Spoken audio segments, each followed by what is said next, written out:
Gang, gang. That's right.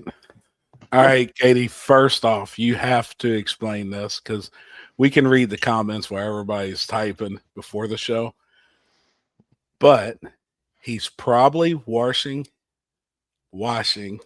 his ass.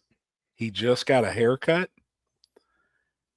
Why would he need to wash the rear end area after just receiving a haircut? Is it that type of haircut day? Yeah, Brazilian wax. When I read that, I was like, oh, dang.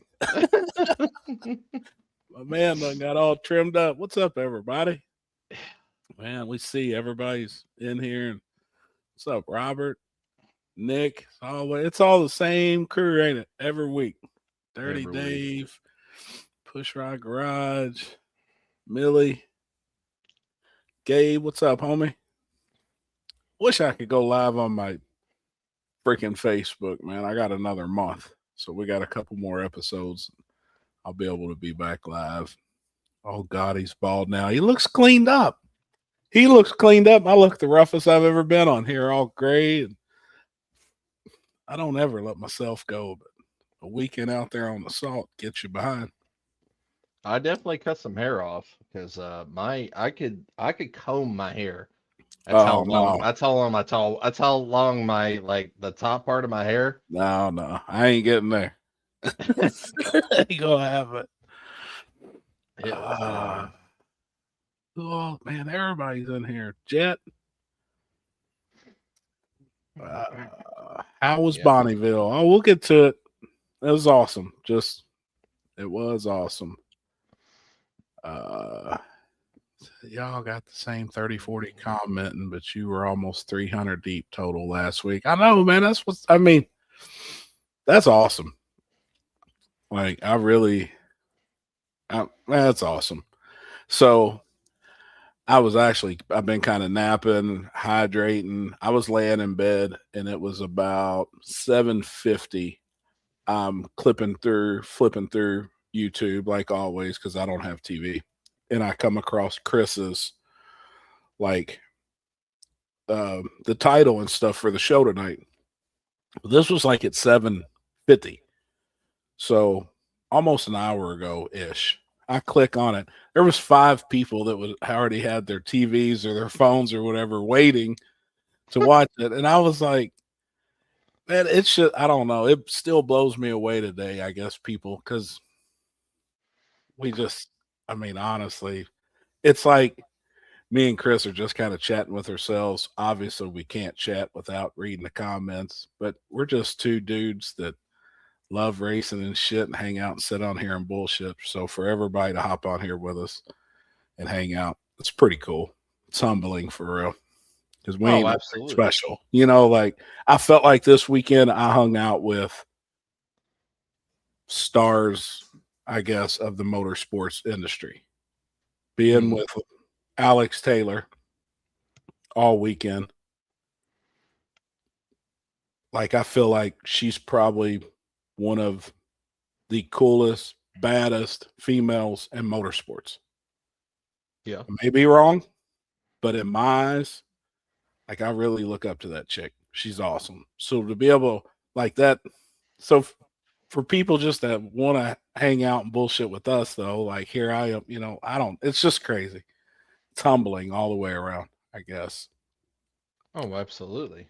It is just humbling to everybody because we're just normal dudes. Like, if we could kick it with all you guys that hang out and watch, like before a race or after a race, we're the type of dudes that would be eating someplace with you or going somewhere to hang out or bullshitting in the parking lot after a race. We're just like, we're that type of. We are.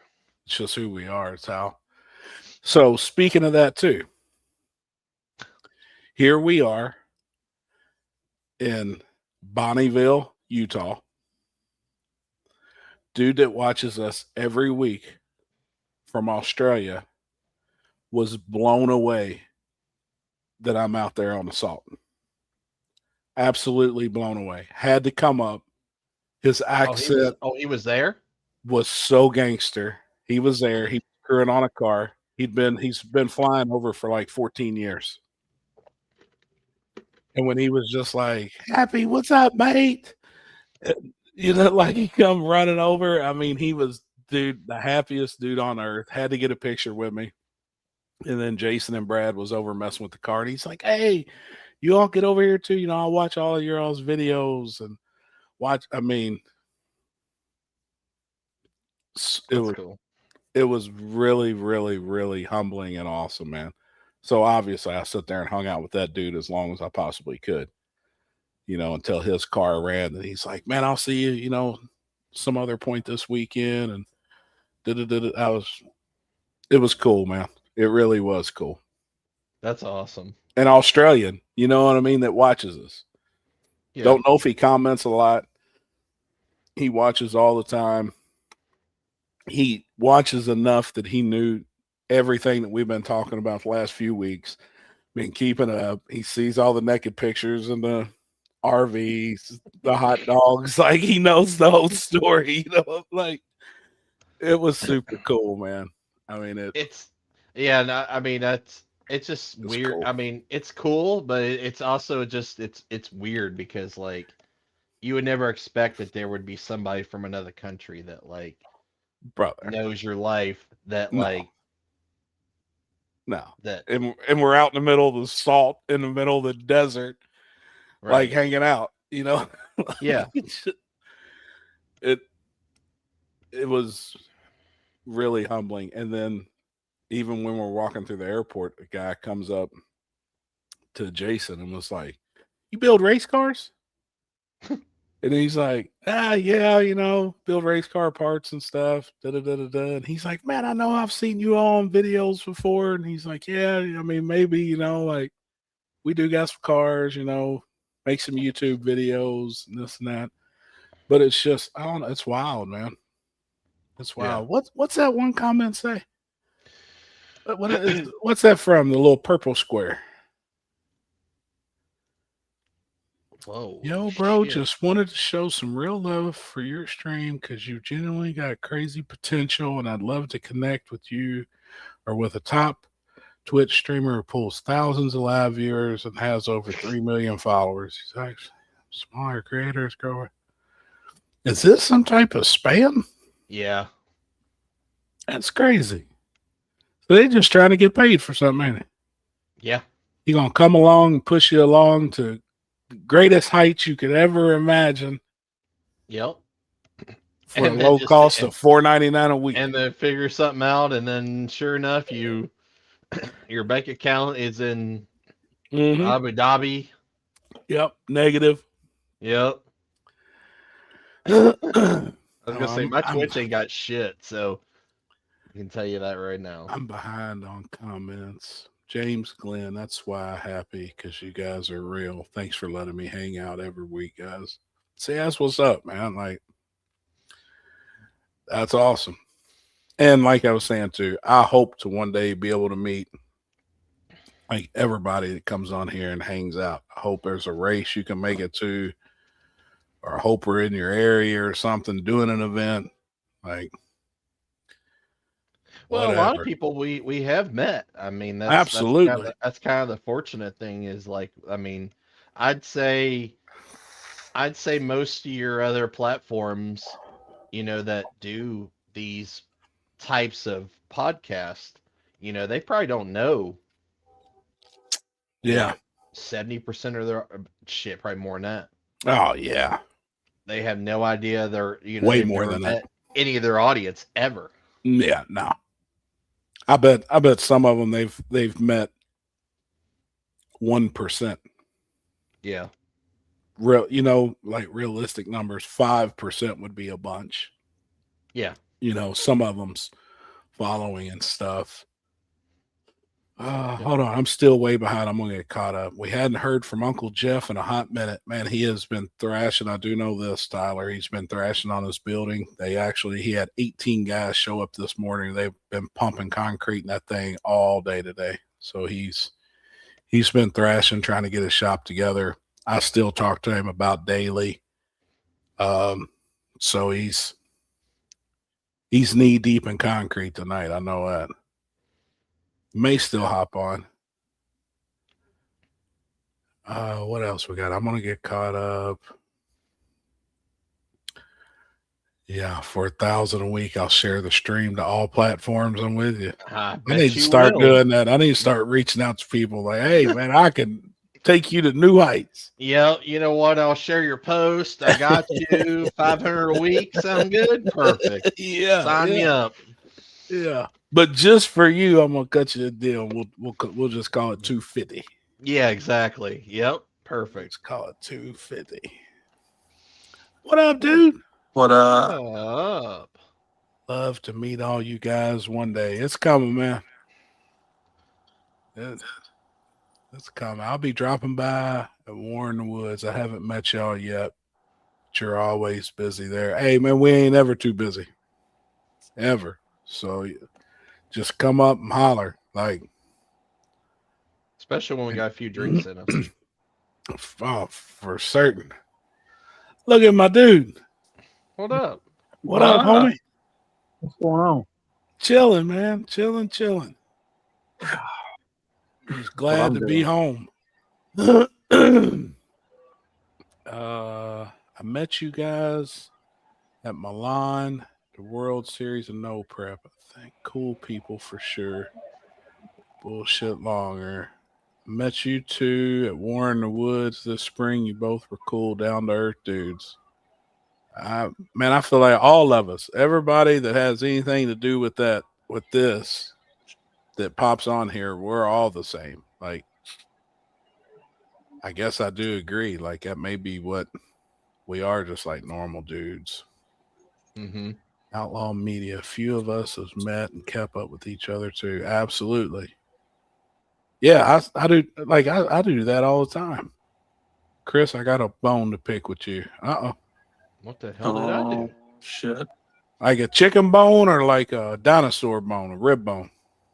It's two different bones. And one's a whole lot bigger than the other. What the hell did I do now? Yeah. Especially what size bone you're talking about. That's what I'm saying. Right. There's different size bones. What else we got? Happy, if you want to meet me, you had to come to Florida State Prison. Whatever. I hope I don't have to meet you. Yeah, I mean, probably. Yeah, I definitely come for a visit. I don't plan to stay, but I was gonna say, do you have to insert coins for the phone to phone conversation? Oh man, dude, that sucks. I'm telling you, that sucks. What's that? I went to your live from Friday to watch all the racing. I missed being in the pits and went to watch my last pass, which was the last cars down, and you cut it off and missed it. I'm like, gosh, now see, that is bullshit. Yeah. They told me they were done. Yeah, Chris royally fucked that up. I'll go ahead and speak for him. Unbelievable. He all the way fucked you on that deal. Jeez. Sorry. Media credentials revoked. I know. I had a guy keep saying in the chat how bad my camera skills were. Did you tell him about himself? I'm like, suck my dick, dude. I'm on a fucking cell phone. Just suck my fucking whole ass dick. Oh shit. Balls and all. Man, you know, when I was doing more of that, luckily I didn't have to read a lot of it, but some people that would get on there and it would be a name that I'd never heard of or something, and when they like, hey, can you move here, or hey, can you film that, I want to be like, did you suck my whole ass? Like, if you want to see, you should be here. Right. You're telling us what to do. One, it's free. We ain't got to be doing it. Our arms are hurting holding this damn phone up, so you got something to watch. We're out here enjoying it, loving it. So we just want you all to see it too. Yeah, but no, everybody wants to fucking Bitch. They want it their way, and Yeah. that's it. Like, damn, man. Get the hell out of here with Nobody's that. fucking grateful for shit No anymore. shit, man. Like get out of here with that shit. You What else we got? I'm still I'm behind, man. Hold on. I'm way behind. Probably 15 minutes. I bet you don't wait behind them more than I have. Damn. I've been with y'all now for 2.5 years, and y'all keep me up to date with everything. Y'all are funny and down to earth. Y'all are the same people now as you were 2 years ago. But it ain't gonna change, man. I don't think any of us will. You know what I mean? Like, Yeah. I guess if I don't have it in- anything's I don't happened, have it in me to change. yeah, right. Like this. And so, Scott, for that comment, though, I do appreciate that. I guess the only thing that's may have come a little easier, I don't know, still maybe talking, but I talk too damn much anyways. Kids, like, You damn, said you it, got not me. chill sometimes. You said it, not me. I'm with you, homie.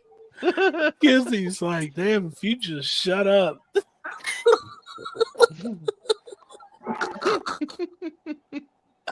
Oh my God.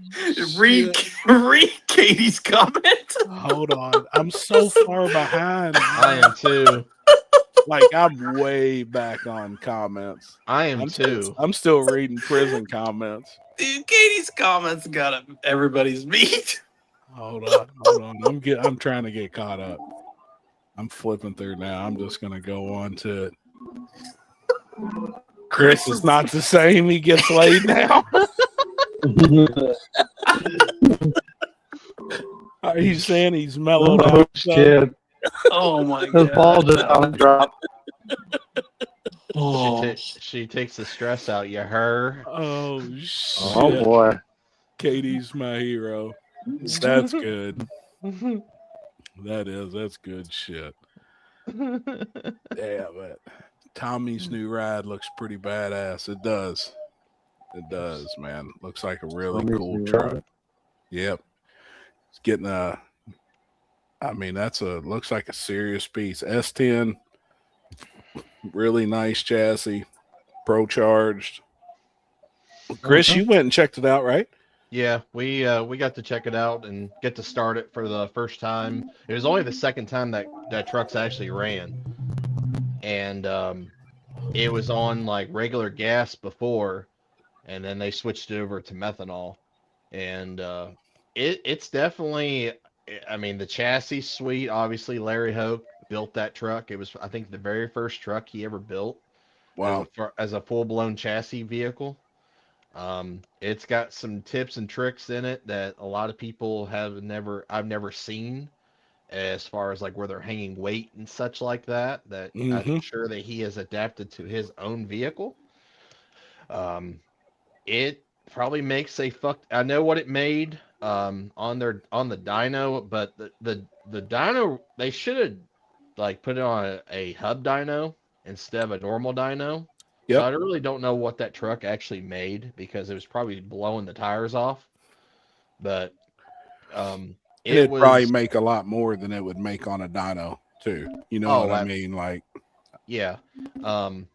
It runs good. There were some tweaks that needed to be done in the computer. When they first started it, Billy got in there and leaned it out a lot, because it was kind of, it didn't really want to run, is the issue it was having when they first started it. And they got it lined out. He got it lined out pretty quick within like 2 hours. And I know they went and made some test hits yesterday in it, and sounds like it was a pretty good success. So that's awesome.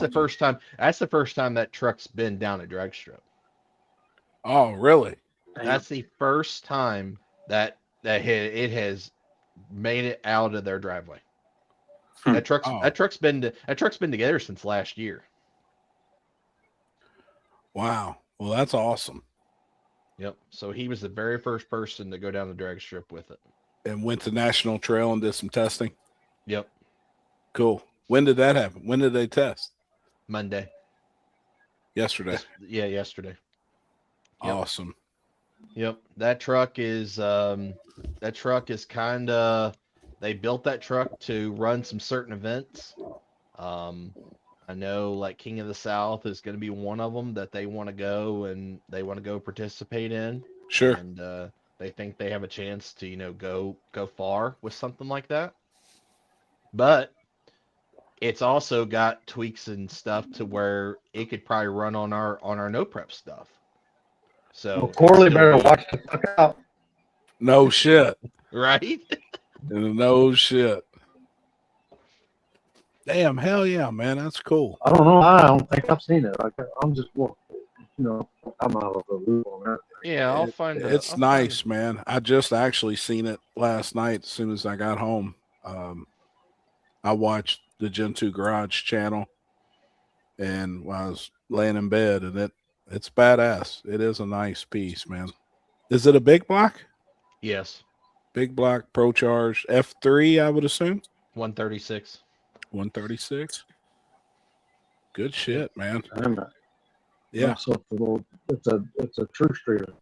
Yeah. No kidding. All the lights work in it. It's got working tail lights. It's got turn signals. I mean, it's Hell yeah.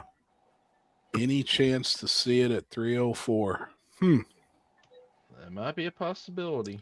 I don't know. And that's a good front side. So Yep. Here, I'm That'd sending be- myself a video now, and I'll play it. that would be cool to see. Mm-hmm.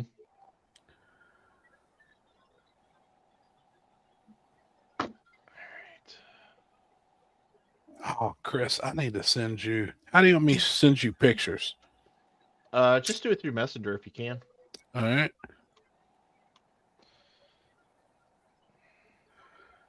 Let me see. Thing is trying to send. Okay, there we go. I got it now.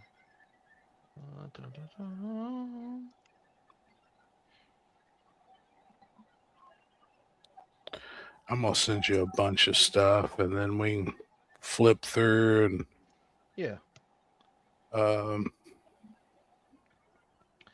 popping up now.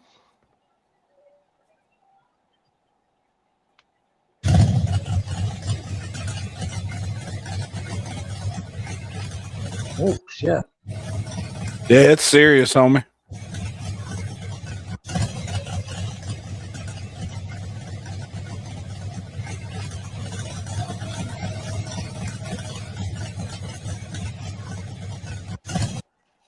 Damn it! Yeah, it's serious. It's a very nice truck.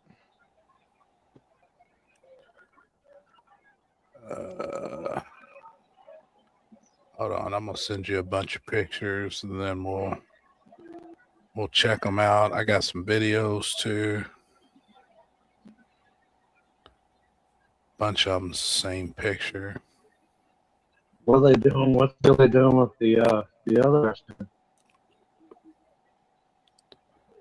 Which one? The True Street. OG one.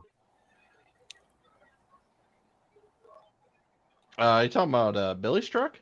Yeah. Yeah. Yeah, it's gonna be in True Street. He's switching it back over to it's gonna be a single turbo and on E85. That'd be Point. cool to see. Yeah. Well, I think that's where that truck belongs.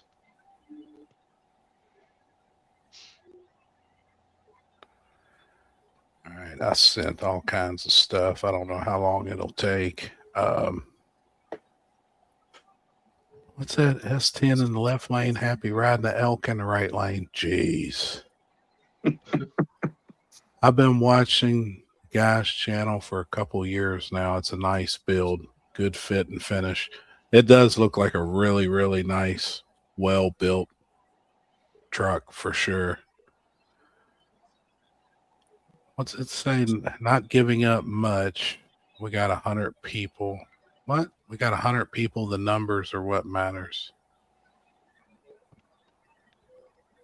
5 passes and the truck improved every pass.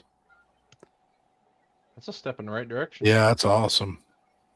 Happy, did you make it to men's group last night? I planned to, but clocked in at 3 a.m. this morning. I did.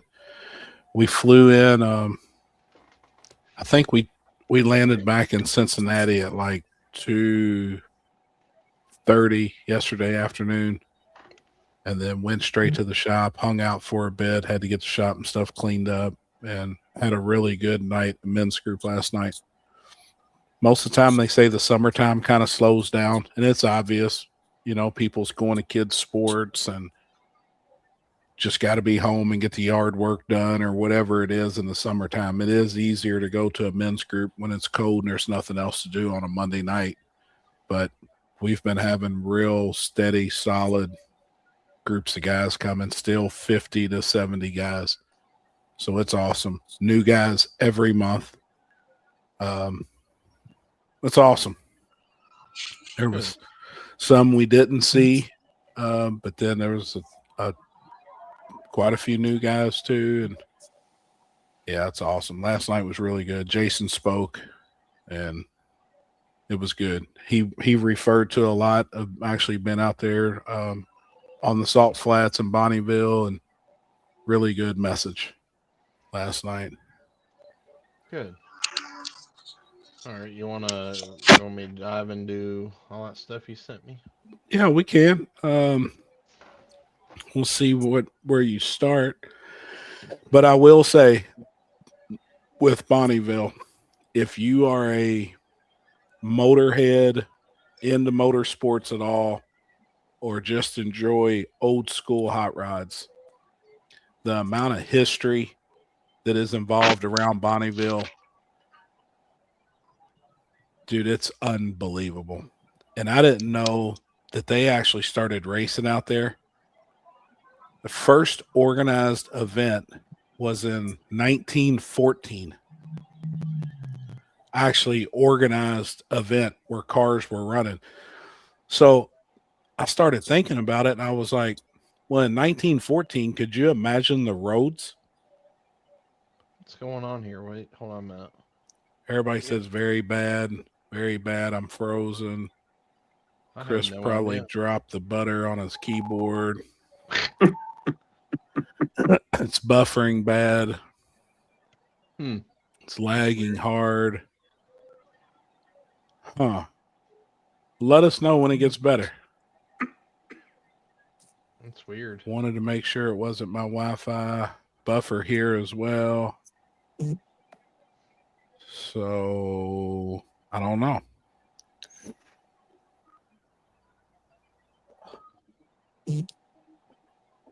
Choppy. On mine. That's weird. Dirty Dave says good there. It's geeking on Chris's feed. Happy Sports Your Local Street Racer feed is good. YouTube is buffering bad. Huh. That's weird. Yeah, Mike just mine too. He said Facebook is fine, but YouTube is buffering bad. So Might my be Limpy something as well. I don't understand why it's mine. Yeah, how's Limpy's doing, you guys? Your live is good, Happy. It's Chris. Limpy's feed has no video channel. What? What the hell? Maybe it's It's probably all Chris's porn. Well, I don't think it's so much porn as in general. It's the type of porn that he watches. oh god. And we've touched on that in previous episodes of this. I guess But I gotta go in there and go live. Oh shit. What the fucking shit is this? It is Oh, Chris's volume is low, all good over here. It's definitely though Chris's it is the type of porn he watches though. And when we talk about, you know, transmissions as we refer it to, he gets all excited.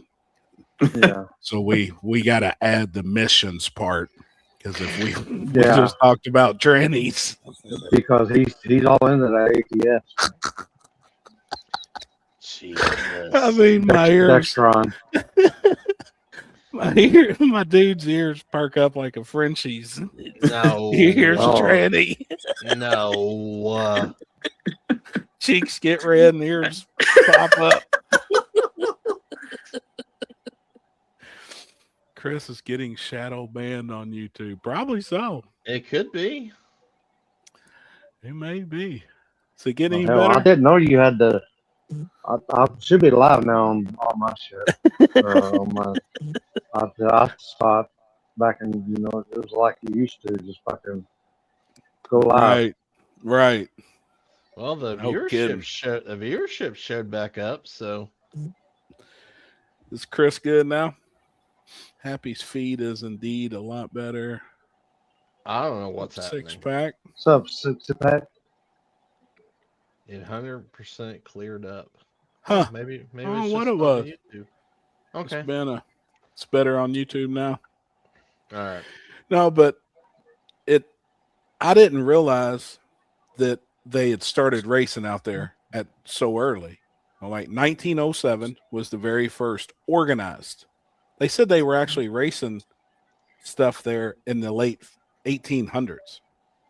That's In crazy. 1935, a four-wheeled piston-powered car went over 300 mile an hour. So that is where drag racing, two cars, they actually used to race like cars side by side too. Some guys would make solo passes by themselves, but this was like where everything that we love and do today in our life with drag racing really evolved from. Them racing on the salt because it was flat. Where else can you go race today that's 9 miles long? I couldn't think of anywhere in the world that you could race on something flat for 9 miles besides maybe some of them roads out in the middle of Texas, Now, in the middle of the desert. Definitely. You know what I mean? Like, but now, do they do any type of maintenance to that to keep it like that? yes. So I learned a ton of history on that too. It floods every winter. It's a rainy season, and it normally holds about 6 to 10 inches of water throughout. Because I asked the starter, I was like, "Hey, homie, why in the hell do you all race out in the middle of the desert in the hottest month in the U.S.?" I said, common sense would tell me, why don't you all hold this in like November, December, January? So it's actually decent weather. And I would figure it would draw a lot more people. He said, that's the rainy season.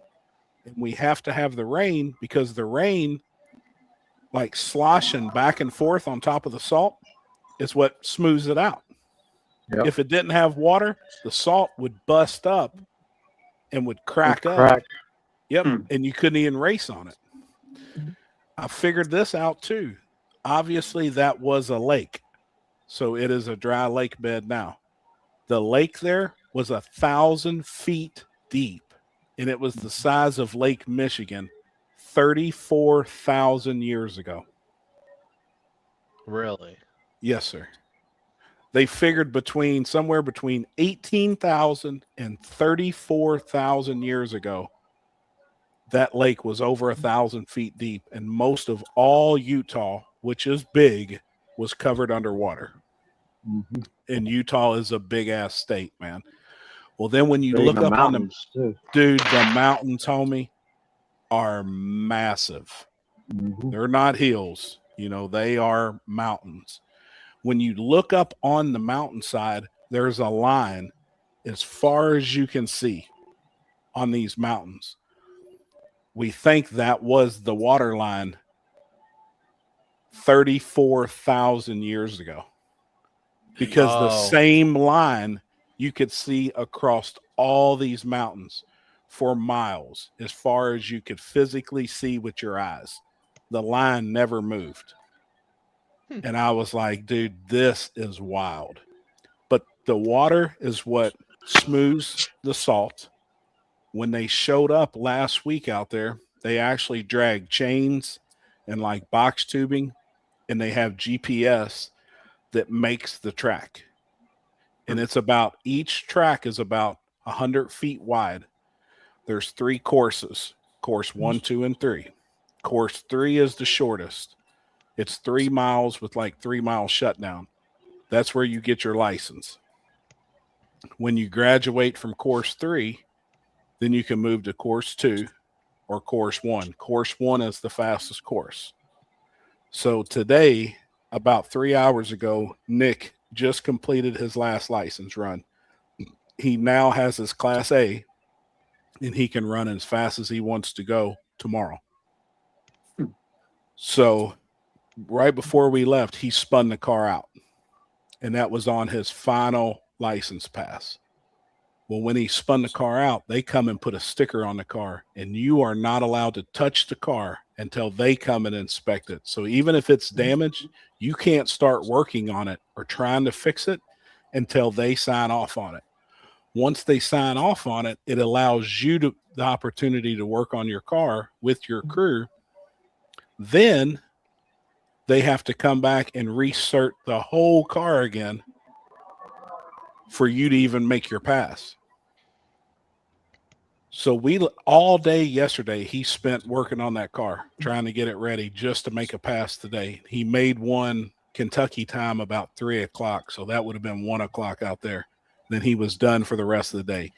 He maintained 218 mile an hour at mile 5 and was on very little throttle to do it.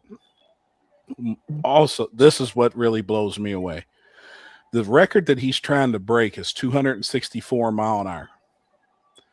The engine that he is borrowing from Tin Soldier used to run X235, which is the beginning heads-up radio class there is. They were world champions. They won all the Ducks events. They were world champions for X235 with this engine. They've been 440s with it at 160-something mile an hour in the eighth. Okay. At 45 pounds of boost. At 5 pounds of boost out there on the salt flats, he was already running 190 mile an hour in 2 miles at 5 pounds. So we felt like if we put this thing at 15 or 20 pounds of boost and it used to live at 45, this thing should really be able to break the world record, because the world record's 264. At 9 pounds of boost, it went 200. Once he hit 200, he backed off the throttle and was at 35% throttle, and it maintained 200 mile an hour at 35% throttle. Huh. In 4th gear, and it's a 5-speed. So I'm not taking anything away from all of these guys that have set records in the previous years, but there's nobody out there that has like really updated fuel injection, coil packs, a race dash, sensors, traction control, guys with laptops. These guys, tachometers and gauges are from the 60s and 70s with carburetors. They are really, really old school, like extremely old school on a lot of these records and classes. So I feel like guys now with the technology that we have, you could really find a class that a car would fit in, and you could go out there and set a record. I'm not going to say it's easy, but fairly easy with today's technology. You know, like just a basic 5.3 with a turbo on it that's fuel injected. You could go out there and go really fast in 5 miles. What's the most common setup out there, like, of those vehicles? It's everything. I mean, I've seen everything from a 3-cylinder engine that comes out of a forklift.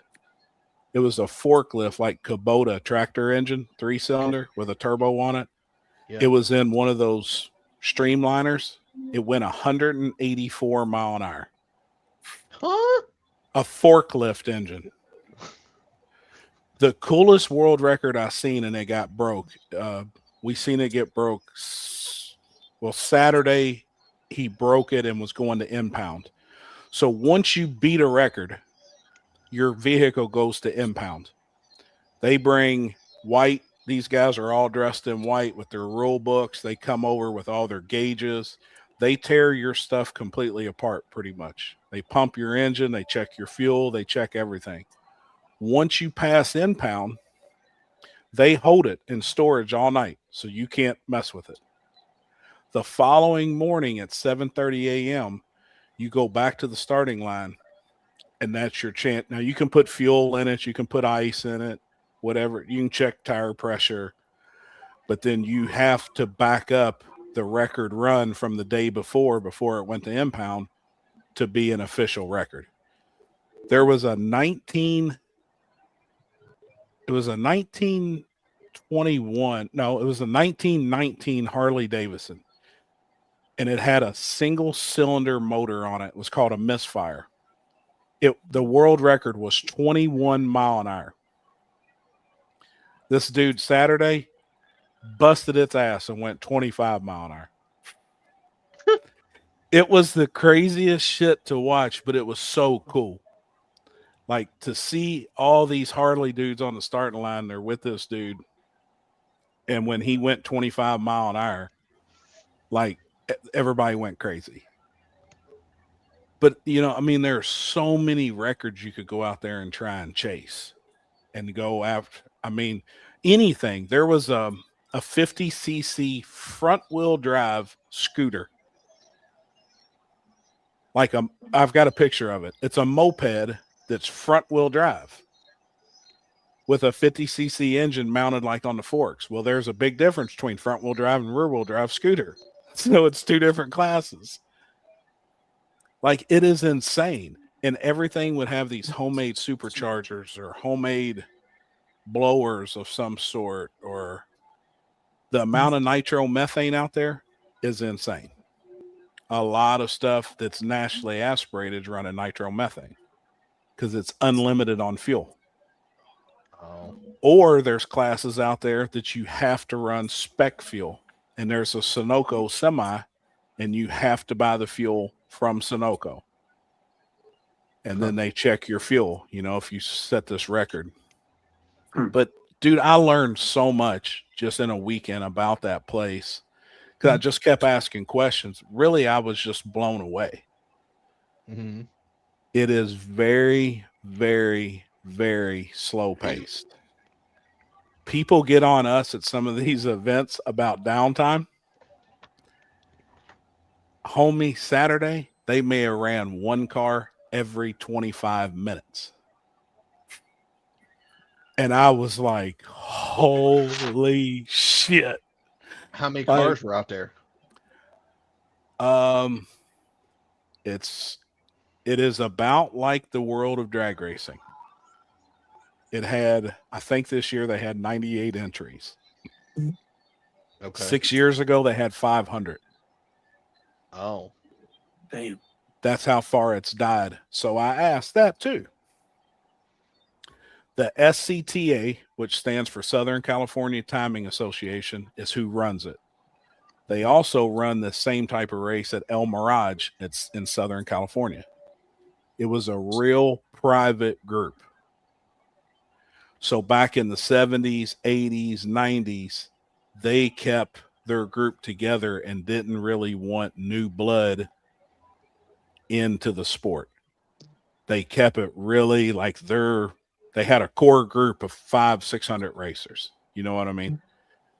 Well, they never wanted new people, young guys getting into it. The hippies, you got to think, you know, in the 70s and 80s, they didn't want the hippies. They didn't want the party goers. They wanted the gray-haired guys out there continuing to do it. You know what I mean? Like, they didn't want the younger 30, 40, 50-year-olds really. I mean, these were old men. Most of these dudes are in their 80s, 90s now. Well, they didn't realize what they was doing then. They were killing it off for the next generation and the next generation and the next generation. Some of the people that work for the organization, I was asking them on the starting line, and they were telling me like the truth. They said the people before us kept it secluded, and that's what killed it. And I'm like, damn, man, because there's so much history out. Like, There's so much history here. There's so much to be a part of here. I could really see it being 400 and 500 cars again. And he said, well, that's what we're hoping for. And I said, well, the world we come from, we used to have days of no prep events. We'd have 100 small tire cars. Now, if you have 25 to 30, you got a banger. And I said, and there's still like a core group of us. We're hanging on to those bigger numbers. You know, like we would love to see big car counts again, just because it makes for a badass time. Like, it's awesome. Yep. And he was like, we're in the same boat. You know, like we're kind of hanging on for the same thing. You're getting old, you know, way too much history. I know, babe, but Flip through them pictures, Chris. yeah, it is. There's a bunch, man.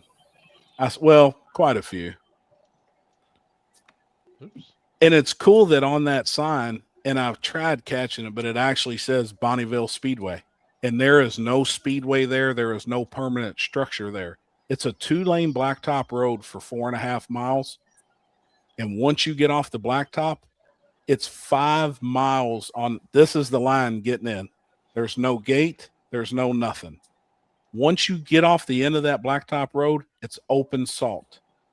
The pits were 5 miles from that road. You're out in the middle of the desert.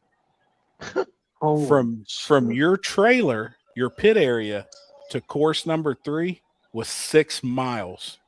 Dude, that's sick. You had to push or pull your car from the pits 6 miles to the starting line.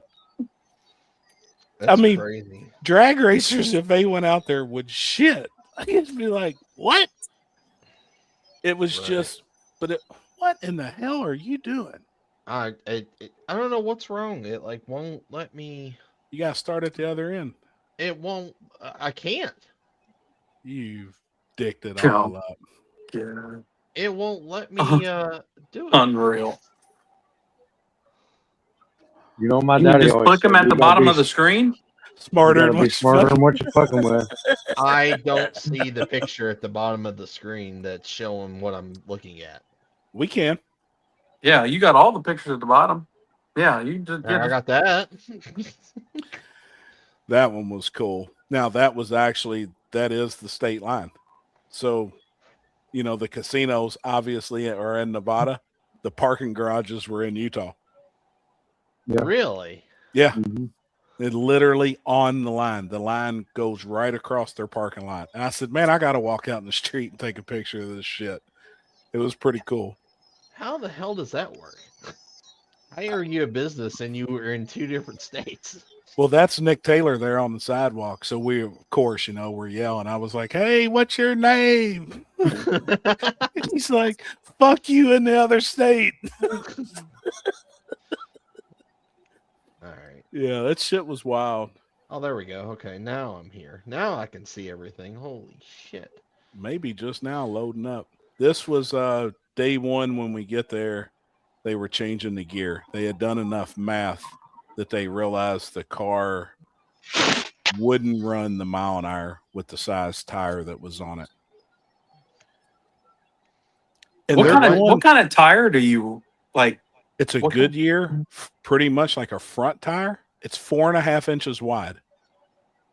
And they're pretty much a slick, front and back. And you run 100 PSI. In the Well, tires? my question was, why do you run so much air? That is to keep it on bead at mile an hour. That makes If you sense. didn't have no air in it and you're running 300 or 400 mile an hour, the chances of it coming off the bead, pretty damn good. And I was like, I kind of feel like a dumbass. And, you know, like I said, that makes sense. Or if the car turns sideways, it keeps the tire on the bead instead of blowing off the rim. If it come off the rim and the wheels dig into that salt, you're going for a serious ride. And a guy did Saturday. I mean, they actually had to staff flight one guy to Salt Lake City. I did see that. I saw a post about that. It was pretty rough. It was a really good friend of mine's friend that was driving his car. Friend of mine named Alan Johnson that builds street rides. He owns a chassis shop and stuff in Alabama. It was his car that he built.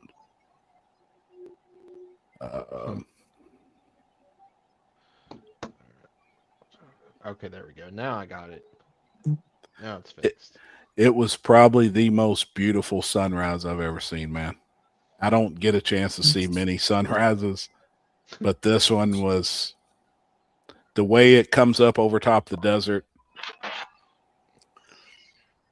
It's wild, man. Oh yeah, that's the ones you sent us, ain't it? Yeah, Sent in the dude, group it chat. was it really was insane. And when it cracks the edge there, you can see. So for all you flat earthers, I know you probably ain't gonna believe me. You can see the curvature of the earth there. Damn. Yeah. And when the cars are racing, you can tell because they go out of sight. Jason setting up his selfie stick. It's the first time he's ever used one. Now, all that stuff that's out there, is that the desert or is that salt? That's salt, brother. And the salt is being taken out of there. It's something else I learned. So eventually there will not be any salt flats. It'll be dirt. Is people like, are they like machining it? They are mining it. And Morton's is one of the biggest companies out there. Morton's table salt that we all use with the little girl on the front of the box with the rain jacket and shit. Morton salt. Yeah. That is the salt that we eat. Really? And you can reach down and take a piece of that salt and eat it. And they said it is so strong, it'll be in your mouth for 2 weeks. Oh yeah. Damn. That is, but that sunrise, dude, when it finally cracked the edge, old girl looking at our morning passes as we come in cheerleading. Like, what in the hell?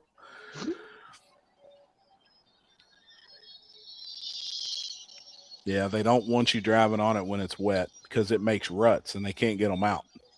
Mm. Now, is that road that you guys are on, is that like a public highway? It is. It's a public highway, and at the end, there's a turnaround, which we drove through it here. And this is where you enter the salt. Mm-hmm. And it's from here out to your pits is 5.5 miles. Out in the middle of nowhere. It's just flat salt with some cones. Yeah. They put some cones out to kind of keep everybody wrangled in the same area. This is also like it's like a preserved area. So at 8 o'clock at night, everybody must leave the salt. There's nobody allowed. The police go out there. The park rangers go out there.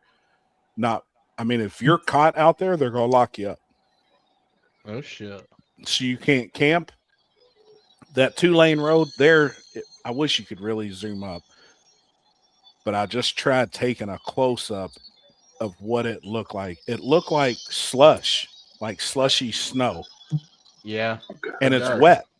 It's wet. When you touch it by hand, it's wet.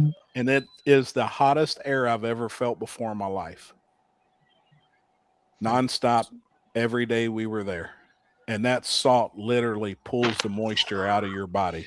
You have to drink a bunch of water every day. I probably drink 15, 18 bottles of water a day with liquid IV. But look at that. That is all just salt.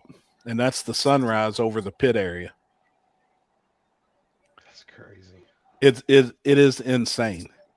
Now from here, from your pits to the starting line is 6 miles. It's insane, dude.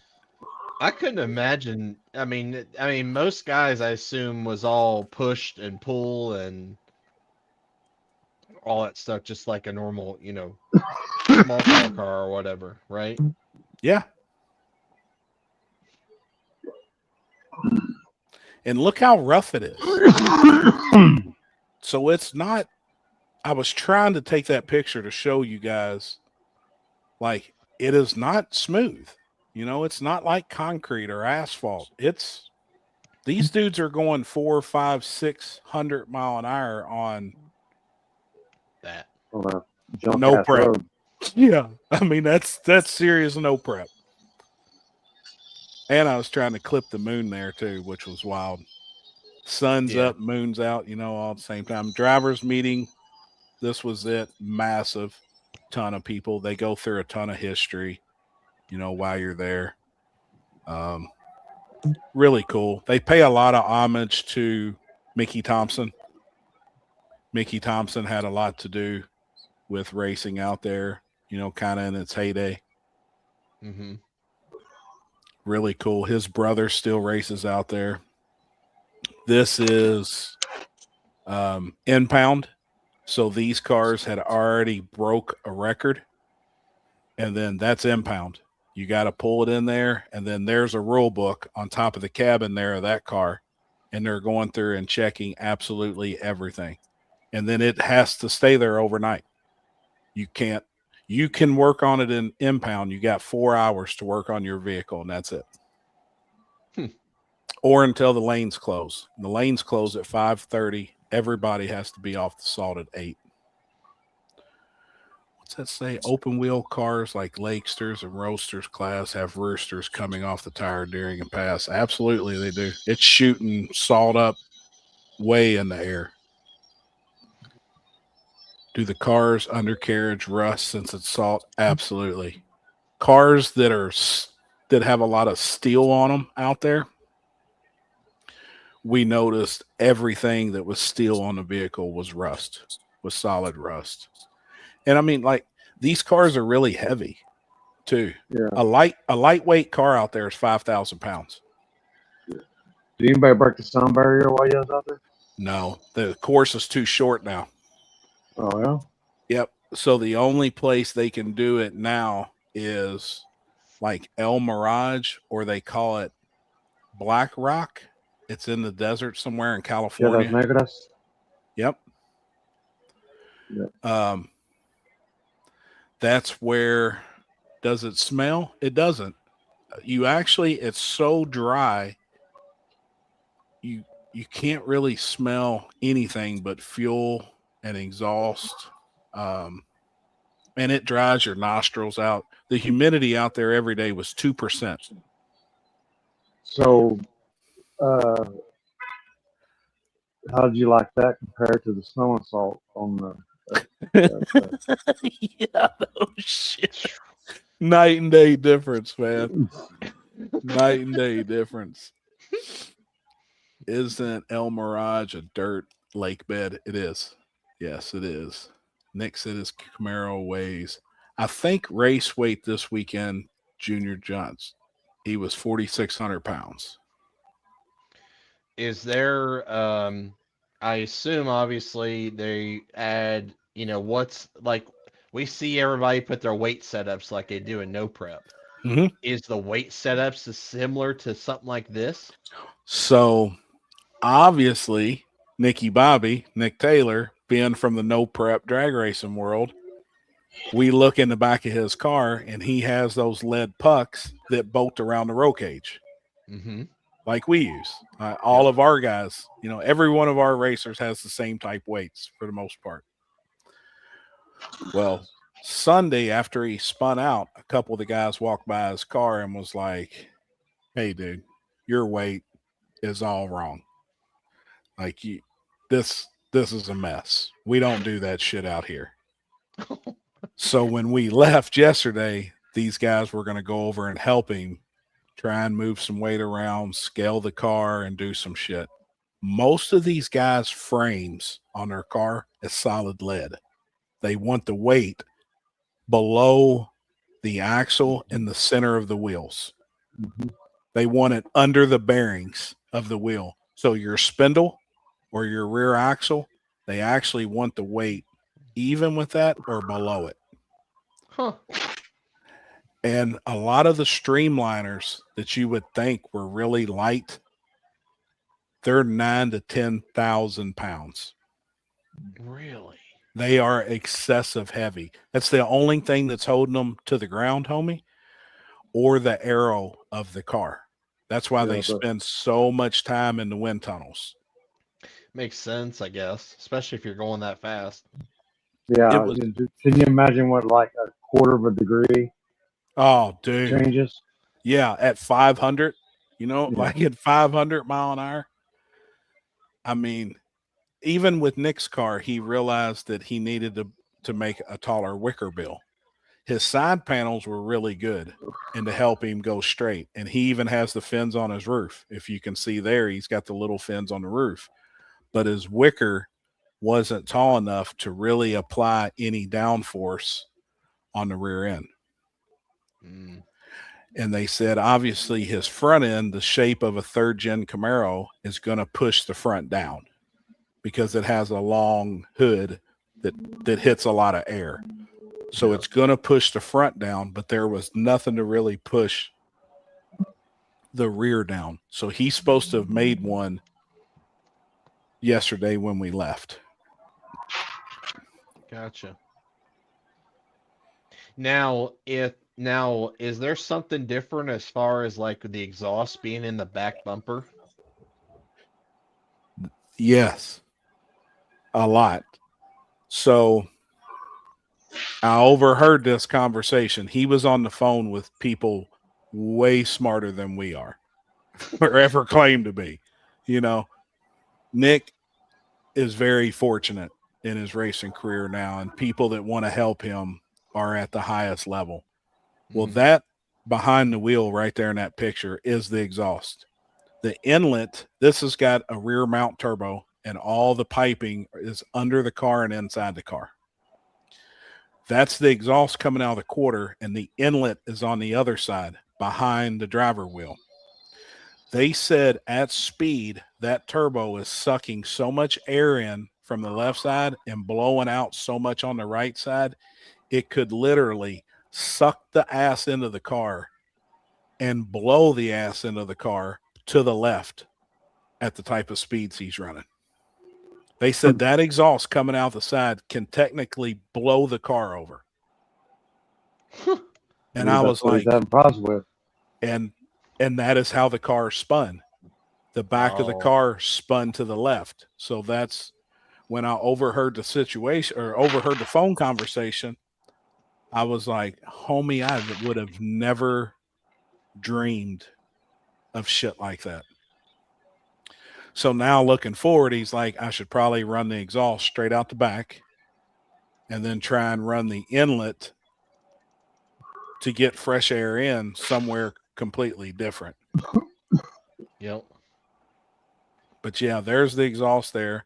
The suspension under him stock. He's got drum brakes on it.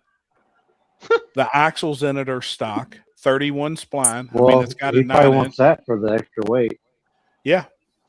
Yep. the drum brakes and stuff. Yep. I mean, they don't run any lightweight parts really to amount to nothing. I mean, and really it's got a very basic LS engine. Very basic.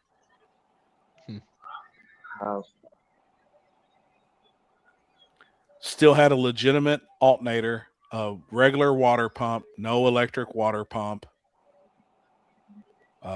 There's the inlet, and you can kind of see it, behind the wheel.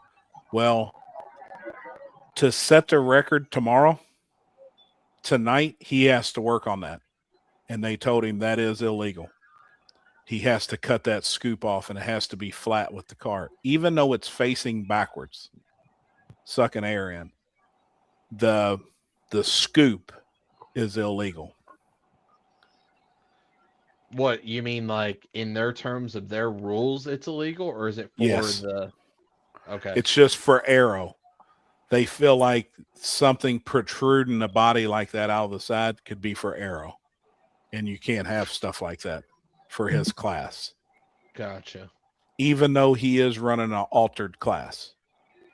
Any Oh. class that has ALT in it stands for altered. Well, the body on that car really isn't altered. All he did was stretch the chin and put a scoop on the hood and make a wing. Like, it's really a stock body car, like nothing dude, you can't run duct tape around your windows. You can't like duct tape up your front end. Huh. It has to have all the factory like body lines in it. Each pass, we were putting 15 to 19 bags of ice in that intercooler. The intercooler looked like it held 50 gallons of water. Really? It was massive. And the radiator was inside of the intercooler tank. So the radiator was submerged in cold water. It didn't get air on it. It had cold water moving through the radiator inside the ice box. Oh, Which shit. is pretty neat. Nick thought of that himself, you know, and come up with that ideal. And I was Right. like, wow.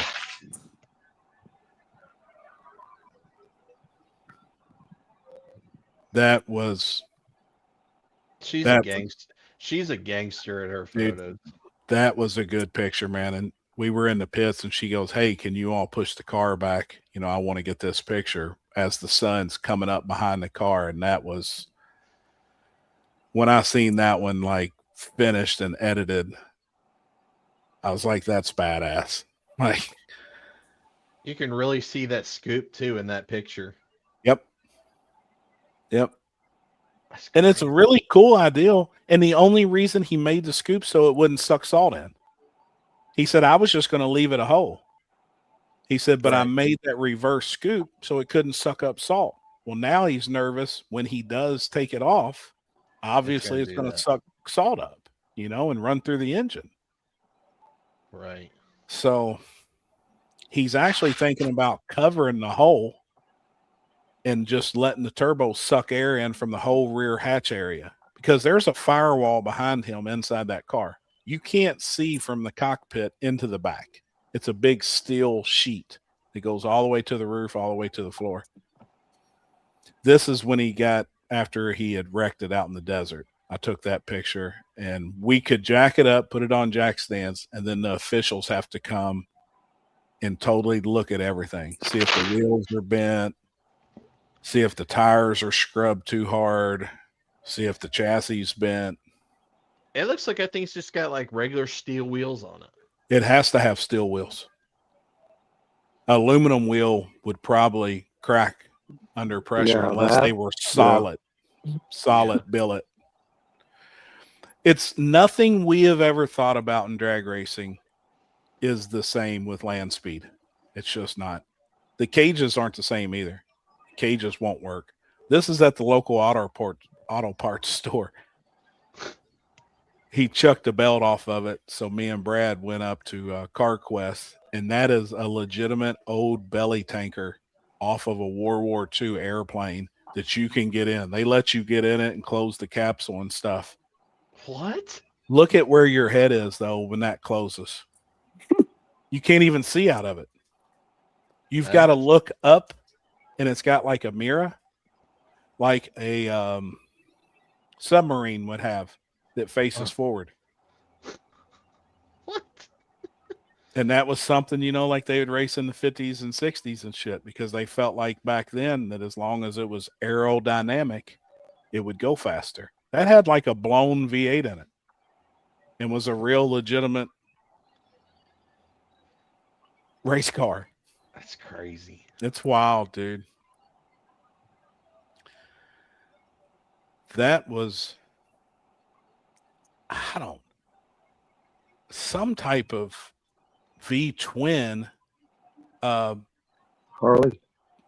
I don't know if it was Harley or Indian, but it was, they come from Japan What? and didn't speak a lick of English. They do that shit in Japan? Nope. They do it at Salt Lake. They just come over here once a year. What the fuck? Dude, who's that dude on YouTube where they go out there and they race some like 125cc motorcycles? They CB fucking Media. get down and Yep. yeah, they get fucking down if they're Yeah. in Taiwan or something. Yep. That's fucking different world down there. Different world. And it, like out here, it was the same. I mean, it's just different. I don't know if he shipped that over here. This is like the staging lanes. People bring their whole trailer, everything up there because you may be in the lanes for 3 or 4 hours. That's crazy. So they bring everything, all their tools, their whole trailer. And then when you get to the starting line, you unload. That dude actually set a record. We talked to him at the taco stand the night before. It was a single cylinder 600cc Suzuki. Oh, I mean, sketchy shit, man.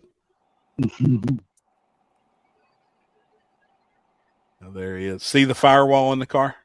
Yep. That's just solid steel. I can't see nothing. I'm fucking high as fuck. And they really want you to have a mild steel cage that's MIG welded. They don't want like chromoly. It has to be like 120 wall thickness, like,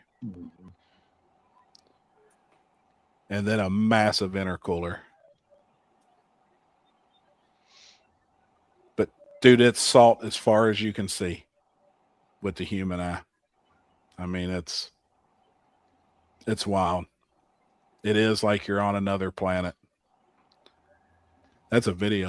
There's a couple of videos of some different shit.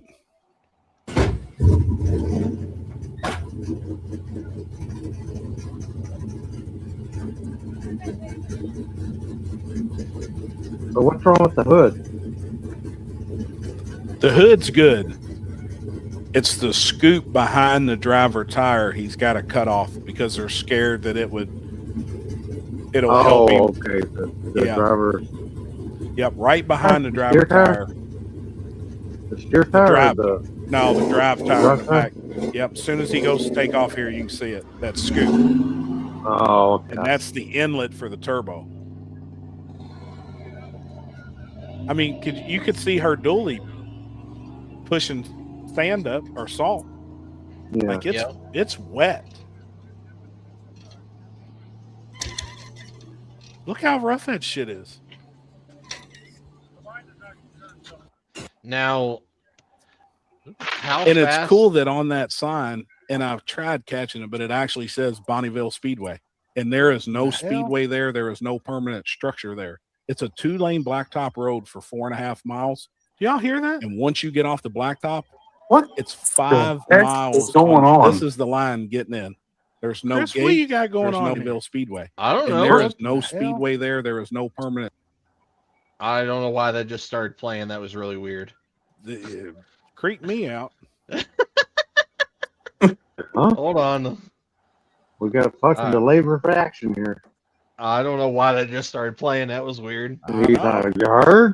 You heard? No kidding. Everybody's saying weird. I hear it. All right. We got a bike now. Yep. There was a ton of bikes, man.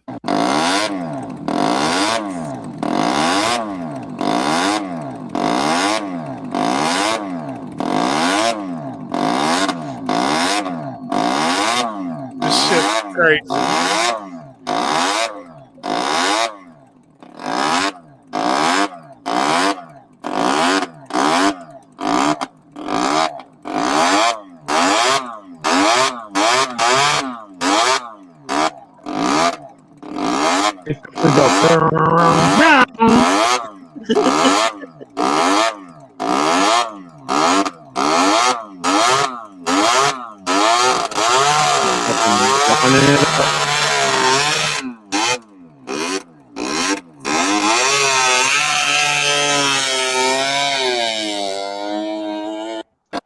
That was like a 5 mile 80 going on. This is the line getting in. There's no Chris, what you got going on? No bill speed. Chris got this all messed up. I don't know why it starts dubbing over shit. That was like a 80cc 2-stroke supercharged something or another. Like some of the wildest combos I've ever seen. Well, you see now that deal on CB Media, them fucking little motherfuckers get down over there. Oh, they're bad, dude. Huh. Hold on a second. Let me do something here. He got 18 screens open. There we go. Probably. I'm fucking high as fuck. So that was really fucking with me. How close is it to town? When you get to the 2-lane blacktop road, you're only like 7 minutes to town. One more exit, you're in Nevada. Huh. Sounds like me after eating Mexican food. The best thing is right next to the casino we stayed in was a 24/7 taco stand. No. It never, homie, it Hush your never mouth. closed, and it was legit.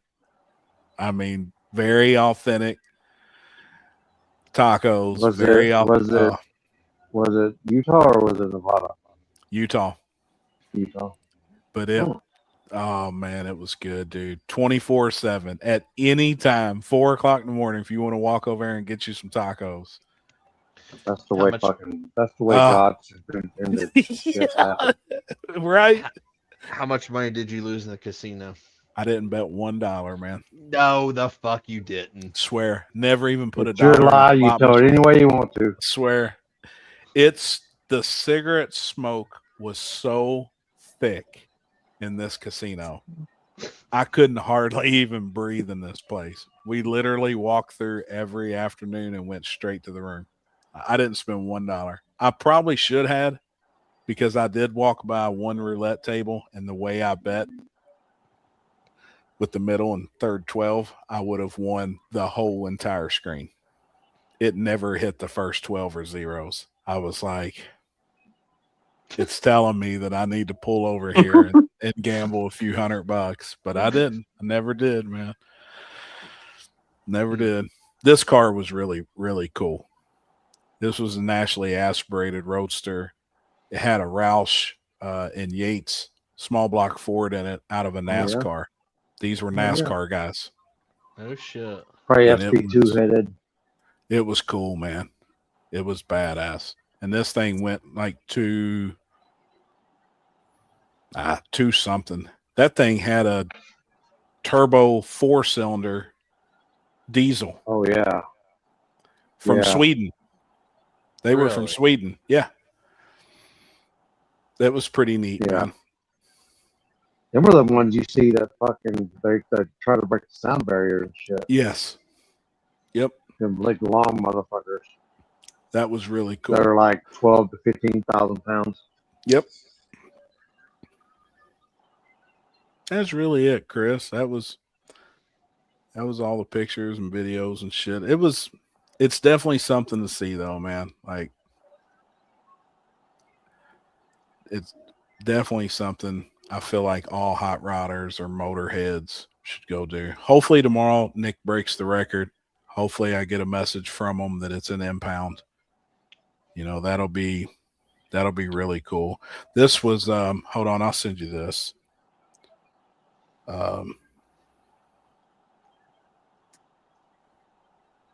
Megan sent me this like 3 minutes after his pass today. So that was enough to get his A license. And then, like I said, tomorrow he can go balls out. So at mile marker 2, he really eased into it today and just like wanted to make sure the car was good. 171, 2 1/4 mile, 184, mile marker 3, 194, on marker 4, 216. Well, then he exited mile marker 4 at 177. So he let way off the throttle and then got back in it. And at mile marker 5, he was at 218. And that was enough to get his Class A license. Now, why do they have to push the car? That was my next question. Why were they pushing the car forward? Is that just like a momentum thing, or? Well, most of them are all stick cars, and they don't want to get the clutch hot. And the cars are so heavy to get them rolling with the clutch, they would really have to drag the clutch. You know what I'm like? Give them a lot of throttle and really ease off the clutch to get them to move. Well, then they put such a high gear set in them they just don't have no balls down low. Like, they just won't take off. Look at the DA, the bottom right corner of that ticket. 7,282 feet. Oh, shit. Like, it is the worst air you could ever imagine racing in. The air is absolutely terrible. It was 8,000 Sunday while we were there. 8,000 feet DA. But you got to think, we're already that high. The altitude out there is crazy because you're in the mountains, really. Even though we're on the like desert floor. But look at the humidity, 5%, nothing. Wow. That's Shit's crazy. wild, man. That's insane. Yeah, Silverado, the gearing is really, really high on those cars. Like, what's that say? 761 mile an hour. I think the record right now is 763 mile an hour, and it was set in the 70s, and nobody's went after it because the speed of sound is 760 mile an hour.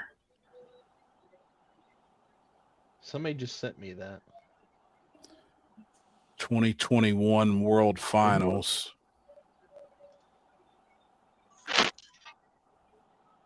Damn, the air was a lot better then. It's 4,600 feet. The temperature is 54 degrees.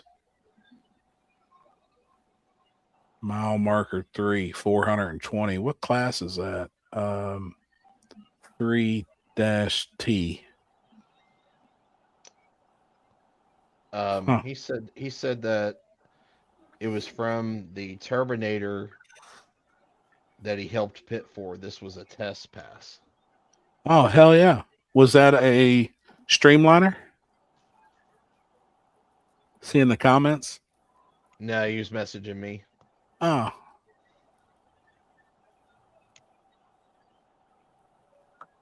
That's rolling. That's why the fastest cars and record runs are in the morning, best air. Absolutely. And I said the same thing this winter. I was like, or this weekend, I said, if we were actually out here going for a record, we'd make our pass at 8 a.m. and be done for the rest of the day. Just make Right. one pass a day. If you're really serious, like if you're really serious about it, well, run in the best air you possibly can. There's no point in running when it's 108. And the DA's 8,000 feet. I mean, it's terrible. Yeah, it's a streamliner. It's a turbine engine. Oh, This is a cool. turbine engine. Awesome. World Finals are in November. This year it's the end of September. And I would actually really like to go back. Like they say when you go once, it's like you hit yourself with a salt needle and you get addicted. I've really, really, really did enjoy it. And I guess that's why I tried soaking up as much information as I possibly could. Like I was really blown away. I mean, we've done so much drag racing, like all of us, every single one of us sitting on here, we've done a lot of the same stuff. No matter if it's at a track, or it's at a street, we've been around the same core group of type of people. So one thing I found really interesting too this weekend, stop and think about this. While we're at no prep events or prepped events or whatever, all the racers there are consumers. They're buying products from Stripper Glitter. They're buying products from Tin Soldier. They're buying products from Motion Raceworks. They are consumers, Mm-hmm. right? At everything we go to. Yep. When you go to Bonneville or you go to El Mirage or you go to someplace like that, you're with innovators. These guys don't have parts from Motion Raceworks, Tin Soldier, Jigs, Summit. These guys have homemade, crude shit. They have literally took basketball goals and welded them together with a stick welder, whittled their own pistons out of aluminum cans. Like literally these guys, a lot of them with these motorcycles, cast their own rods, cast their own head. in salt castings. Like, homie, these guys are making their own parts. So when you're talking to them, you are just mind blown. You were talking to some of these people, like, they literally don't look like they have a pot to piss in. Like, some of them tow dollied their cars there. They don't have a trailer. They don't have an open trailer. That is on a hitch on the back of a 1978 van. I ain't bullshitting. That they pull out to the middle of this desert and they race it. I looked in this guy's 69 Camaro. The newest gauge in there had to have been 1975. I mean, it's like they make everything. We were standing there talking, and like the owner of Jessel, I think his name may have been Wayne Jessel. He's just standing there like, these are innovators of one of the starters. His last name's Aries. Well, that was Aries Pistons. Like, that name goes way back with developing parts. Mickey Thompson's brother standing right there driving a Streamliner. Like, Danny Thompson is his name. And these are the pioneers that developed Mickey Thompson. Right. It is insane who you can possibly be standing at the urinal talking to while you're at, like getting your coffee or whatever in the morning. You have no clue. There was a Starbucks in our hotel, so every morning, obviously, we walked down there and we were getting Starbucks, obviously. Of course you did. But the guys that we were meeting there were like, I mean, it was unreal. This dude was from Sweden. He's talking about this altered roadster that they bring over every year. And, I mean, they've everything Is on it it. Aries like the motorcycle dude? No, not like the helmet. Aries made like a lot of supercharger stuff. I know, but I'm thinking of Arles. Arlen Ness. Yeah. Yep. What I'm thinking. I mean, it was 500 cubic inch Aries engine. It was that same type of dude. You've seen World's Fastest Indian movie about the salt, and that's probably, if you all haven't watched that movie, it is by far an excellent movie, and that is real. Like, that dude built that motorcycle in a barn, with a straw and dirt floor. That's literally how these people that are out there. There was one company out there that had money. There's a company called JCB. They build skid steers, bobcats, dozers. It's huge. They're JCB. into that? Homie, they're so big into it, they brought their own building out there that blows up, and they set it up. It had 12 AC units, and all of their employees could work inside this blow-up building. This building was probably half the size of 10 Soldier, just to put it in perspective. You could drive the cars in, you're in the AC, and you work on your own shit. They had a hydrogen-powered Streamliner, and they're going for the hydrogen world record. JCB. Well, of course, all their stuff is JCB yellow. Yep. Every logo is JCB. All their shirts. They probably had a crew of 50. What? I'd have never in a million years ever thought that. Then all of their executives had their own trailers out there that were brought in and set up. Serious operation. Now, there was one team like that. There wasn't one toter and stacker. Not one. Not what? Not one. Not one toter or stacker. Not one toter or stacker, because you can't stay on the salt. Oh, that makes sense. So pretty much everybody had an enclosed trailer.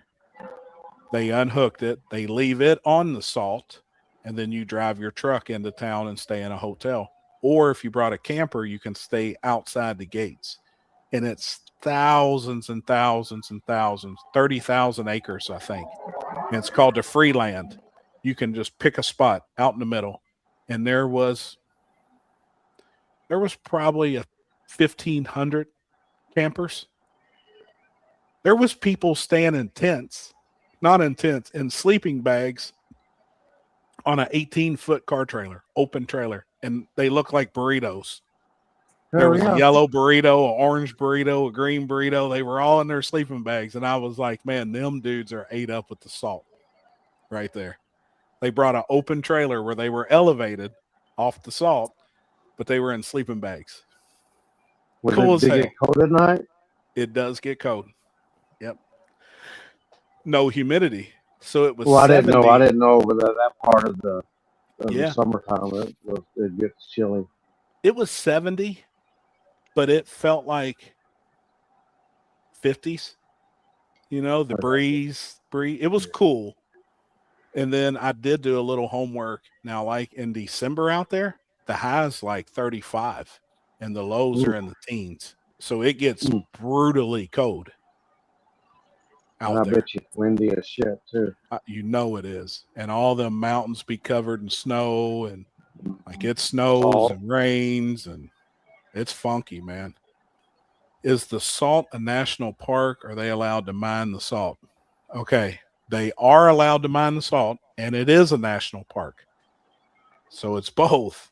So they are mining certain parts, but then there is a part that's like a national park as well. That's why you have to be off the salt, and nobody's allowed to stay on it after 8 o'clock. It's wild. Like, and there's like park rangers that go out there. It's hard. I've watched almost every documentary for the last 20 years about the salt flats. I've watched everything leading up. Like, I really have been into the salt for a long time, but I've just watched it. But now going, it's unreal, man. It really is unreal. If you're a motorsport dude at all, you need to see it. You really need to see it and experience it. It is the mecca of hot rodding. There is nothing. The amount of 32 Fords that drive in out there on the salt, real traditional hot rods and Model A's and hundreds.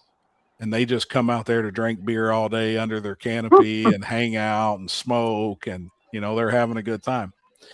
Now, like, as a spectator sport, what up, homie? Hi, buddy. The racetrack is roughly a mile away from the spectators.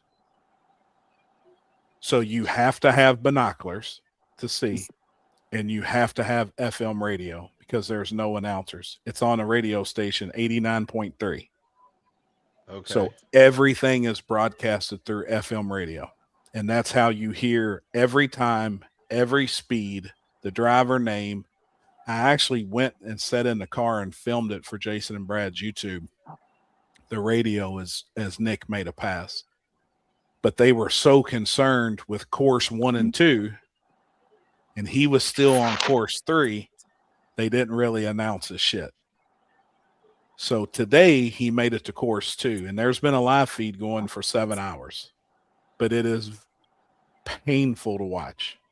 Extremely painful to watch this live feed. It's one camera view of the starting line. Today they announced Nicky Bobby, Nick Taylor driving it, Peak sponsored, yada, yada, yada, going for this record because he graduated to course 2. And then, you know, they announced today that he got his license, yada, yada, yada, and tomorrow he'll be going for a record run. So that would have been cool to see, you know, to been there today, but it's wild. Somebody was saying something about the JCB car. That's it. You ought to pull that up, Chris, and then just put up a picture real quick. It is sick. It's the JCB Hydromax, and it's hydrogen powered. And I think the record's 300 and something. Whoa. One camera feed of the starting line. Spooled Media is at Bonneville. Oh boy. Oh boy. Oh, you look. Damn, Nick. Look at Alex.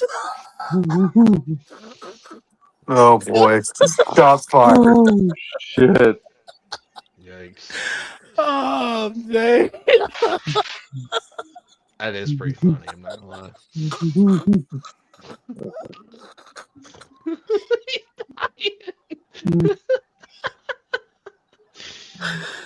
Oh, yes.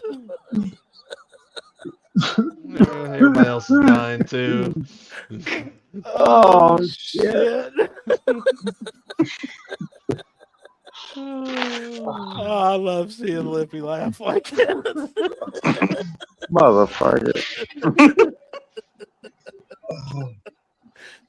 Oh, damn, man. I'm crying. I am. Oh. Oh, Lord shit, Almighty! man. Yeah, I just Jeff said, "Oh boy."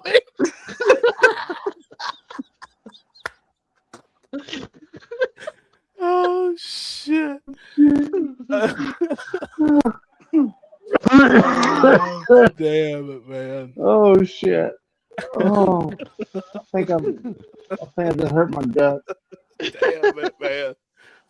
Oh, Oh, shit. Oh, that was pretty motherfucker. good, Nick. Yeah, there it is, man. Tell me that ain't badass looking. Fuck no. That's sick. That's like what the fuck did that start out as? well, I mean, it's just all handmade. You know, every piece of that thing is handmade, and they It's had a all the body fucking- panels off. It's like a fucking airplane with no wings. Yes, and believe it or not, some of the crude built ones are ex airplanes with the wings taken off with a front and rear axle. Yeah. No shit, homie. There's some out there that is a fighter plane cockpit with no roll cage. It is a cockpit from a airplane, a real cockpit. So if something does happen, You're going for a fucking ride. it's a cockpit. It don't have a roll cage. There was some out. I mean, it's wild. Oh, shit. It's wild. Oh, How long is that JCB car? I don't know. I would say it's probably about as long as full media's life feeds. shit. Oh, I would say it's probably close to 40 feet, 35, 40 feet. What's it say? Happy, you said? Hold on, I lost it. It went by. 32 feet.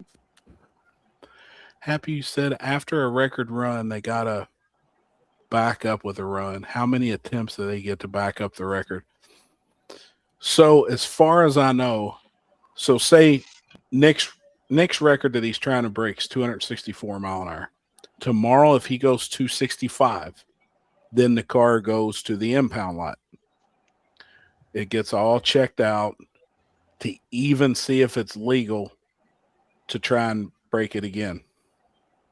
Now, once you're qualified, I know you get a chance at it first thing in the morning. I'm under the impression that you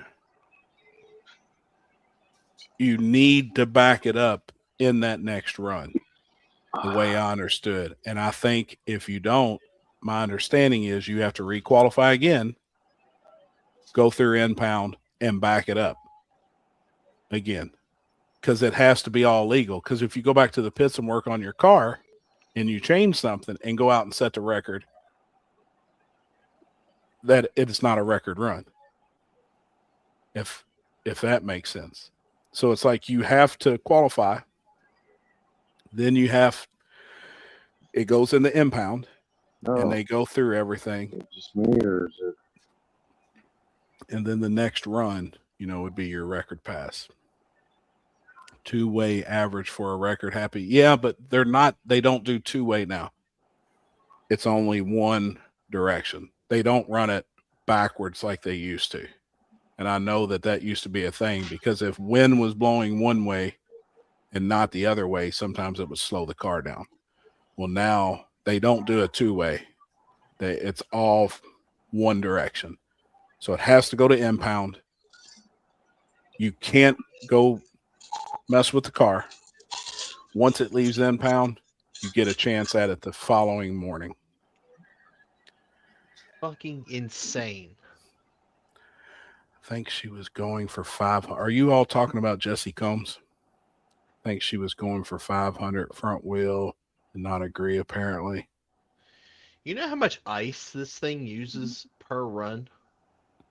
Just take a guess.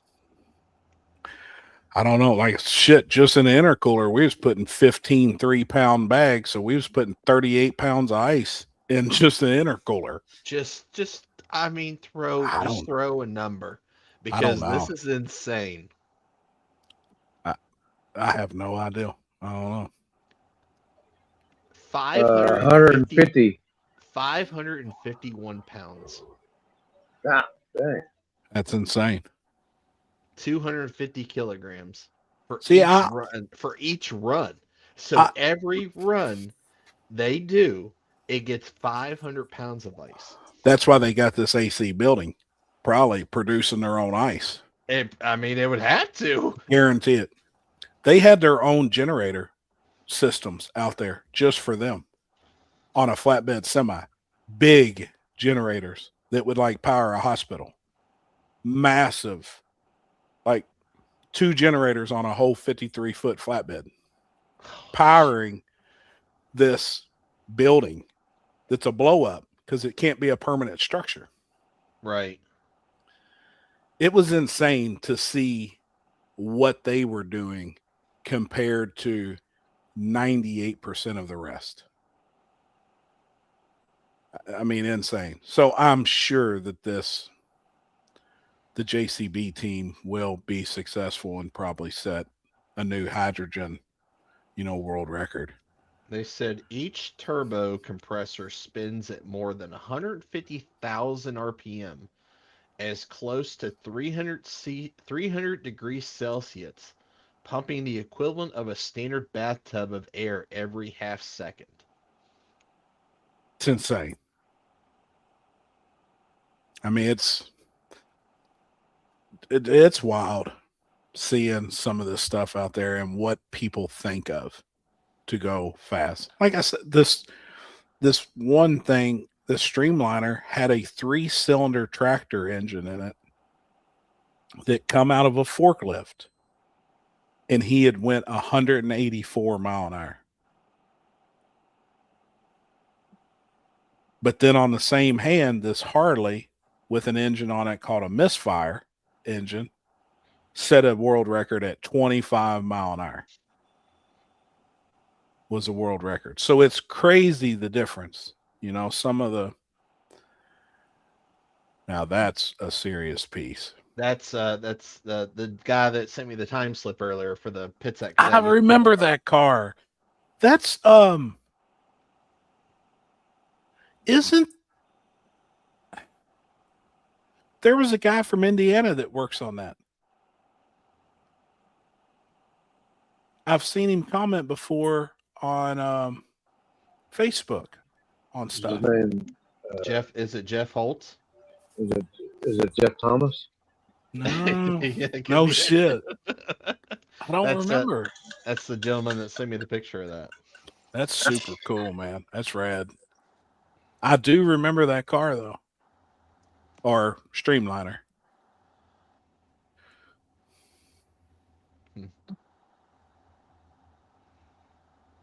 Yeah, it's wild, man. Now, something else I gathered too. So I think the 763 mile an hour mark was done in like the 70s. I think it was 73 or 74, whenever it was, and nobody's ever broke that since. There's been guys building cars since then to go the next mile an hour mark that like everybody's wanting to break is 1,000. 1,000 mile per hour wheel driven. Dude, back in the 60s and shit, they were using rockets. One of them had like 30 some rockets. Wasn't turbine, wasn't jet, rockets. You were literally strapping your ass into a bomb that if more than one or two went off at one time, like this thing, You're going for a ride. dude, it's insane. I mean, the shit is just really, really, and they were doing that in the 60s. I can't imagine. Somebody went over 300 in 1935. 1935. The dude had a leather helmet on with goggles. I watched it. I watched some documentaries. Literally, leather helmet, goggles, 300 mile an hour with a 12-cylinder or some shit Rolls-Royce engine in 1935. That's crazy. Insane. Like, Happy, how from much Illinois. salt did you bring home with you? I didn't bring any because I really contemplated, and I had a water bottle that I let dry out, and I was going to scoop the salt up and bring it back, and then I wanted to put it in baggies and give it to all my buddies, anybody that wanted some. I wanted to have plenty of it. It's a tough look to get on an airplane with a bottle of that stuff. The look of that salt would Almost look like Probably. ice. That warrants a cavity search if I ain't ever seen one. Yeah. I got caught with that in my carry-on from TSA. They are checking every orifice on my body. And I promise you, they're I'm not going surprised to you believe just didn't do it. Just Do it just to do it. Yeah, just so Hey, you hey. can get the body cavity Yeah. search. I'm going to go ahead and pull it out and just set it on the conveyor. All right, guys. I'm ready to go on to the room. Let's just go. I mean, Walter Happy White, yes. Like it really didn't look appropriate to bring on an airplane, and I still really contemplated it. Now, when it's wet, it really looks like one product, and when it's dry, it really looks like another product. So I didn't. Either way, it would look in a water bottle going through TSA, whether it's dry or wet. Didn't Ain't look gonna be a good. good time. No. And trying to convince them that it's salt, I was like, what I should have done is put some in a box and just shipped it. Because the amount of salt that leaves that salt flat daily on vehicles, I bet there's thousands and thousands of pounds that leave that they don't. I mean, the whole parking lots, everywhere we went to dinner, the hotel, everywhere we went was covered in salt where it had fell off the car at night, where it had dried up and fell off like snow. Just when you go to a parking lot somewhere and it's been snowing, you see, where like it's fell off a car. That's literally, and then there was every parking lot down the main drag in town, where we stayed in a town called Wendover. Every parking lot had like donation car washes, like kids baseball, or you know what I mean? They were doing like fundraisers. They had a pressure washer, and they were out there, because if you take your rental back and it's covered in salt, it's a fine. Oh, So shit. Alex Taylor had a roll of this real sticky plastic. It was real smooth on one side, real sticky on the other. She wrapped our entire floorboards, both front floorboards and the whole back, with this shit. Well, then at the hotel, right before we left and went back to the airport, we rolled it all up into these balls, and we didn't have one drop of salt inside the car. Like, she knew what to do to keep the salt out of the inside. Huh. But A pressure what? Washer. W-E.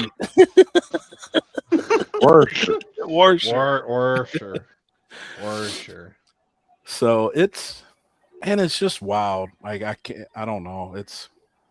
I really wish everybody could experience it though. And I think even for people that's not into it, it's still something worth seeing once. And you may even just want to be there for one day, but you'll talk about that forever. Like it's not a spectator deal. I could handle me as a spectator not being there with a car. I'm making it one day, and I'm be like, all right, we're out of here. No, we're gonna chill at the hotel because it is hot, and you can't cool down. And again, there is no shade, and you better bring a bunch of water and a generator and a fan. Just means to try and stay cool. What another thing was really cool when we drained the intercooler tank between passes, it literally looked like when you piss out in your front yard and it's a foot of snow and it just melts straight down to the ground. That's what water does to the salt. So when we would drain the intercooler tank and it would drain out the bottom of the car, it would literally bore a hole into the salt down to solid ground. Wild. Do they estimate how deep like that is there? Some spots are 10 feet, some spots are a half inch. So not at all, hardly at all. Yeah. And it's getting less and less.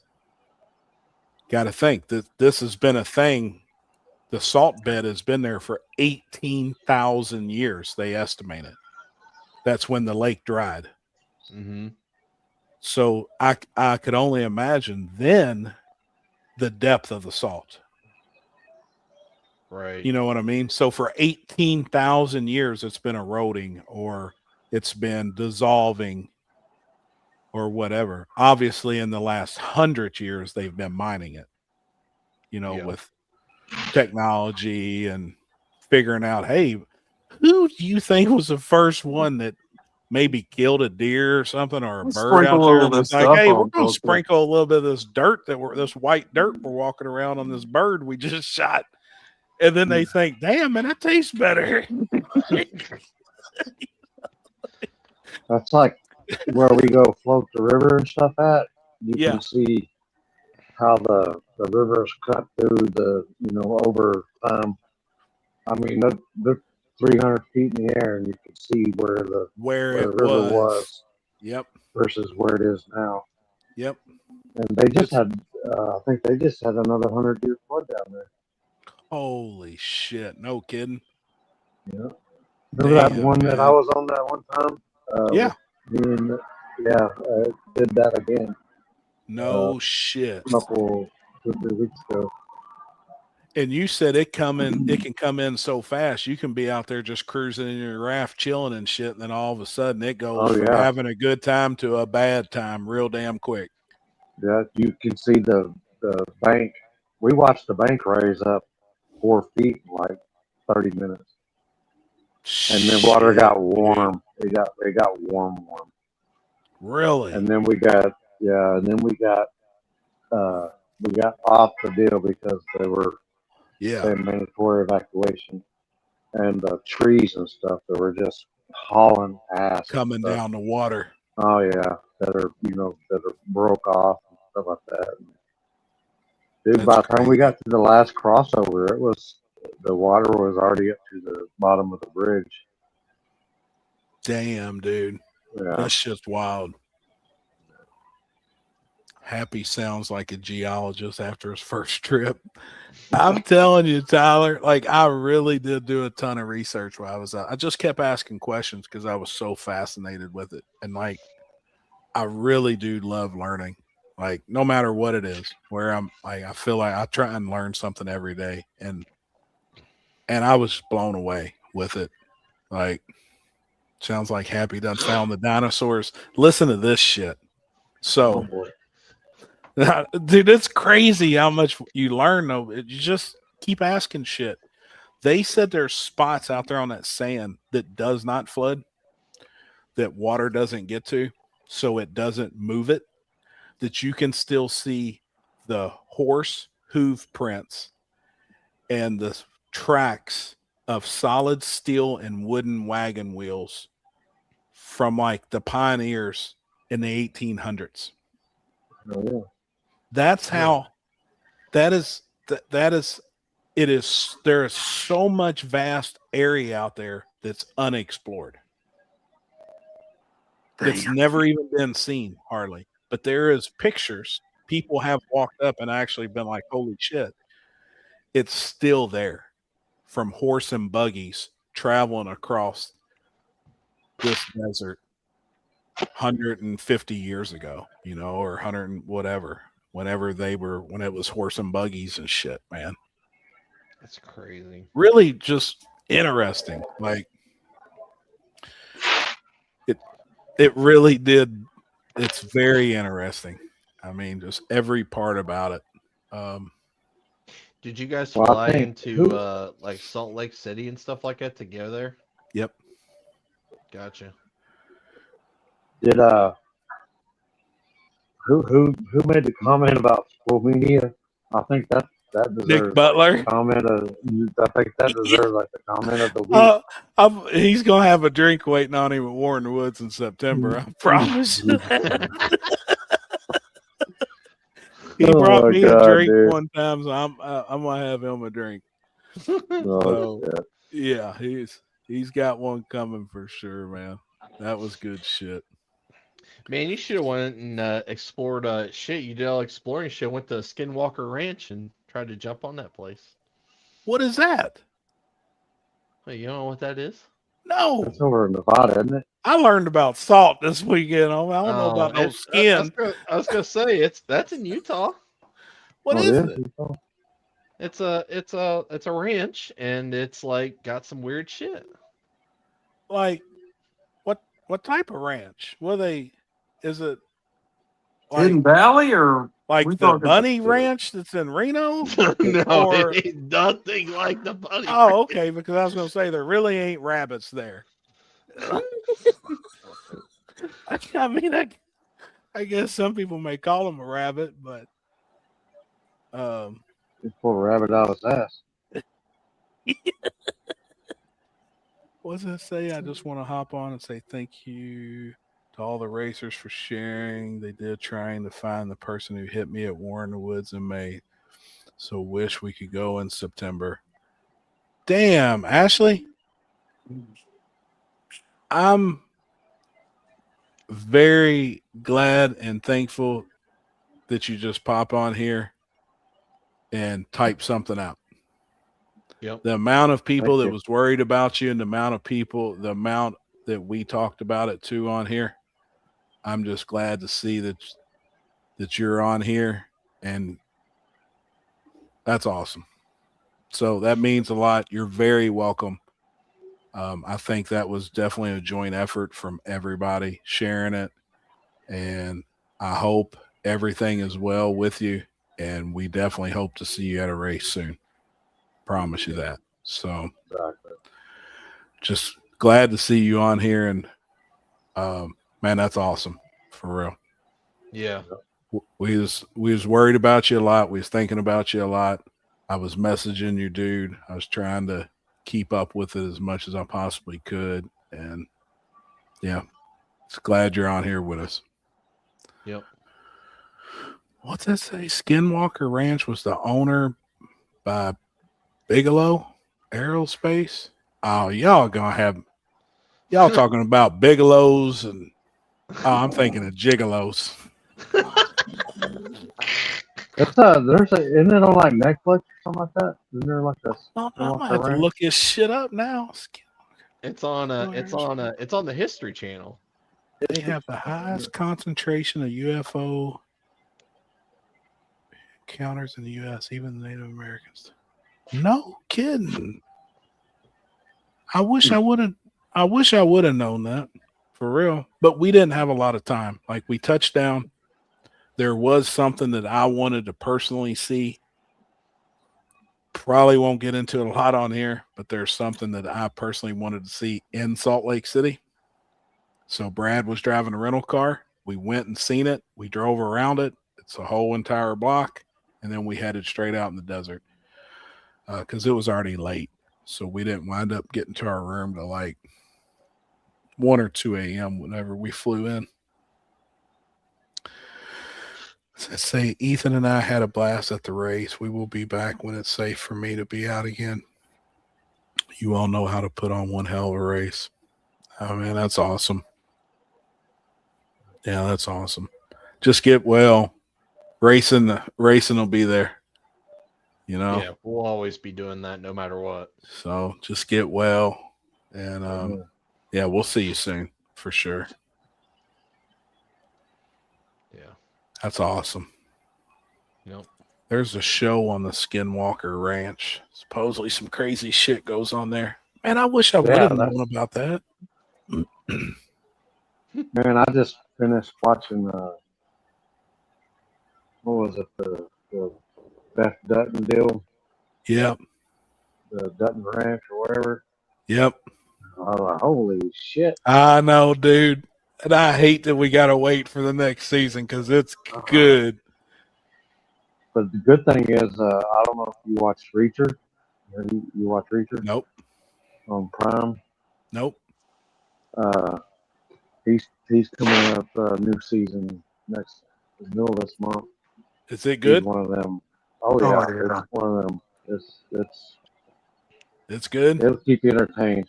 All right. Shit, I need to start on it then. Hell yeah. Yeah. I was pissed. That Marshall's with Casey. Yeah, I want to start it too. I haven't watched it. I think I watched one episode. Hell first yeah. episode. Reacher is a good show. Love it. I need to watch it then. If you all are saying it's good, everybody I need And to there's watch a spinoff too, because the other girls, they're gonna have a spinoff show with one of the girls was on this platoon or whatever. Yep. How many seasons is Reacher? This is the third one, I think, third or fourth.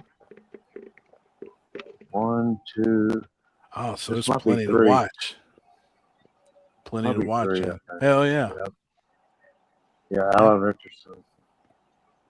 That's the guy's name.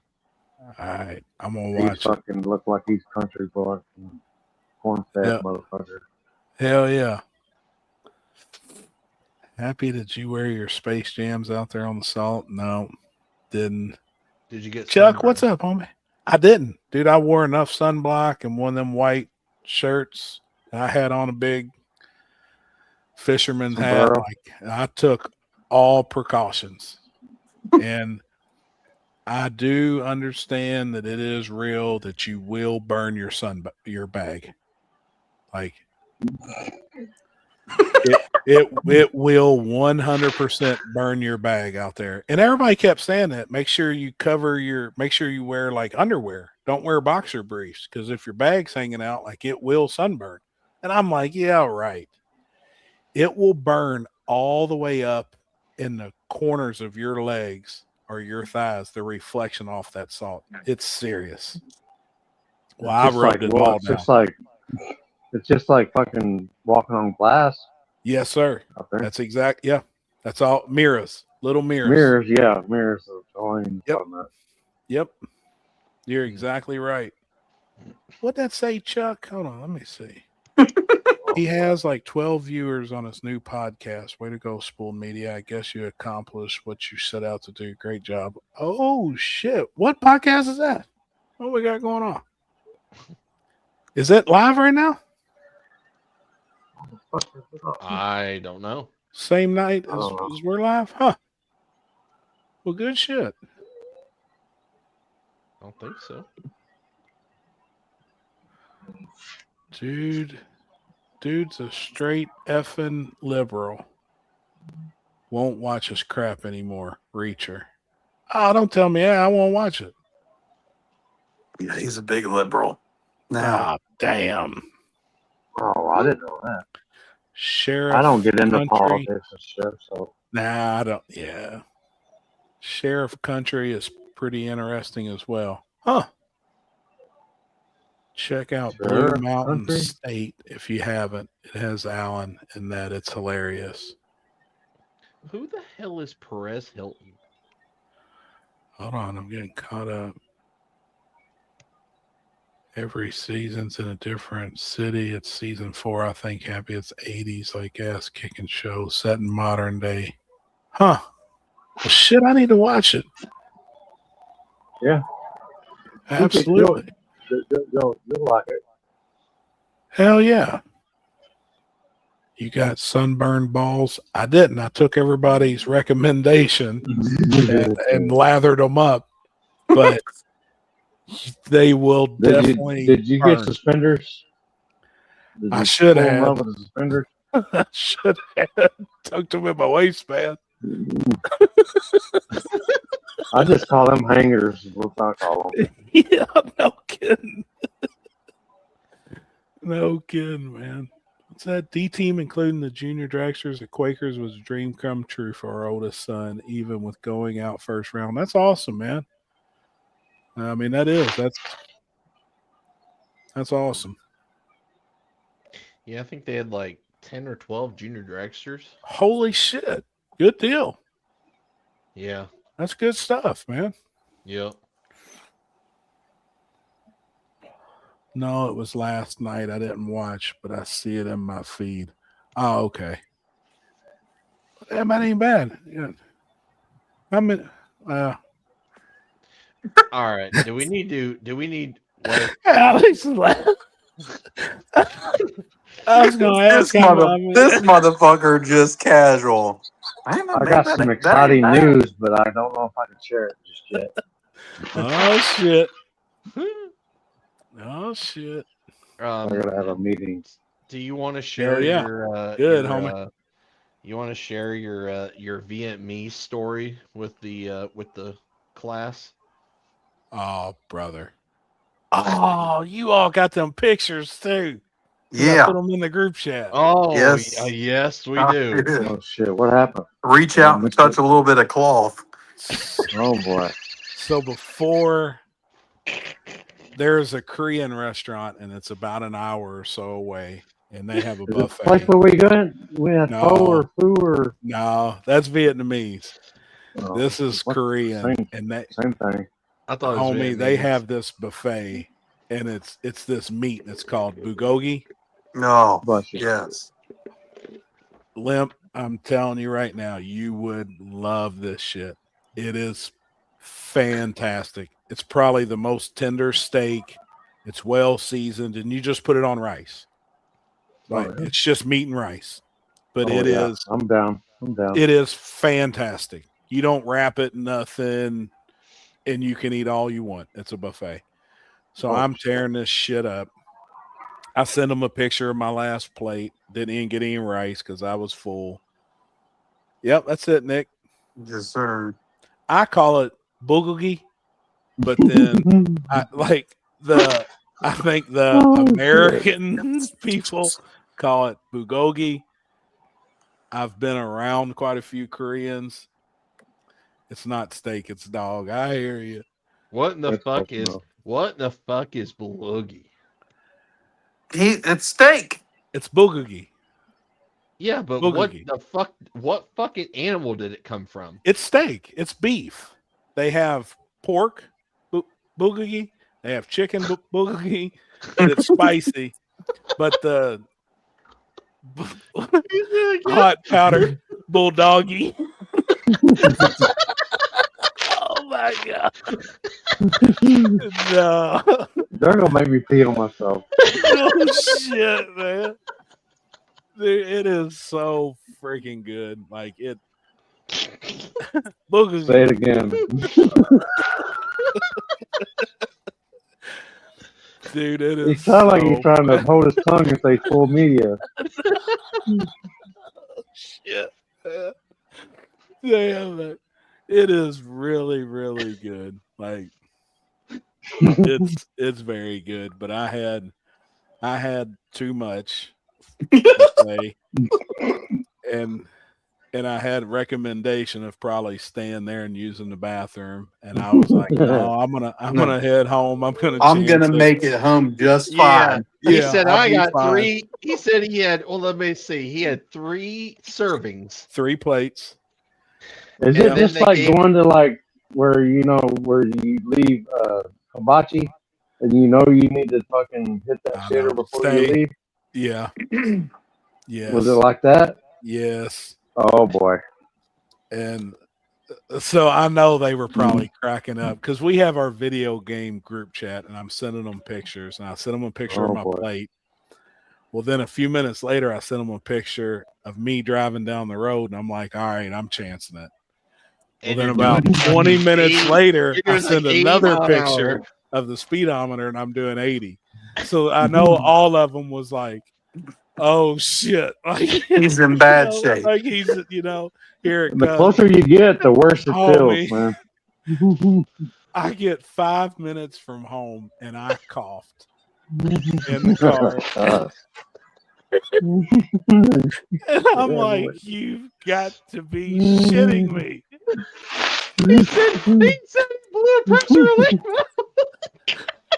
So when I get home, obviously the first thing I do is haul ass to the bathroom and I take a picture of my shorts and drawers between my feet, and I don't shit in them. And I'm like, you've got to be kidding me, man. Like I shit myself usually about once a week. Like it's getting common now, dude. It sucks. It sucks, dude. It's fucking you get early sign of dementia. I know. I'm like, You gotta be shitting me. I'm like, I get mad at myself. I'm like, you've got to be shitting me. I done shit plumb all over myself. I'm like, last time I shit on myself was to prove a point, and I did. right? Yeah, no shit, man. You proved yourself a point. Damn, don't chance it. Yeah, you damn right. I was so pissed. Where was you at? Where you shit? I was out on Gene Snyder, out on the highway, and literally I'd already seen the 1 mile to my exit. Oh, and I don't man. know. I had like something, and I went to cough, and as soon as I coughed, I was like, my eyes got big. I gripped the steering wheel, and I'm like, you've got. I mean, it blew a valve off. My bottle pressure was full. I'm like, the jaws alive fucking broke loose. I'm like, oh my god! You got to be shitting me. If Chris wants to pull them up here in a minute, because I'm sure on your all's end watching the group chat, seeing the pictures, you all were probably like, I guess I need to go back and check that shit. Are they still there? It was in we're in our video game. Oh, it's like it's me, Chris, Alex, my son, and then our buddy. It was a shitty picture. I mean, I don't know if I want to ruin anybody's night. Start from the plate of food, if you've got them. Yeah, they've already seen Happy in a shower and shit all over the toilet. This ain't that bad. That's true. Compared to the toilet. No. Oh, no, not at all. But dude, it was funny today when you posted all those pictures of me and said, what is Happy thinking? And then the one guy's comment about me in the camper on this shitter. He's like, we need that picture. I'm like, damn it, man. These people. Oh my god. Cracks me up, man. I like how a bunch of people are like, no, dude, post it. Stupid.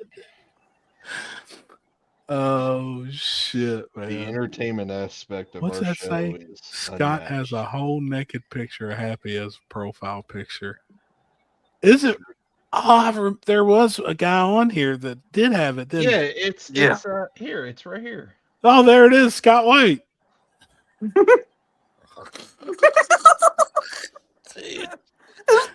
That's funny.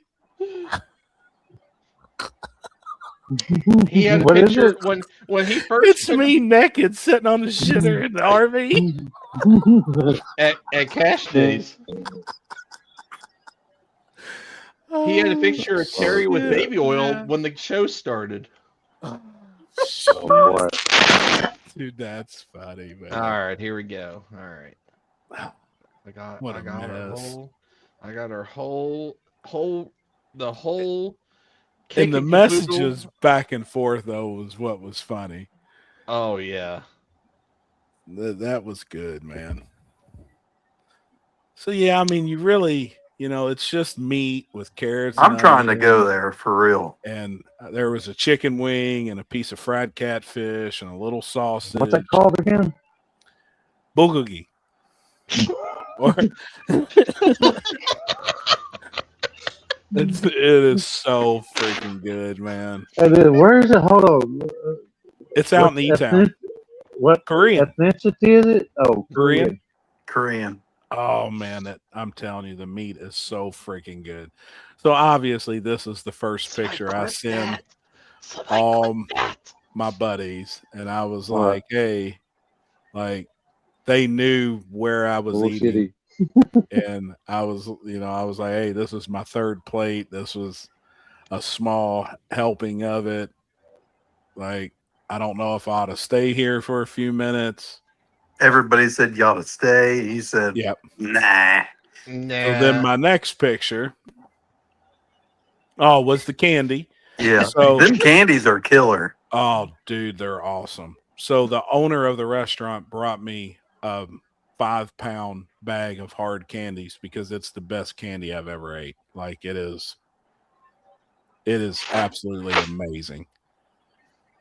So I had my candies, had my yogurt. They bring you a bottle of yogurt. It's kind of liquid yogurt. It's supposed to cleanse your palates and stuff before you leave. Oh, it cleansed your palates, all right. It cleanses your colon. Is what it cleanses. I will never have to drink that clear drink or that powder drink ever again. I'm just going to go eat some bulgogi for my next colonoscopy, and we're in good shape. I had one in the hospital last week. Everything good? Yeah, they found Good. where it is. Good. Happy you need Pepto introduced into your diet. Just stick the bottle up your butt when shit gets real. Dude, I actually do drink quite a bit of Pepto-Bismol also. And I really do. Yeah.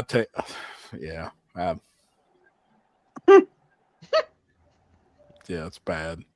Anyways. And the bad part is, so I ain't even going down it. Yeah. All right. So what happened after the candy? So here was well. next. Yeah, I'm like, all right. So when I put this picture up in the group chat, I'm like, boys, I'm chancing it. And this is actually passing like the Gold Vault here in Kentucky, Radcliffe area. I'm passing the Gold Vault. I'm going down Dixie, headed towards Ohio Valley, which is roughly an hour from my house. Oh boy. The Gold Vault's to the right. He says, "I'm chancing it." That's his message, and then this pops and this up. is the picture. Yep. So then 30-ish minutes later. Well, roughly, what's funny is your son says, "I'm fucking crying." He's gonna get about 5 minutes from home, and that's when it's gonna hit him. Yeah, no shit, man. And then we get this. Yeah, your boy's running 80 about 30 minutes later. And at that point, yes, this is the GTR dashboard. That is I'm definitely surprised you didn't have which I'm is surprised you had gas, to be honest with you. It was full too. I had a full tank. Oh That's shit! Yeah, I'm talking about your vehicle, not your ass. I know. No shit. So that was at 2:07, and then at 2:27, yes, Happy goes, "I call this a win at this point." And that's what we get. Oh, good lord.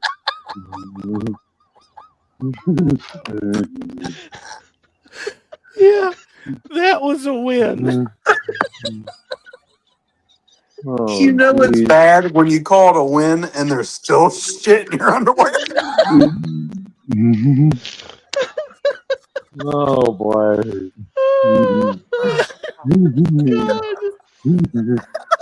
And then at this moment, we're dying in the group chat. Dude, I know you guys were. I was crying Because tears. at that point, you all were invested into the story.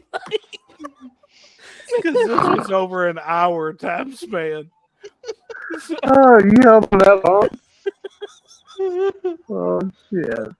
Oh motherfucker. Dude, I know you all were Oh, dying. 'Cause, I mean, I was too. And even when I took the picture and I put, at this point, I call it a win, I'm cracking up. Like, and I done shit my pants. The fact he took a picture like a real proud boy.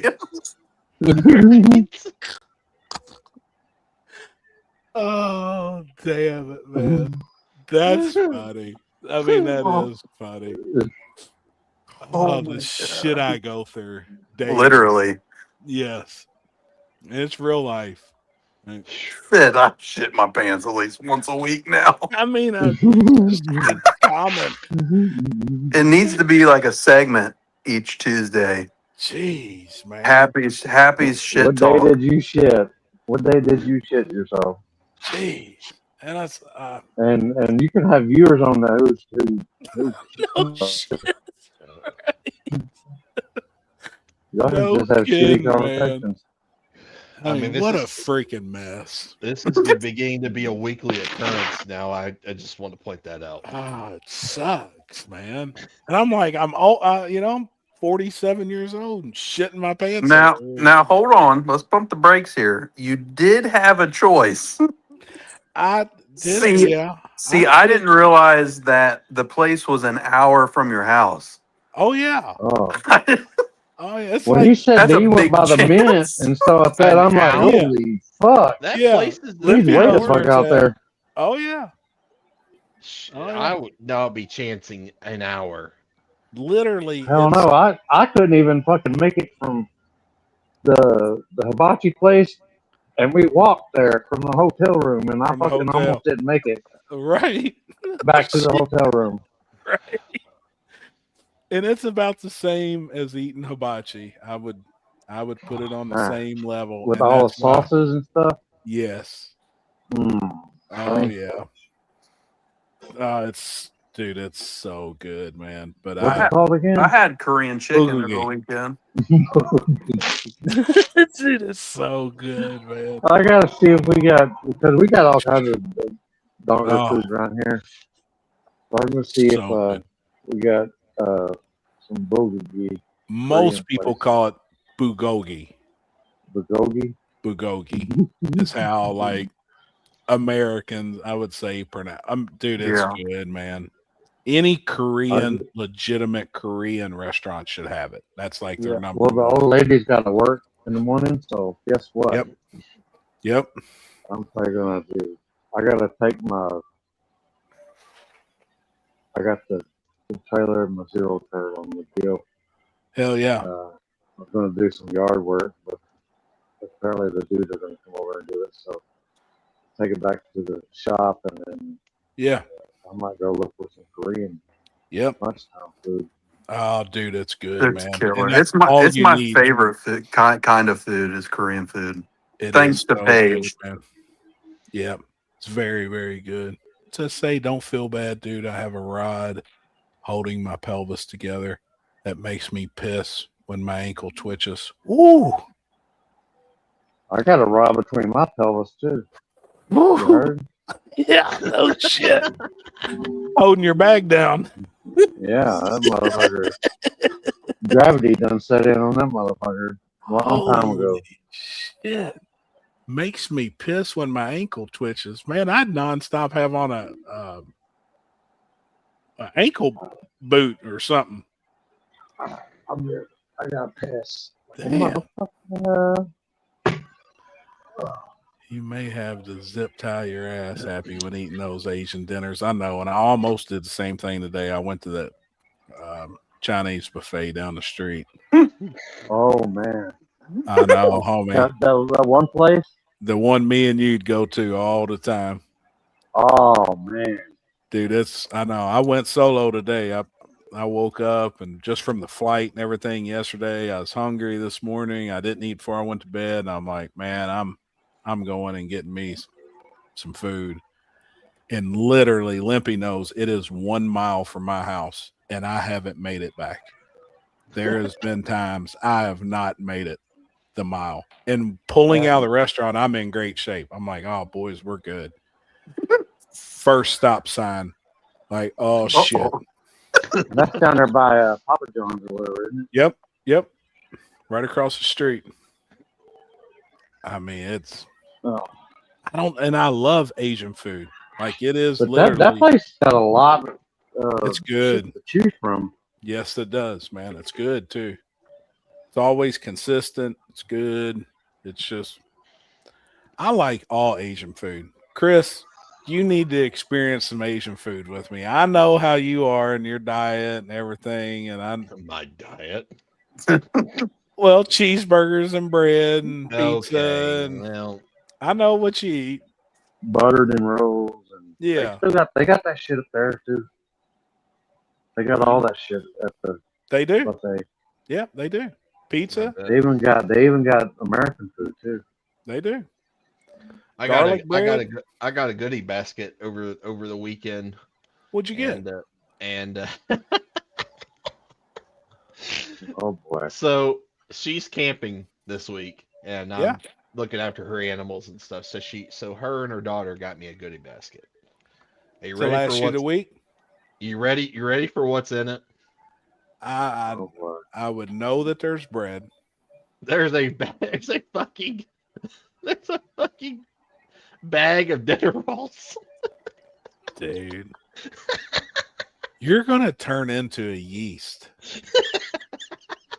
I mean, for real. I like the Like- ones that you get for like Thanksgiving. Them kind of ones that you just throw some butter yeah. on top of them. Oh You yeah. just you take them out of the bag and then stick them in the oven with the Yeah. cardboard still on it. Man, Yep. My favorite's the Hawaiian rolls. Oh The yeah. little Hawaiian rolls in the bag. There's like yeah, that's 12. basically what they are. Oh, he's gonna have type 2 diabetes. Here, I got a picture of it. I forgot she sent this to me. Happy you need to start daily a motor. What is that?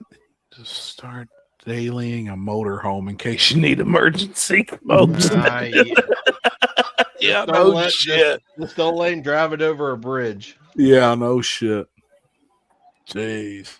Dude, and speaking of how thankful I was, imagine the porter cans on top of the salt. It's 108 degrees, Boiling. boiling. Oh my gosh. Oh, I Could bet. you imagine? What was hotter, that Porter John or that shitter in the camper? The Porter John. Definitely. And the shitter in the camper was hot. I mean, it was hot. The Porter Johns. I tell you what, though, Alex Taylor and the people that she was pitted with and Nick and everybody were really smart. First day they got there, they got their own porter can and put it in between their two trailers and put a lock on it. And you only did number ones in it.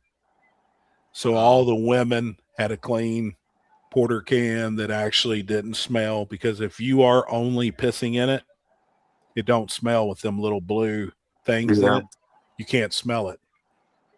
The ones Them by the things taste like starting line, shit. I'm just saying. I guarantee it. I guarantee it. Dude, the ones in the up by the starting line though, where guys had shit in it. Oh, I couldn't even walk by them. Boiling. I mean, there was no way I could piss in one of them. That's no like way. walking by one of them at fucking fucking New Orleans. Yes. Yeah, you ain't Oh. Yeah. It was like Sunday at Warren Woods. Oh. You open the door. Even the and that thing's bugs, just even the looking at buzzers you. don't even want No. to. Don't even want to. No, the flies They're won't like, even go in. like, We're hey. good. Shit, you remember last year when we Oh. closed that one porta off that was beside my tent and we made it just our own and said it was Damn out right. of order? Yeah. Oh, And you yeah. walked over and Yep. That's the best thing you could do. Just put a piece of paper on it and said out of service.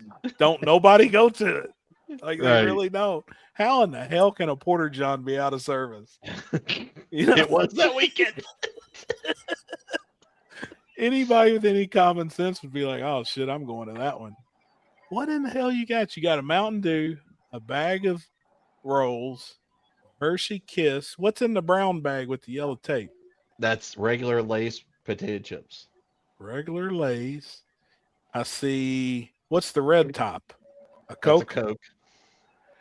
The other green top's another Mountain Dew. Yep. You got a cup. And Smarties. And what is the What is a fucking dinosaur? Is that for you to cuddle with, Yes. brother? Oh my god. It's actually on my desk over here now. That's cool, man. That's awesome. Katie, that is really Sweet. Yeah, you're just bringing out the bitch in him that we all knew that he had. That's awesome. I'm just kidding. That's good shit, man. Good stuff. I mean, well, you guys obviously know because everybody on here has traveled with me. I have no idea what's in my bag until I unzip it. You know, I have no clue until I open it. I have no Yeah, for the people that don't know, Happy doesn't pack his bag. ever Oh, or who ever knows? have. Oh, wait, yeah, I mean, yeah. you all Well, I should know. know that, but everybody on the panel here knows that. Yeah. So I've Yeah, been I'm on very the wrong fortunate. time here. Oh, Oh, no, I no, heard no, there's no, someone no. underwear. Something No, about bags, Yeah, no shit. touching my But- bag. I don't know.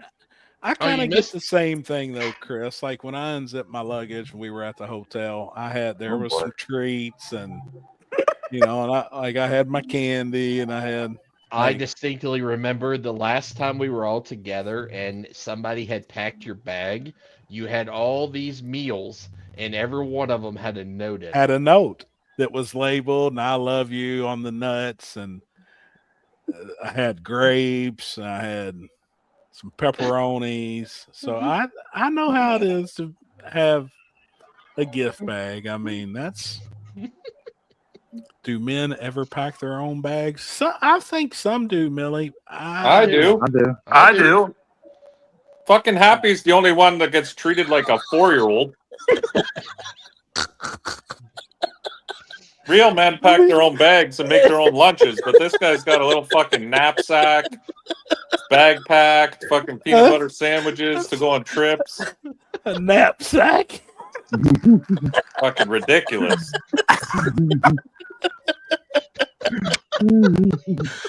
I mean, that is pretty bad. I do. And it's pretty accurate too. Yeah, 100% accurate. Oh shit! What are you doing, homie? Not much. I just got inside finally. I was trying to watch you guys on YouTube, but the stream was all fucked up. That's what somebody was saying earlier. It was Happy janky. needs a diaper bag. Happy needs a no shit, man. I'm so thankful though that I didn't have to shit out there on the salt flats, but you don't eat out there. I mean, when you're that burned your hot, balls. oh dude, it would have you talking about miserable. There's no Hey. way. Do they have food trucks and stuff out there? Yes. But I knew if I ate There was a possibility. So I knew to just stay hydrated. No shit. You drink, like I said, I drank between 15 and 18 bottled waters a day on the salt. And you're not out there that long. You're out there from 6 a.m. to about 6 p.m. ish. They close it at 8. You have to be off. So we would leave about 6. I drank all those waters and still didn't piss. You can't piss. Oh, It yeah. is literally pulling the water like out of your body, being on just raw salt. Literally. It is in your skin when you look at it, you almost would have like almost like a crust. Like it dries you out so bad. And everybody was like, man, do you have chapstick? Do you have chapstick? You could literally almost take like engine oil and put like on your mouth to hydrate your lips. They would just be crusty. So everybody had some type of lip balm or, you know, chapstick or something, man, because it just dries you out so bad. It's wild. I mean, the shit is, it's wild. But yeah, you couldn't piss. I think I pissed one time out there. Oh, I don't pee a lot anyways, but you know, when you drink a couple gallons of water, you would think you would. You still Right. don't. You just, it pulls it out of you. Hmm. I've heard of that happy your body absorbs it. Huh. Oh, look at our dude. What done, dude? Maxwell. He fucked himself up the other day. I had to take him to Oh, an boy. emergency hospital. What happened? I don't know. He was playing in the yard and he fucking came inside and it was like he was paralyzed. He was like dragging his feet behind him and I thought he fucked his back up. Oh, no shit. But then every time I went to pick him up, he'd like yelp. You know what I mean? And I felt terrible. I'm like, I don't know what to do with him. So took him to this emergency hospital. We talked about it a little on Sunday, but they said he pulled a muscle that connects his leg basically to his groin area, like his stomach. Damn. But it looked like a back, because these things, you know, Frenchies are notorious for fucking back problems. So instantly, I'm like, oh fuck, here we go. It's gonna be, you know, Right. thousands of dollars in surgery and. Yep. So luckily, yeah, he just pulled this muscle, I guess, or whatever. They gave him some painkillers. This motherfucker on painkillers is like 2x crazy. Oh shit. Oh, yeah? Oh yeah. They're like, oh, don't worry, he'll be drowsy. Drowsy my ass. I fucking let went him the down on the opposite way? ground. The guy just fucking starts bouncing off the couches, back flipping. I'm like, this guy ain't drowsy at all. I think they gave him give me meth or meth. something. Yeah, they gave him something. I think they gave him the wrong pills. Holy shit, man. They gave you that. They gave you the American version, not the Canadian No version. Yeah. shit. Every time I give him this painkiller, whatever it is, he starts fucking going crazy. So he How do seems you to keep be. him from jumping? Well, I had to put him in his crate. I had no choice. Oh, yeah. We He's did the got same thing. He's got a nice crate, like it's a big crate, whatever. But yeah, now I have to at night, like, and when I'm not with him, Yeah. I have to put him in the crate so that he doesn't go fucking crazy. But he seems a lot better today. He's been acting. I didn't Good. have to give him the pill this morning, and he's walking around It's normal. So ADHD. Good, man. Give him some coke. So he's ADHD. Give him some coke. Yeah. That's wild because it actually is doing reverse. yeah, he mean- needs something, but tonight he's chill. You know, I probably shouldn't say this shit either. It's, But you will. but yeah, I hear it all the time. Like, you know, I have a bad back, so I take pain medication whenever my back's jacked up. Yeah. Well, what it does to most people, everybody's like, oh, dude, I can't take that. Like, I wouldn't be able to get up and do anything. I'd just be lounging, and that shit's going to knock me out. Every time I offer one to somebody that's like, hey, my back hurts, I'm like, hey, I got this. They're like, no, it just knocks me out. I go the completely opposite way. Fires you up. It fires me up, and it like motivates me. So I understand. Like, I tell people all the time, like, I get it. Like, why some people do take them, you know, or can get hooked on them, because I go the opposite way of what most people do. Oh, yeah. Some people's like, oh man, I'm drowsy. It makes me sick to my stomach. It's like I go the complete opposite way. I'm sweeping the street. You know, like, I mean, Yeah, that's how he was. crazy. I was kind of looking forward to him being drowsy so I could chill. And this guy's like level 5 fucking. firing around, and I'm like, listen, you're hurt. You can't be Yeah. jumping around, fucking going crazy. It's like trying to jump off the stairs. He's fucking nuts. No shit. I'm Like like, oh my my pug god. did that one time whenever he got fixed. He was supposed to like Kevin Calm and stuff like that. That motherfucker, god dang, he done ripped his fucking cone off and Yeah. fucking jumping everywhere. Yep. Wilder and shit. Yeah. Let's say, does Kinsey do pain consults at races? This weather chain has been kicking my ass. She could definitely recommend probably something. It's what she does. Chris, stop texting me. Maxwell is present. Hey, he trumps all, don't he? Yeah, She everywhere I go. Yep. Fuck me. Maxwell's around. I ain't even Yeah. a thought. Happy people are turning them down because they are suppositories. Oh, boy. Gen 2 Garage, put me in, coach. Come on, homie. What's up, dude? Hold on. Chris will send you an invite now.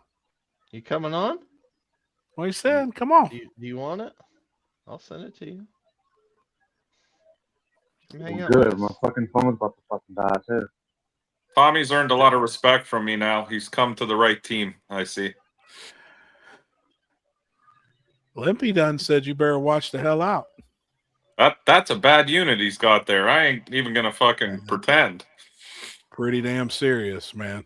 Pretty serious. It looks good. That truck's a good looking truck. It's like a damn show truck. Yeah, it's nice. I saw the video today. I watched his video that he put out today. Yeah. That thing's bad unit, man. I like that. I'm ready to see the next one of them testing. I'm ready to see it in person. I just want to see that that's- thing. It looks fucking badass. It's sick, man. Tommy, Yeah. I'm gonna send it to you in Messenger. Just FYI. I want to look at the chassis and stuff, just look it over, but it's It's definitely trick. Yeah. nice, for sure.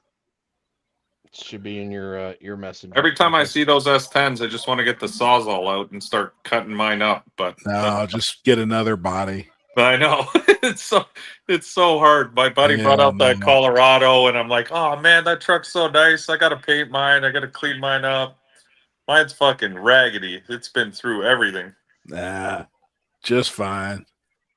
Still does the job, but Oh, they said the video's up of him testing. Just put Oh, it yeah. up. Hell yeah. Good stuff. yeah, it's a good video too. When we hop off here and watch it.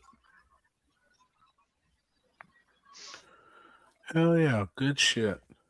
Oh, Damn. was that Phone Limpy died. gone? Yeah, probably his phone Oh, died. God. Is he gonna shut the whole stream down now? Nope, we're good. Oh, Kinsey, we I'll figured catch that one up out. with You at an event for sure. It's worth the ride to Louisville or further to make this seasonal shit manageable. That sucks, man. It does. It sucks. Anybody that deals with any type of chronic pain, that I feel for them because I've been through it. This guy. What are you doing? I'm in the show. Yeah. Yeah. I'm We're in the live. show. We're Hello. live, man. It's all you.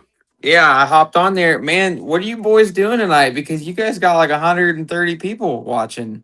I don't believe they still are because we had done talked about me pooping my pants. We talked about the salt flats for 3 hours. Like we've been through it all tonight. So I can't believe there's people even still watching, but everybody's definitely excited about this truck for you. Oh, yeah. Yeah. I just put up a video around 9 o'clock. Dude, our channel is blowing up right now. It's awesome. I bet, brother. I'm blessed, dude. So normally, like the way I gauge it is like our 1 out of 10 YouTube videos are typically like in the first hour, it'll get 10,000 views. Yep. The last 2 videos of this truck, well, tonight, this video had 25,000 views in an hour. So Holy shit. our views are up like 150% or what? I don't know, 1.5 times. Good for So, you all, man. That's dude, awesome, dude. It's insane. And I wasn't sure how it was going to do because, you know, the theory is like you know, it's like unrelatable in a sense because it's like a really fast car and it's kind of unattainable for your average guy. I mean, that's why I don't own it. I just drive it. I never thought I'd ever make a run at small tire again, but this opportunity came out of nowhere and here I am freaking in a small tire car.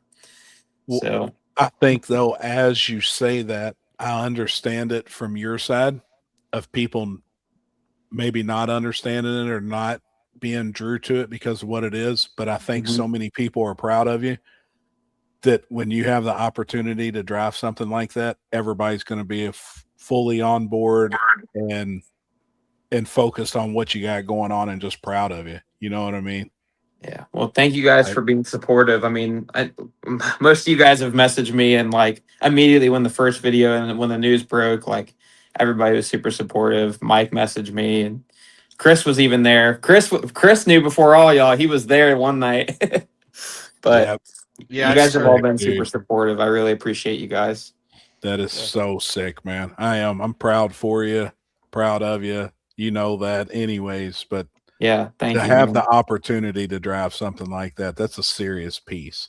Yeah, Now, it's- does this new video, did you make an opener? Like how you do on some videos? No, I didn't really because I didn't know yet. I didn't. Oh, I mean, okay. yeah, I mean, I wish we could play it. Like you do some of them with the music and stuff. I seen one.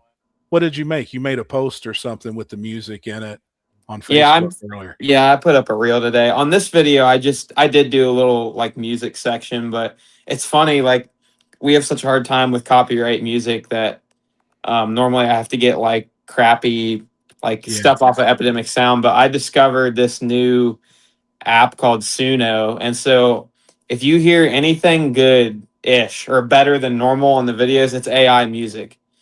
Really? Yeah, and it's way better than stuff I've found on Epidemic Sound. Do you have to pay for it? Once you sign up, which I want to say, I think it was like $8 a month or something. It's like infinite. Oh, You can make cool. as many as you want.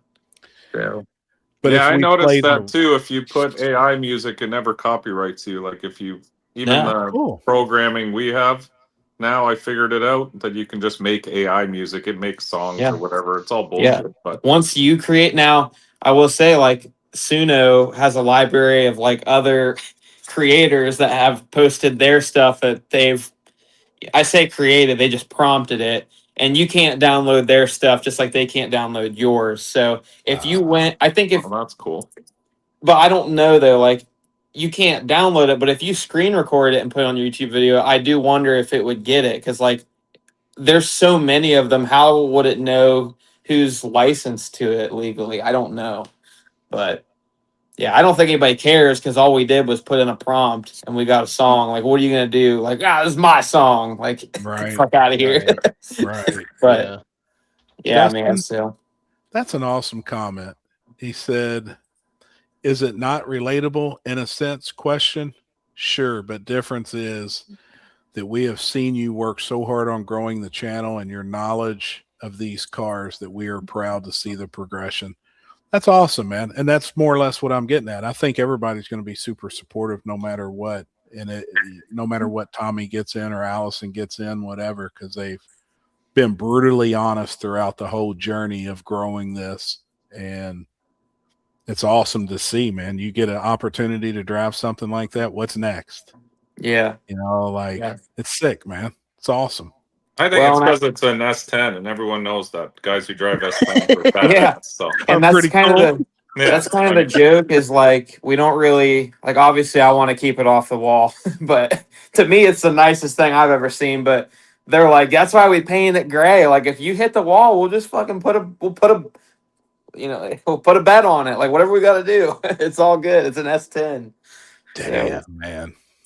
Yeah, well, and I think as so the guy that owns it, his name's TJ, and they kind of partnered. It's TJ, his wife Kelly, which they've been friends with my dad. Like they went to school together, street race together. Like, man, they go way back, and so it's all kind of come full circle.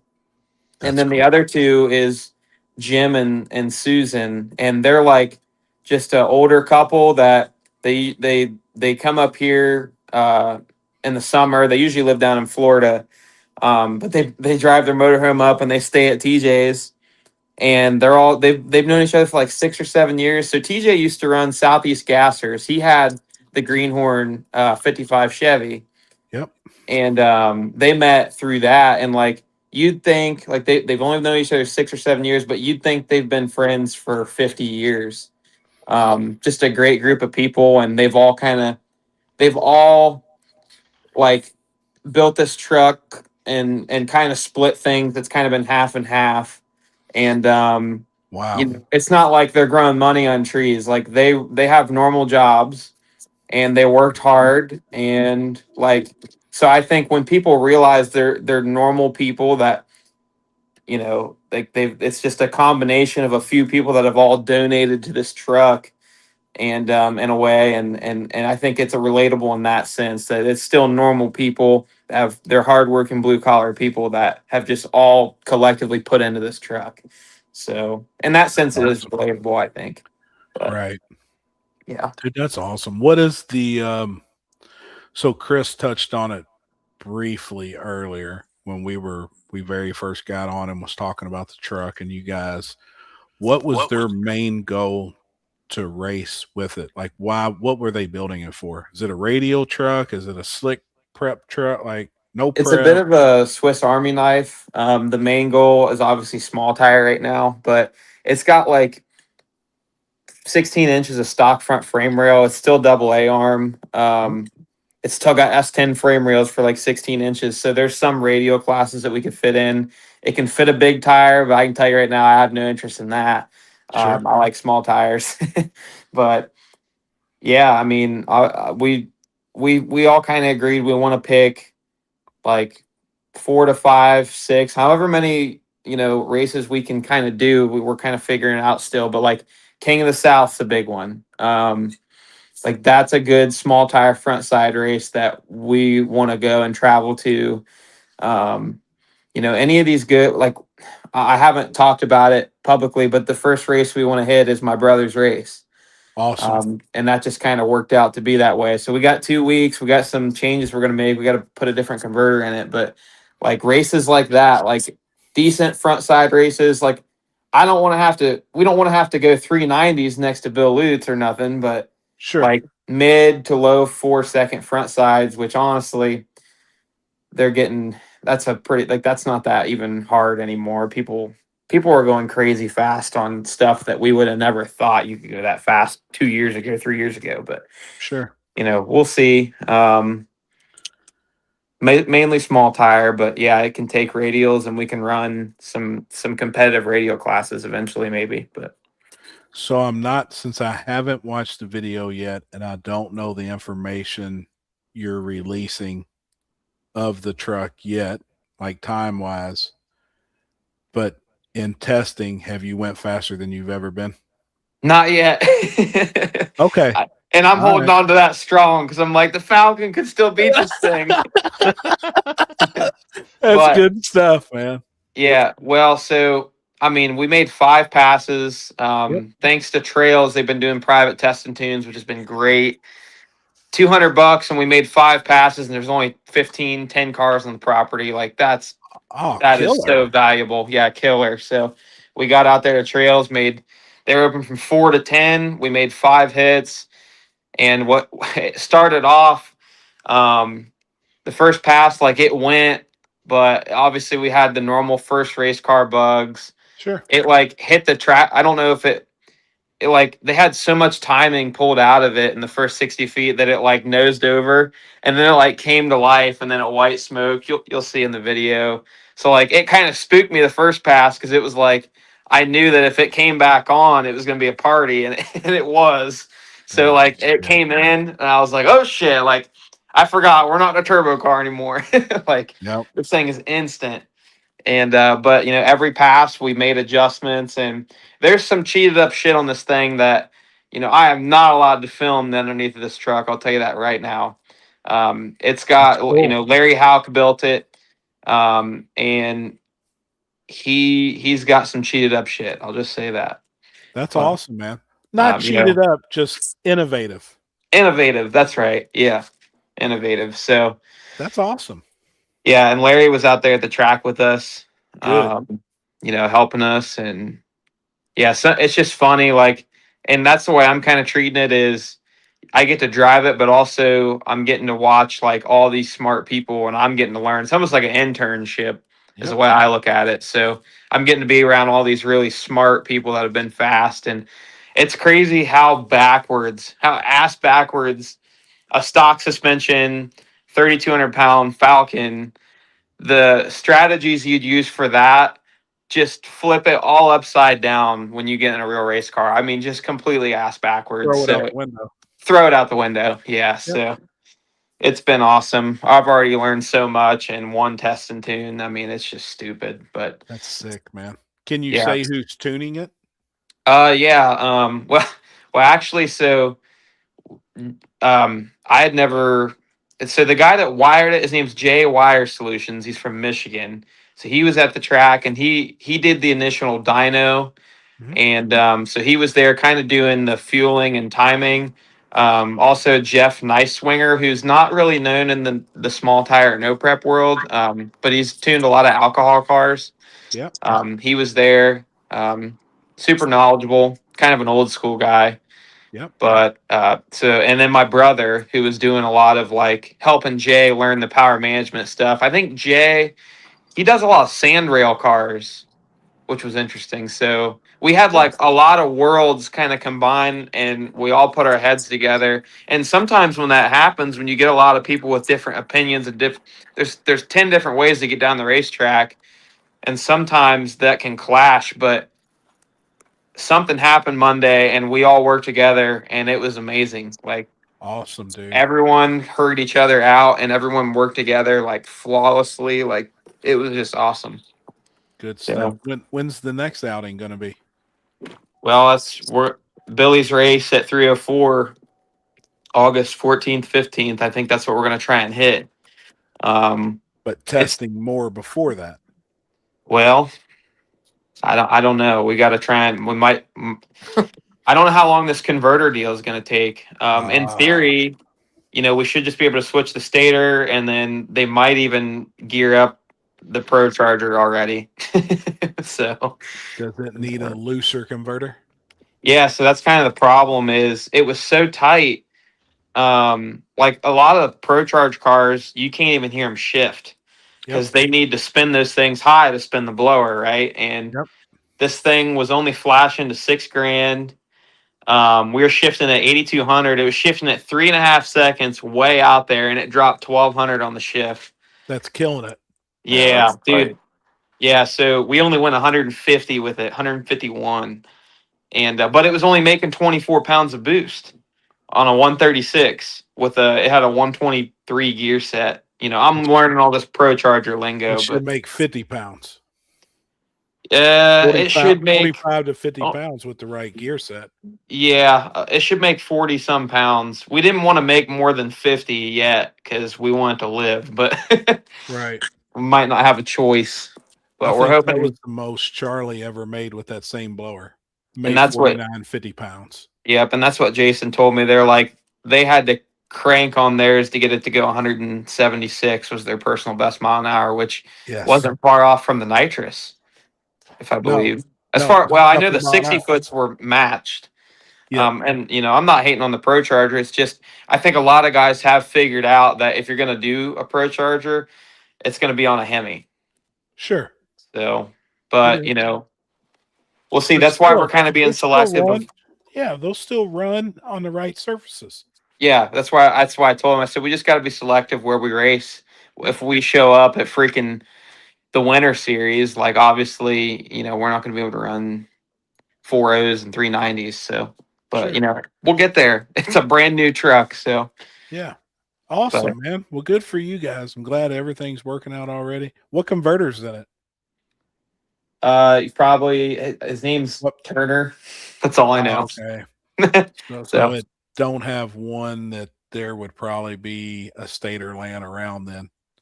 I don't know. The guy that did this converter, as far as I know, from what I heard, he's more of a turbo LS guy. This was his first Pro Charge converter, so that's a tough one. That was a curveball for him. So, I'm sure TJ is going to give him another shot, see if Sure. we can crank her down. And, well, we need it loosened up, but yeah. Well, what was good the other night? So, we were actually at Cincy Street Nights, and Larry was out testing his big block Pro Charger deal on the street. Well, he called me looking for a stator. So Jason was there and Cheeseburger was there. So I just handed the phone straight to Cheese. Yeah. Well, then he's got a list, of stators on his phone that Mhm. this person has this stator, this person has this stator. Well, Lonnie over at Extreme actually had the perfect stator that Larry needed for the next day to run the backside of trails. Wow. That's awesome. That is one good thing though about having like a commonly used part in some of these cars, because the amount of people that Cheese tunes for. Mm-hmm. He could find a stator or a pump or whatever you need. That's one good thing about having the people that's going to be in your corner, though. They're gonna be able to find parts or find something, even a whole converter, and just maybe make a swap and see how that thing runs. You know what I mean? Mm-hmm. Yeah, converters are tough, man. I can't imagine being in the converter business. That's got to be a pain in the ass. And everybody, not TJ didn't do this. TJ is one of those guys who's going to tell you he has less than what he actually has. But a lot of your street car guys, they got a turbo LS, and they're going to go to somewhere like Circle D, and they're going to tell them, "Oh, it makes 1,500 because Capizzi made 1,500." And there was a post about this recently on like some kind of tuning page. It was a Holly tuning page or whatever, and it got a bunch of reads. But it's one of them things. Everybody, you start out with something that's going to be too tight, and then you send it back, and it's going to be too loose. And by the time you get to the third one, it'll be close. Kind of close. Yeah. Shit, I went through like 15 stators before we got it right. It was horrible. Yeah. Oh my gosh. Yeah, it's hard. It is. It's hard, and that is everything. I think you've seen and learned enough now that converter really is. It's everything. It really is, and especially in the Pro Charger world, because if the engine is not spinning any RPM, if it doesn't flash X number off the line, that thing's just not going to go anywhere. Yeah. And Mike, to your point, I'm sure you've struggled because the rear mount shit's so, the rear mount turbo stuff is so different. It almost kind of requires a little bit like, at least from when I needed mine to flash high because I had to rev the piss out of my 5.3 to spin the 76s that were 15 feet away. Oh yeah, no, it's the same with mine. You need a converter that's loose but tight, and dump valves, fucking opening, closing. There's 1,000 different things going on just to get the thing to build boost. Right. Yeah. We're idiots. Why would we do that? I have no idea. It's hard enough building something with a tailgate. Yeah. Right. Cripple, that's something we haven't touched on tonight. And there's a group of us that has discussed it kind of privately, but we haven't openly spoke about that. But speaking of the Winter Series and World Series of Pro Mod, what are your thoughts on Bradenton forcing out Drag Illustrated and World Series and hosting it themselves? Wait a minute. You said forced out? And that is the comment on here. So we haven't touched on it at all. Well, from what I heard, that deal was a rumor for a long time, and I heard during the Winter Series, I had already heard chirps that he was handing that deal off to Cletus or something. Like there was always some kind of rumor that he's going to let Cletus take it over and all this. Like this has been something that has been chirped about for a while, but I didn't think they were forced out. But I don't know. I probably wouldn't I'm not going to speak on it very much. I think a few of us have probably talked to people that know more behind the scenes stuff, and whether or not it is rumors we've heard or true information, I'm not going to speak on it. Well, let's But- see. Tomorrow, Wes is supposed to have a show about it, right? He said August 5th, I think. So Yes. I think anybody that is interested in it probably needs to tune into that. And Mhm. whether I'm very curious to hear if it comes out what we heard or if it is something totally different. Yeah. I'm actually curious myself. So Well, it I'm sounds like they're not joking. They're like teasing that it's something like this is going to be a good move. Like they got something better coming. So of course Well, they'd and say that. I But think that Well- is definitely going to be what would be said from the track owners at this point. Hmm. Being, Interesting. Victor and Cletus. But I'm curious Wes's thoughts on the whole deal, because that was a very enjoyable winter series. We had a lot of Was. fun. Mhm. Wes does a really, really, really good job down there. The place was packed, all three events.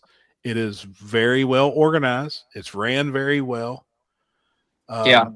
I'm curious if my curiosity is I'm wondering if the drag racers of that magnitude that travel and go down there, 83 pro mods, will support Victor and Cletus over supporting Wes from Drag Illustrated. Where else are they going to go though? That's I what I was think- thinking. I honestly think some of them will miss racing and not race than to support certain. Because realistically, Florida has the best place to race in the winter. Mm-hmm. Yeah, Yeah. Where it's else are you really going the to go? only place. There's nowhere else you can go that it's like 85 degrees, beautiful weather every Well, I day. mean, If I the don't think it'd rumors be- we heard come out and is true, I would say 90% of those pro mod racers will not go support Cletus and Victor. They'll just not Right. race in the winter. Yes, they Really? will not go support that. If No. the rumors come out, what we heard was rumor. Needless to say, and I'll say it, I don't give a fuck at this point. My man. I'm really watching what I say right now. I mean, am I really have watching. absolutely nothing to lose at this point. So what? The fuck does it matter? I'm being very careful. I mean, I heard that there was some money disagreements, and that's all I'm gonna say. I'm hurt. That's fair enough. That from what I understand, that is, And we'll see. We'll see. Chris, if it's that big actually build up something. and that's all you drop? That is the Well- fucking worst. Well, I'm not even saying that. Well, and you know, Wow. on Wes's show, he already kind of said that. He was like, I did not make money this year. He's like, Um, we lost money. well, and that's why Well, and when that's wrong. when I mean, when I heard that, like that- I that is- instantly that is, we all heard the same thing, obviously, but that is way wrong from what. Could you imagine what that track brought in? I can only So- imagine. I guess I don't know what the expense of everything is. By the time you Oh pay my- off Flow, and then you got, you know, Flow what's pays. Flow pays them. really? Absolutely, it's 20% of the live. fee. I'm not a business guy. Obviously, I don't know I how can the teach fucking you world some works. shit. Yeah, yeah. Apparently, I'm lost in the sauce. Well, I mean, if after Wes he told didn't me, make a dime, I can only imagine what he is either owed or the percentage that he didn't get, because that event brings in a shitload of money. So I'm curious of what he releases on his show. I will definitely be watching. Yeah. All right. Well, Always about the money in the end. and it is substantial. I would think, because I see other events and I know how to gauge spectators I on don't what's know. coming in the A gate. promoter ain't supposed to make money happy. You Yeah, know this. Well, You some know, do. You know, that's just not the thing, man. Yeah. That like the So- racers deserve it. And so look, do. what you guys are implying is the rumor is that Wes got the short end of the stick. Yes, what we Okay. heard. So Yeah. what? Yeah, but everything's kind of take everything with a grain of salt. Yep. And I could only imagine it being substantial money, not play around money, like money that would start with the letter M Wow. type of money that should go to a promoter. Right. Well, from my opinion, I will be. I mean, I already kind of was sad that, like, I really enjoyed the Winter Series, like you said, and I mean, It I was don't awesome. know. It was, I don't yeah, we had a know. good time. It was awesome. I So now- don't think it'll have the same hype unless if it's like a big Cletus deal. Like That's what that it's going to bring- be. but that's a whole different crowd. That is It's not a the whole same different crowd. It's not the So- same crowd, and it's not going to be the same racers. That is not when you think of Drag Illustrated and West. And I'm not shitting on Cletus. Like they put on a whole different style event, and it's a great and it's in West. Absolutely. Absolutely. But Wes's stuff is like that's like Super Bowl. That's like professional, high level, elite it's shit. the cream of the crop. That's right. So I'll be it better loses- watch. We've seen it. We've raced in it. You know, and that's the truth. Like it is Yeah. awesome. You don't Yeah. want to piss off the Cletus fans. You're gonna get a whole fucking Well, army after you. if I'm really curious to see what is said on his show tomorrow, because if some of and it, like we have only heard rumors, we know zero facts, none. It's only been rumors. But if those rumors are true, and the people that support Wes Find out those rumors. find out the rumors, they will totally piss in Cletus's Cheerios. And it will be bad. And there's a lot of guys with a whole lot more money that support Wes and Drag Illustrated than supports Cletus Yep. and Victor. Yep. So it could either Well, turn and into the guys that are supporting West are actual racers, whereas a lot of your Cletus fans. I'm not saying this to be mean. It's just you've got your average you got your average Cletus viewer, and then you've got like racers and like people that actually are going to travel and show up and that two kind of different type of people. And Yeah. you Yes. just hit the nail directly on the head, Tommy. Like you understand, you know, to the fullest, you completely same as we do. It will be a totally different event. And I think after the first, if say they run 3 races after the first one, if it's even mediocre at best, but it just looks like it is a sea of Cletus fans and not real racers showing up, the second and third one will be devastating. Mm-hmm. There will be a handful of Well, cars, they're 10,000 there. spectators, and nothing to watch. They're there as Cletus fanboys. Once Cletus is gone, they go. You see it Oh, I've everywhere. seen it. I actually seen it with my own eyes. Oh, He yeah. left. We were actually in his pits talking to him, and we were talking to James. I mean, and they're all cool. They're no Yeah, different than we 100%. are when you're cool with them. You know, when you're friends with them and hanging out, and we were. I think Cletus is cool. I think James that works for him is an awesome dude. Like we've hung out outside of races, been to his house, helped him out in the garage one night. Like awesome dude, man. Super cool What's dude. funny to me is Cletus to me has always seemed like he comes off as this, just a YouTuber or whatever, but like that guy is really smart. He is a great businessman. Oh, he's a genius. He's a genius, and a genius wouldn't screw over Wes. So I don't know. Like that's just wild to me. I mean, obviously I'm still assuming. I don't know the facts. Right. That's why I'm real curious if rumors are facts, because if it is,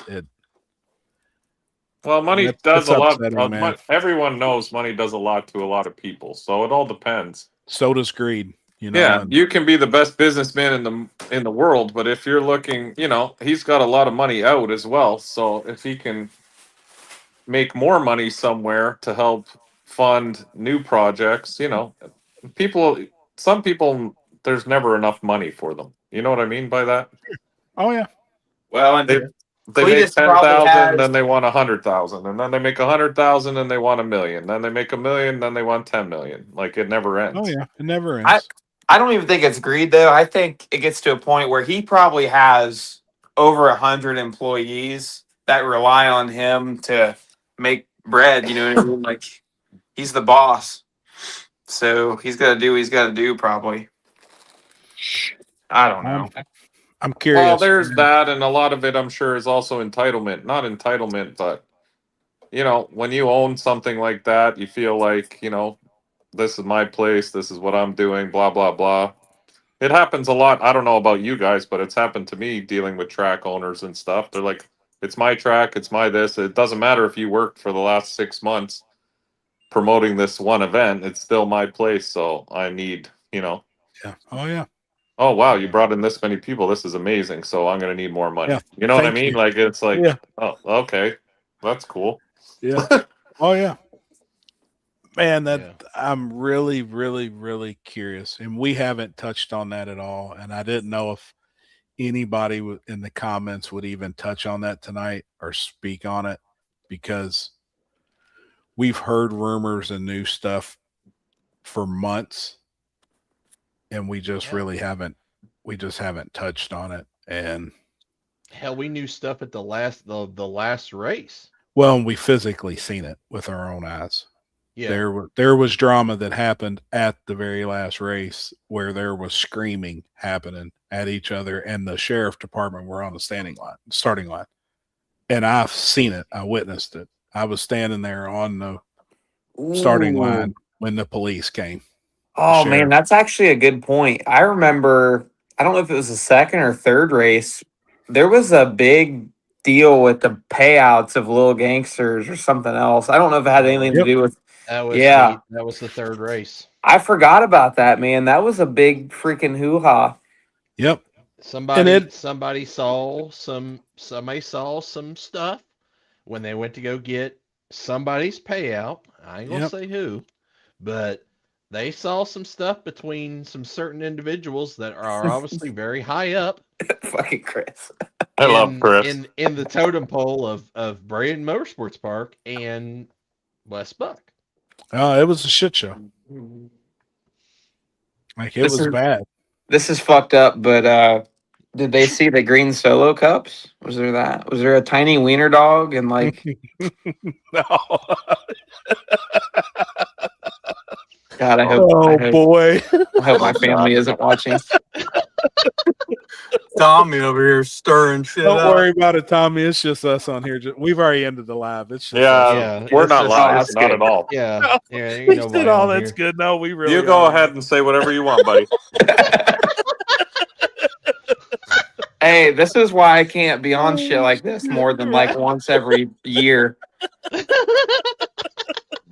I am the instigator Oh, or shit, I'm the man. agitator. Oh, Bad. we know. Damn, man, that's really got me wondering now. Like, I wonder if it's going to be at Orlando.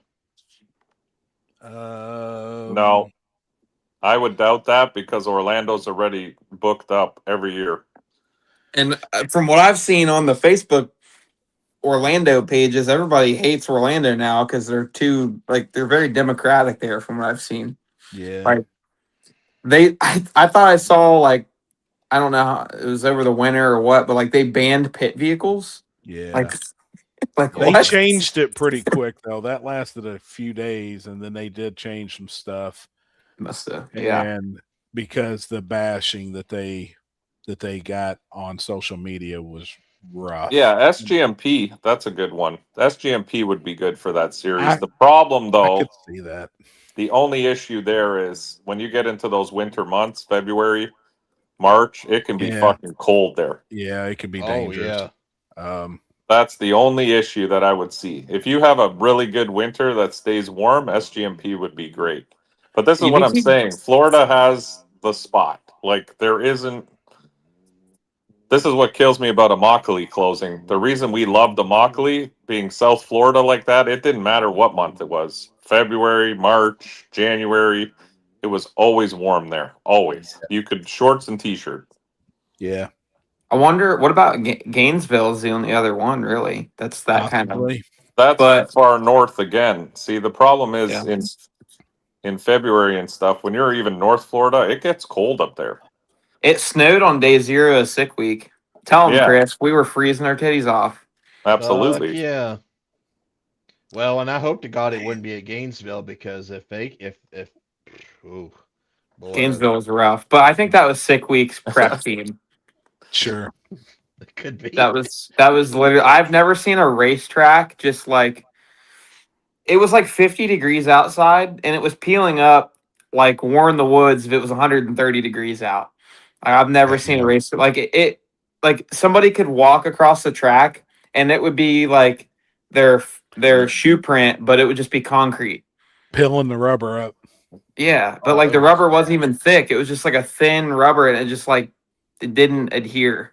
It might have been the glue they were using. It's probably not temperature based. That could be. It Yeah, was, it Yeah, was- man. it was like you know how you went to a track before and it's rained for like 3 weeks and they Oh, haven't yeah. scraped it all. That's exactly how that first day was. Water gets under the rubber. It's over then. Yeah. So, Tommy, are you no longer an index racer? You're actually cool again, or what here? Well, that's the thing. We're actually gonna run Top Sportsman in this fucking truck. No, I'm kidding. No, we joked Yeah, about that though. legit. If we suck at Heads Up, we'll just run it in Top Sportsman. There you go. No, I don't. No, I kind of said this in the video tonight too. I was like, this would be a good chance to finally give the dang Falcon a break for a minute, maybe tear it apart and actually put it on the 85, get it ready for True Street to run across your ass, and I then like it. and then take it to sick week. Hey, you I only like get you it. only get lucky once with a buy run, by the way. Okay, they put me in a tough spot, but if we were racing, don't you worry, son. You want to share? How fast did you go at KD? Do I want to share it on here? I'll send it to you. All right, I don't care. It doesn't matter. It's going to be 3:10 slower next year. It gets 3:10 slower every year. Let me I look. bet it's probably not as fast as you think. Well, I know I what he watched. went. Let me put it this way. I watched Tommy's first pass, and I would have fucking clapped those cheeks with a pass like that. Yeah, So, buddy. yeah. We're about to fucking race draggies. That's what's about to happen. All right. No problem. I think Tommy You're made forgetting I had a full on day of Sunday. data the day before. Yeah, fuck that. I don't need that. You know how many passes I've made there? That's okay. I think Not on you made a radios, though. lick. What do you guys think I went? I think you went. That first pass? In the finals. Well, my I say I you think- went 40s. Low no, 40s. no, I I'd ain't say going he went 40s. slower than that. I'd say he bet he I went. thought you went 40s. No, it's hard to like. I got the 60-foot pretty good, but on a radial there, it's really hard to go mile an hour yeah. unless if you got a big gay wing, you know. Which I don't remember if Mike had a What'd you big gay go on No a wing. wing. 28? No wing. What'd you go on a 28 there? I don't remember. The fastest I've been on a 28 there was 540s ever. That's kind of what I felt like you was probably in the 40s. But so here's how you know what I went at a track like that. A radial is going to be 2 to 310 slower Sure. than the slick. So No, absolutely. I agree. Tommy, I went a 557 at 132. That's fast. I want a 58. See? Told you would have slapped those cheeks. Yep. Yeah, I would have drug your fucking eyes out though. I was playing it conservative though, because I just thought not that I'm gonna sound arrogant as fuck, but I didn't feel like I needed to get wild with a 60-foot because I felt like I could out mile an hour anybody I had to race. So could I have turned it up more in the 60-foot and got 3 more numbers? Absolutely. But I was just like, I just want to keep going A to B. The other problem is the right lane. Here's the other fucking problem. The right lane was like a 10th slower than the left lane. So it would honestly, that deal would have came down to whoever got the left lane, I without a agree. doubt. And that's I the do way it agree. usually always is. Yep. I do agree. We'll just have to run it back. That's all we can do.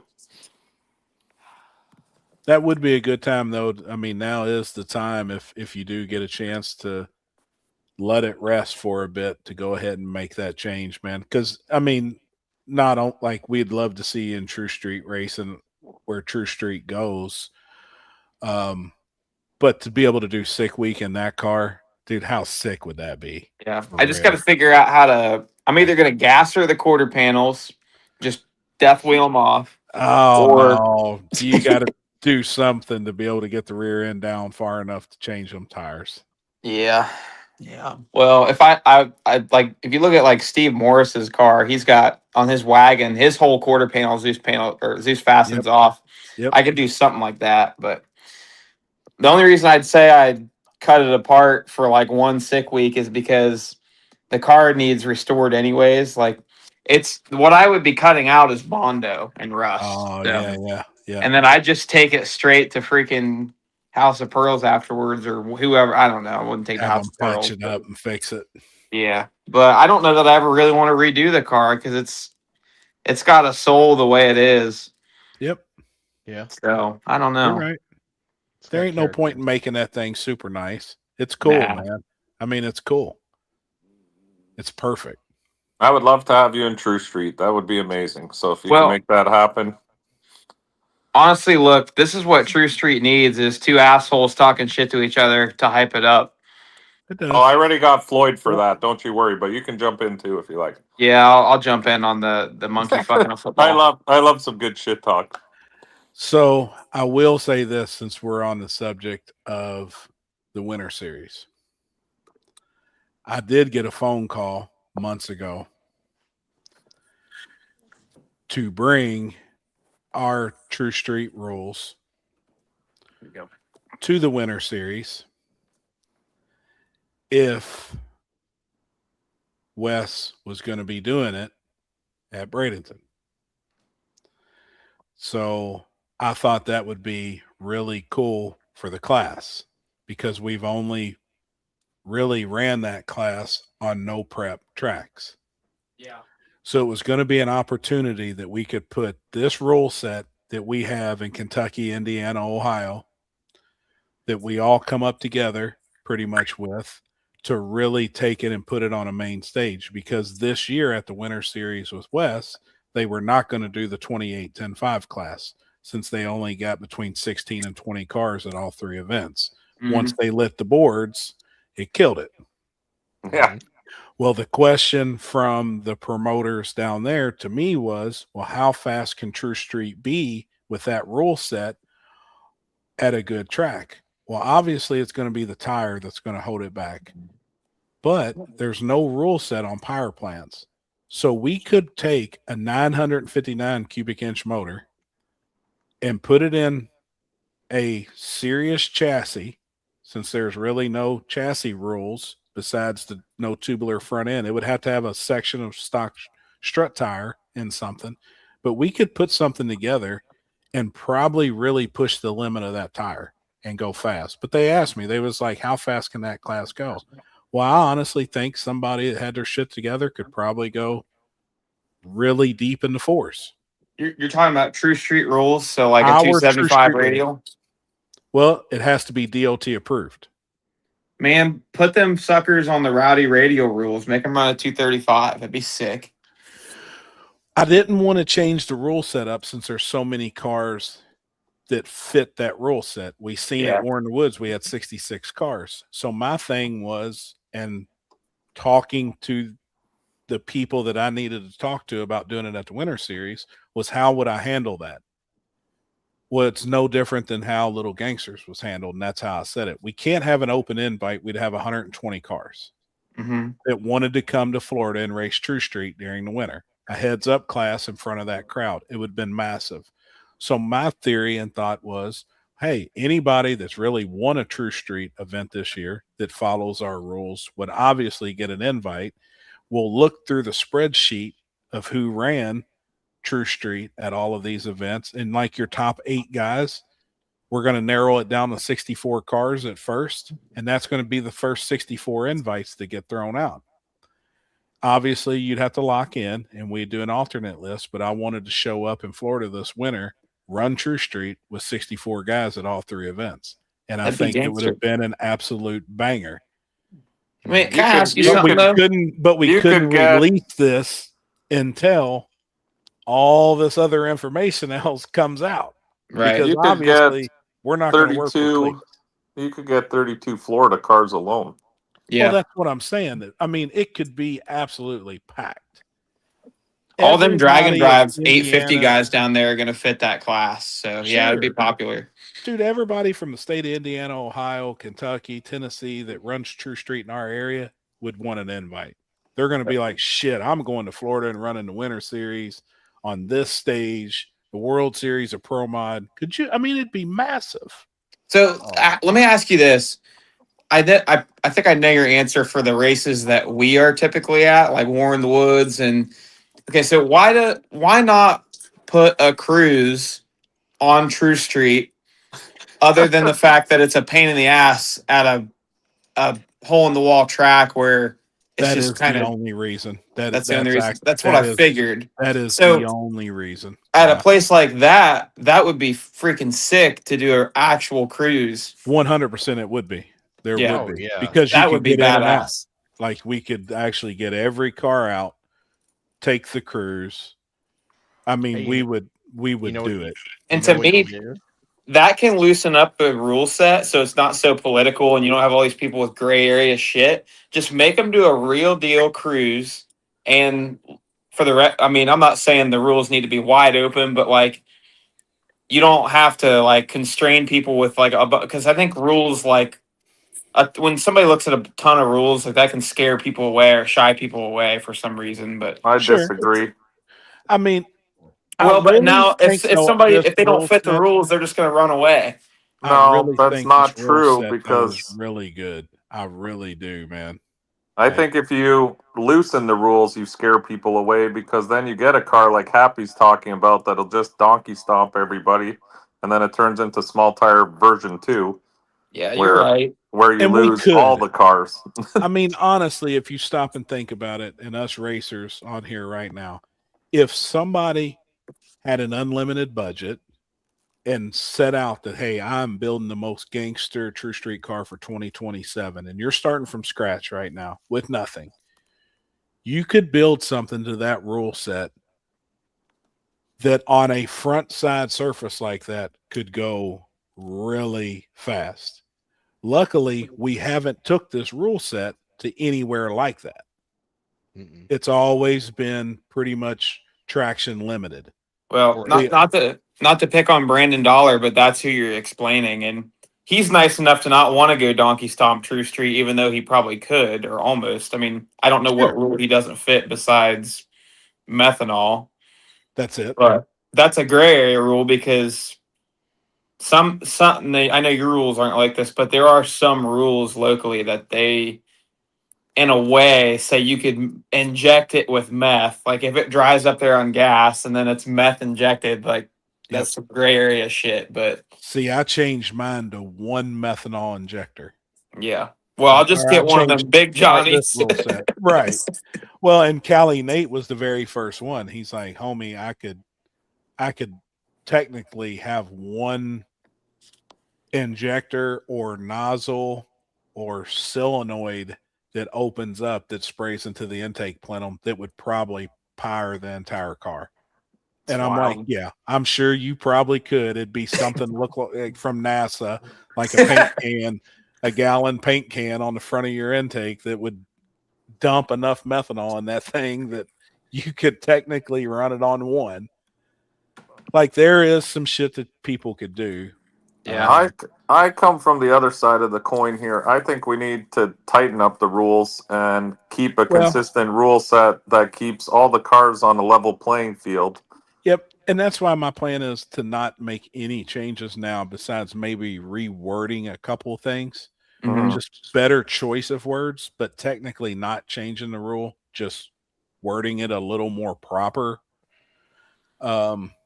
Mike, I guess what I was thinking is like if you look at radial class rule sets, where like now you've got this like class legal turbo, Yeah. No, and I don't think you need any of that. I'm just saying, right, like, the fundamental rules of the vehicle yeah, should no, be we agree.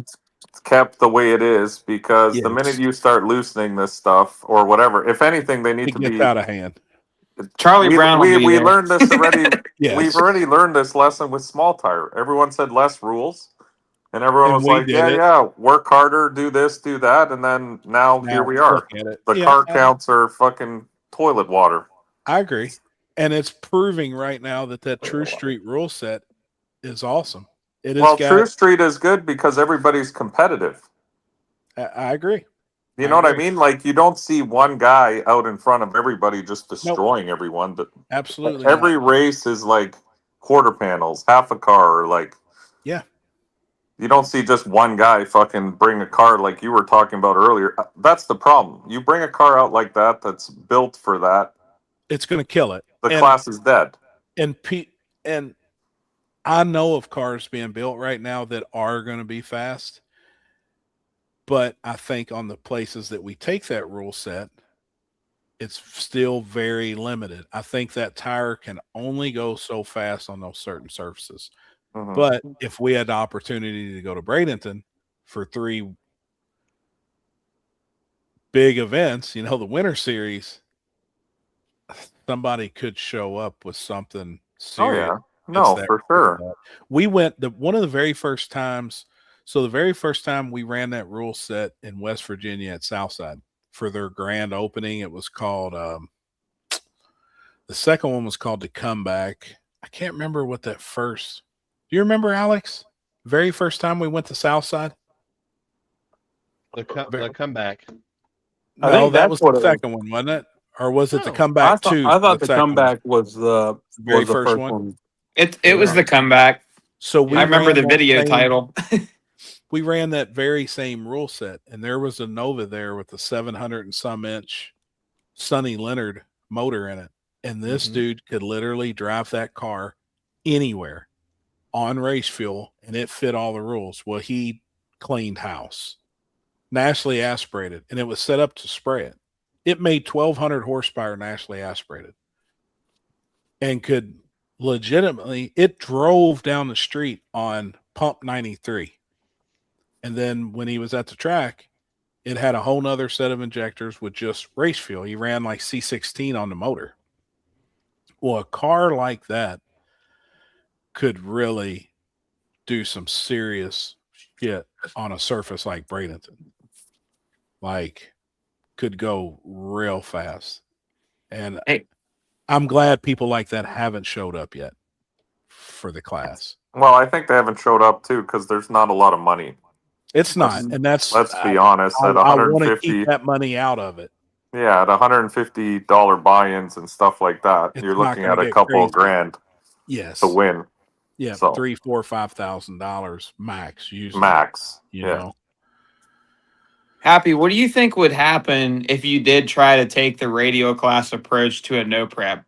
No, I'm not saying add it to like, what if there was, let's just say theoretically there was a new class and it tried to, instead of, because like the idea with no prep has always been you're limiting how fast cars can go by traction and tire and surface. But if that's no longer a thing anymore, like what if you limit guys by how much horsepower they're allowed to make, like a radio class would? brother. The tech Yeah, that would and be a the rule nightmare. book, and I think that's when weights would have to get involved because Yeah, a of lot so of these many track different races, they don't have combos, scales. and they don't have scales that we go to. Now, could Yeah. we bring our own? Could we build ramps where we made every car? The problem, and it's always been a problem in my eyes, would be events that run classes like that. Look how long they are. They're a week. Yeah. Look how long tech lasts. 4 days. Yeah, but they got Okay. qualifying and all that bullshit. Sure. If we showed up to do a class like that is that limited on rules at, let's say, Brown County, I don't think we could get the racers there for that class Yeah. early enough to have tech done officially where everything was legit Mhm. to have a successful, like everybody'd have to be there Wednesday. We'd have to spend all day Thursday taking this one class. Will people travel and continue to travel and go through that? Yeah, those are good points. That's a I lot of don't- logistics that don't add up. And I've always, believe me, it has crossed my mind. Like I try and think of this every day, man. I'm trying to think of what's the next ball to throw. You know Mhm. what I mean? At some of these Yeah. events. And I've come up with a class like that. And I mean, I've went back to John's rule books and jotted down stuff for a certain class that I felt like could be really good. Because I really think like a 255 class in no prep could be really cool. 235 or I think we could add the 8.5 to make 8.5 more appealing class, if that makes Yeah. sense. If we added some rules. Yeah. And I've thought about it a lot. But man, just some of these places where we roll in and it's just a 2-day event. We roll in Friday, we race Friday night, Saturday we race. I think it would just be too many logistics to get it.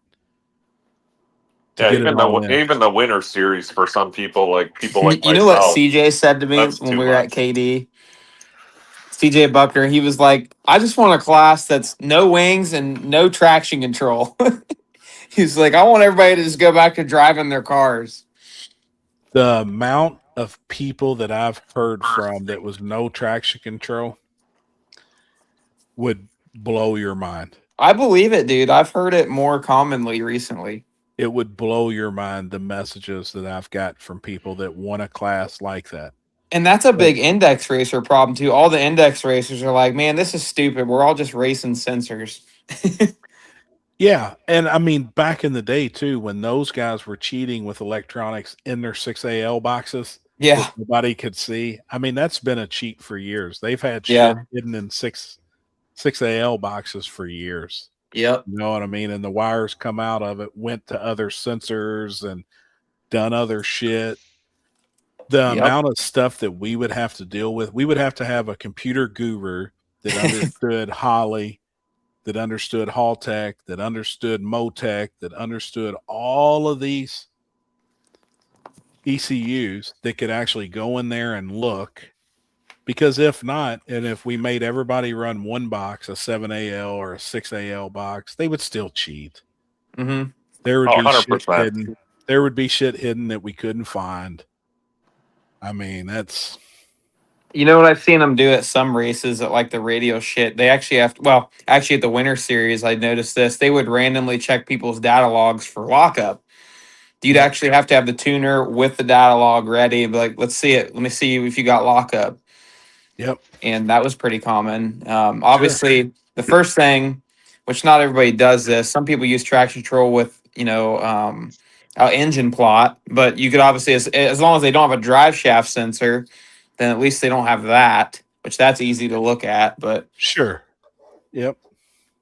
yeah, I don't know. Dean- It's tough. There's a lot of logistics there that are hard to figure out. It is. Dean, that's a good question. So you said, I got a question about True Street rules. I run Speedway E85. I see people using E90 out of 5-gallon pedals. Is that allowed? Yes, it is. And there is guys out there mixing their own with methanol and E85. I've heard there's also guys out there running a really high content of methanol and splashing it with E85 so that it has the E85 smell. That works. Oh, shit. Fucking happy, Jesus Christ. So I probably shouldn't be saying a lot of this online like I do with everything else because I always kick myself in the ass. But yes, there is some guys doing a lot of that shit. So my question was to John Sears, and we talked about it, about us trying to get like a fuel sniffer or analyzer. The problem is that tool's $6,500, and I got a buddy who'll do it for cheaper. I would really like to have the tool to actually do it. Well, we did have the tool, remember? Yep. I just don't. I feel like since we all wrote the rules and shit, we all come up with it. I feel like I would be if there's a change made, it's usually me. I feel like I'd be responsible for buying that tool. Well, I don't want to spend $6,500 for this tool to check fuel, and I don't know how to do that. That's Yeah. so. You can still tell if a car's on methanol when it's I fucking agree. running. And so obviously there was some cars in question and people reached out, and I did glance at the cars at a event where there is no tech. Well, the biggest thing that I was looking at was injector to see if obviously it had a methanol size injector or an E85 injector. And the cars in question had more of an E85 injector than a methanol injector.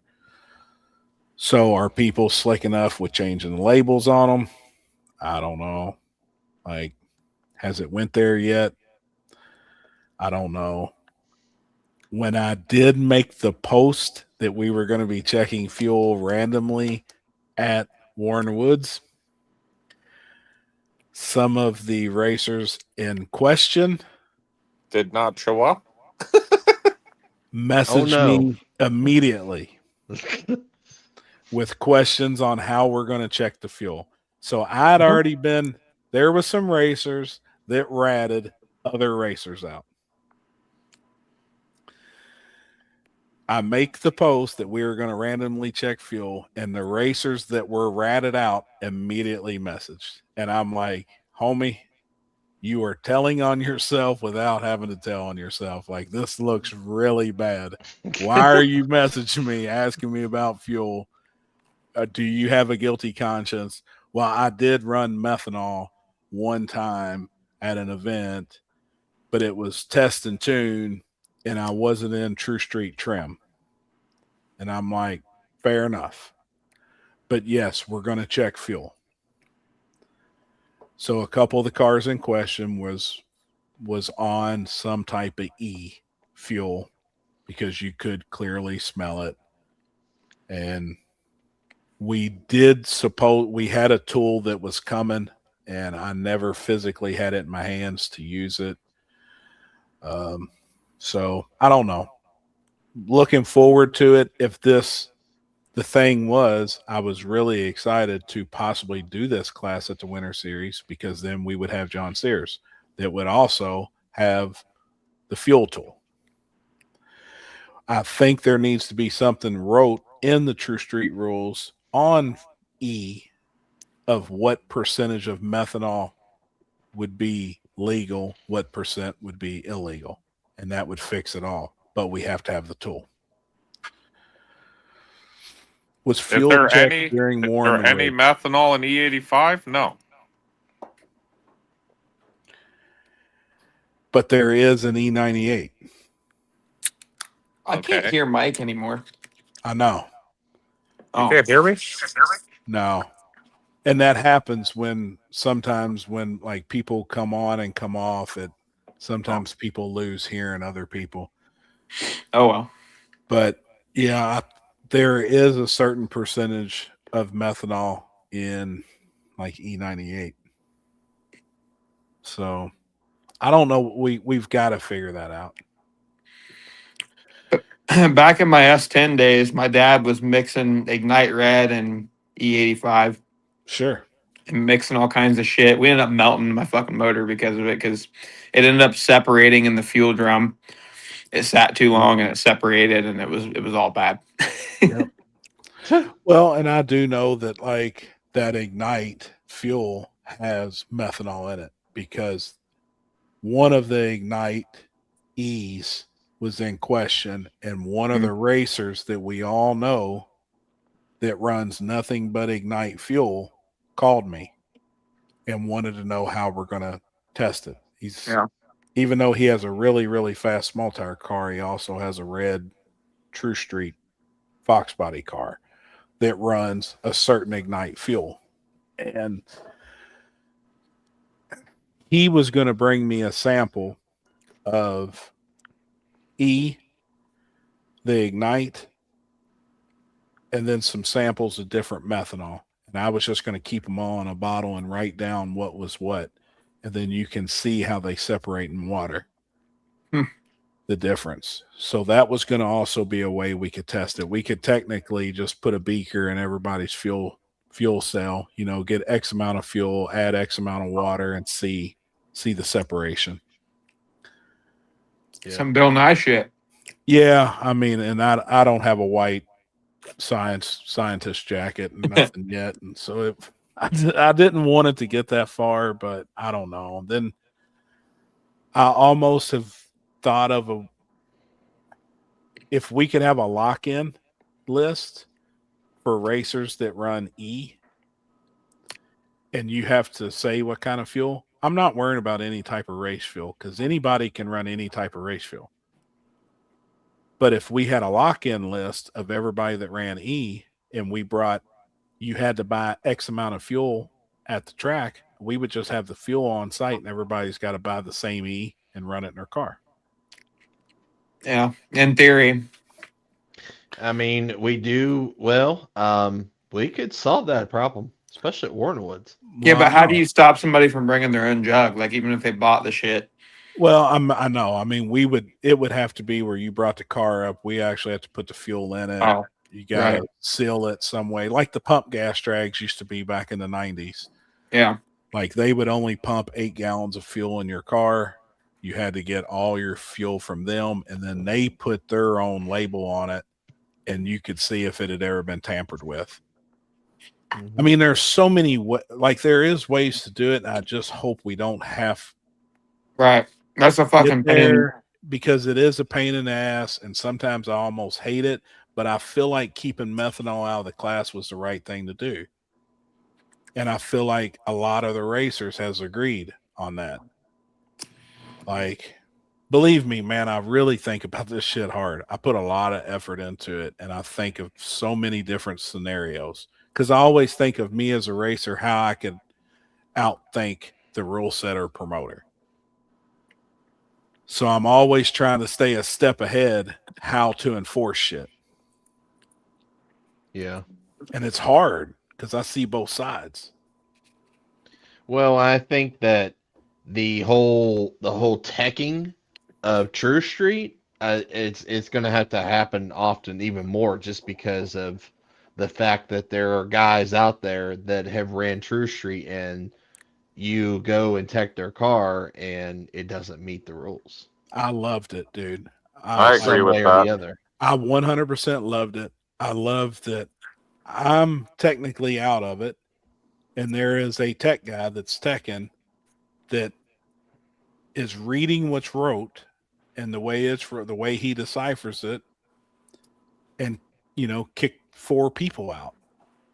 Well, also in my eyes, one of the guys, the whole registration deal, I feel like that dude he's like, well, I've ran True Street everywhere. And I said, like, I get that, but I also feel like you knew the rule and you've been cheating the whole time. Yeah, you've been cheating the whole time. Like, technically, you've been cheating all these other racers because you knew you didn't have a registration. I know that piece of paper doesn't mean fuck all how fast your car is. It means nothing of how quick it is or how slow it is or whatever. But That's that a is the requirement. black and white rule. It's no different than your fuel. It is a rule that's wrote, and you broke that rule. So you have been cheating. Well, then I see all the comments on Facebook. The dude made a Facebook post about it. He'll never come back and support any of our events, all this and that. Well, the dude's been cheating.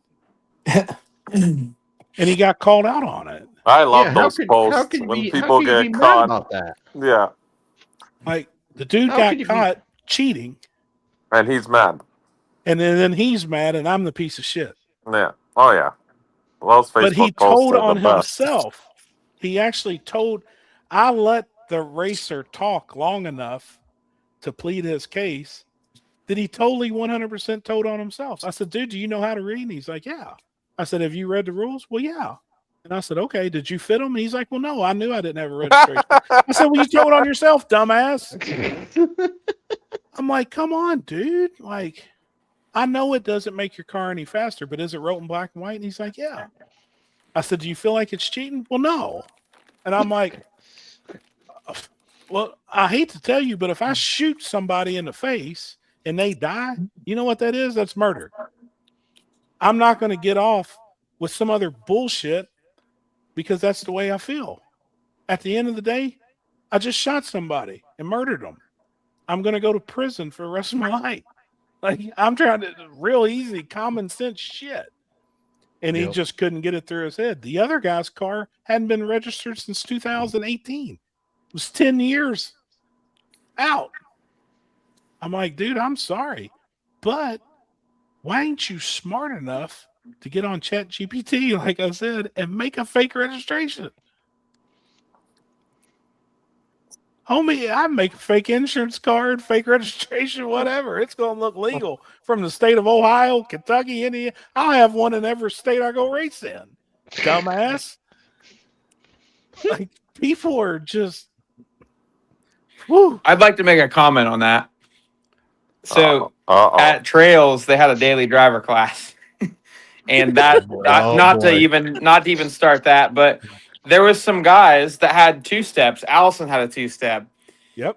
and the rules said no trans brake. It said foot brake only, but it didn't say nothing about 2-step.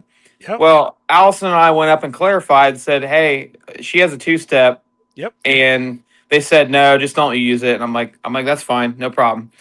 And then when I don't know how the word spread so fast, but all the other racers that realized they had 2-steps that they were about to use, CJ had a trans brake. He didn't even read the rules. Wheel. Yeah. And I'm like, boys, I'm like, look, just like, if you had a 2-step or a trans brake and you were trying to cheat, don't put it on the fucking 2-step. Like, just bring Right. it up to where you Don't can't put it on hear the it. dinger. Yeah, why would you put it on the dinger? Like, if you like, okay, look, I get it. If you ain't cheating, you ain't trying. But dude, you gotta cheat smart. Like, some of them people just go out Some of there. them pulled up there and they're pop. Yeah, it's like, what are we doing? Like, at least try and cheat. You're blatantly cheating. I was like, holy shit, man. Yeah. Fucking daily I have- driver, guys. We had a hell of a time passing tech with Allison's Dakota for daily driver. I heard. Yeah. I Yeah. heard about it. It was a rough day. Which, and it's tough because at the end of the day, I do know tech is going to read things. A person you have for tech is going to read things one way. Mm-hmm. And Billy, like, asked me at KD, he said, hey, I'm going to tech, but if there's something in question, I'm still going to come ask you. And I Right. was like, okay, that's fair. He's like, it's your event. You know, I want to make sure before I tell somebody yes or no, I want me and you to be on the same page. And I was like, okay, perfect. So if there was something in question, he wouldn't tell the racer. He would come grab me. We would discuss it, ask how I felt about it before he ever made a call. Yeah. And I like that. Well, I do know at Trails, there was some calls made and then it was overruled by the promoters of the event. And I don't know if I feel like they possibly should have been there with him and things should have been discussed before either somebody was said, no, you're not allowed to run. And then somebody else say, yes, you're allowed to run. Does that Yeah. make, you know what I'm saying? Well, honestly, daily drivers always like this. It's like 100%. fucking cursed, and it's unfortunate because it's what kills the class every time. And then promoters just don't even want to have the class because they don't want to deal with it. That's exactly right. And Mhm. but the problem is I don't know how you'd ever. The daily driver doesn't have a universal rule set. Every No. event is different, and that's kind Yes. of an issue too. Yes. So, and the rules were, there was a lot of rules, but they did not, every rule was 4 words. And that's where you really get, some gray area shit. So, like, one of the problems on the Dakota is they wanted to have a heater in it. It said a functioning heater. Well, I told Allison, I'm like, look, we're going to fucking put a functioning heater in it, which to me is a USB powered fucking heater. Right. Didn't say anything else. Well, when we got through tech, they wanted to see heater hoses, and I'm like, well, I'll show them heater hoses, and he ain't gonna tell me that they're not. Right. Like, because anybody that looks at that fucking Hurricane, I can't even tell you what that fucking line is, let Sure. alone somebody else. But anyways, I'm like, I mean, I can show you some heater hoses.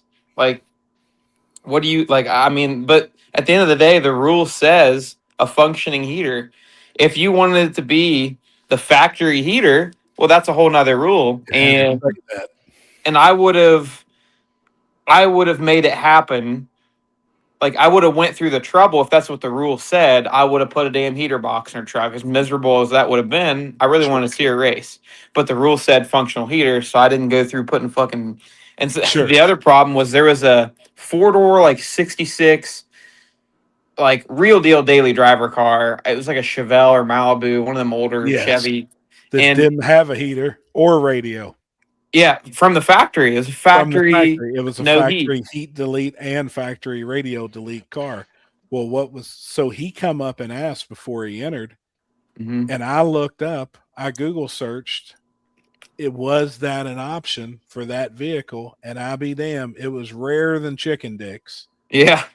but there was an option for a 66 Chevelle with radiator or with a heater delete and a radio delete. It was very common in 1965, but in 66 it was very rare. Yeah. Well, then before we even get there, there was questions on Daily Driver, Mm-hmm. and I said, look, I didn't write those rules. I have nothing to do with it, but this is the way I would interpret it. So Yeah. we discussed some certain things. Well, then I'm curious because it's the same rule set that's in a week and a half Mm-hmm. With John Sears. with John Sears teching that rule set. Well, the way those rules are the way those rules are wrote, I think you have a level of like common sense, which Daily Driver has to have. It's like, okay, Oh, brother. I know, but you gotta know a car and be like, is this a True Street car sneaking into Daily Driver? Like, same thing with True Street. Is this a small tire car sneaking into True Street? Like, Sure. usually not. But- Like, I don't see that many True Street cars. Like, maybe there is, but here's my other thing that I wanted to say. What was the buy-in? Like $60? $60. Why in the fuck do these guys care that much? I know. Like, Brother. It's supposed to be a fun class. Like, what do you fucking care Brother. if somebody like? Oh my goodness, it's just Homie. ridiculous. If you saw It what we had to is experience ridiculous. at 304 in that Yes. first race, when there was Yes. people literally ratting each other out for $100. Not In the even with the driver's car. meeting, Not in even the with driver's the meeting. car.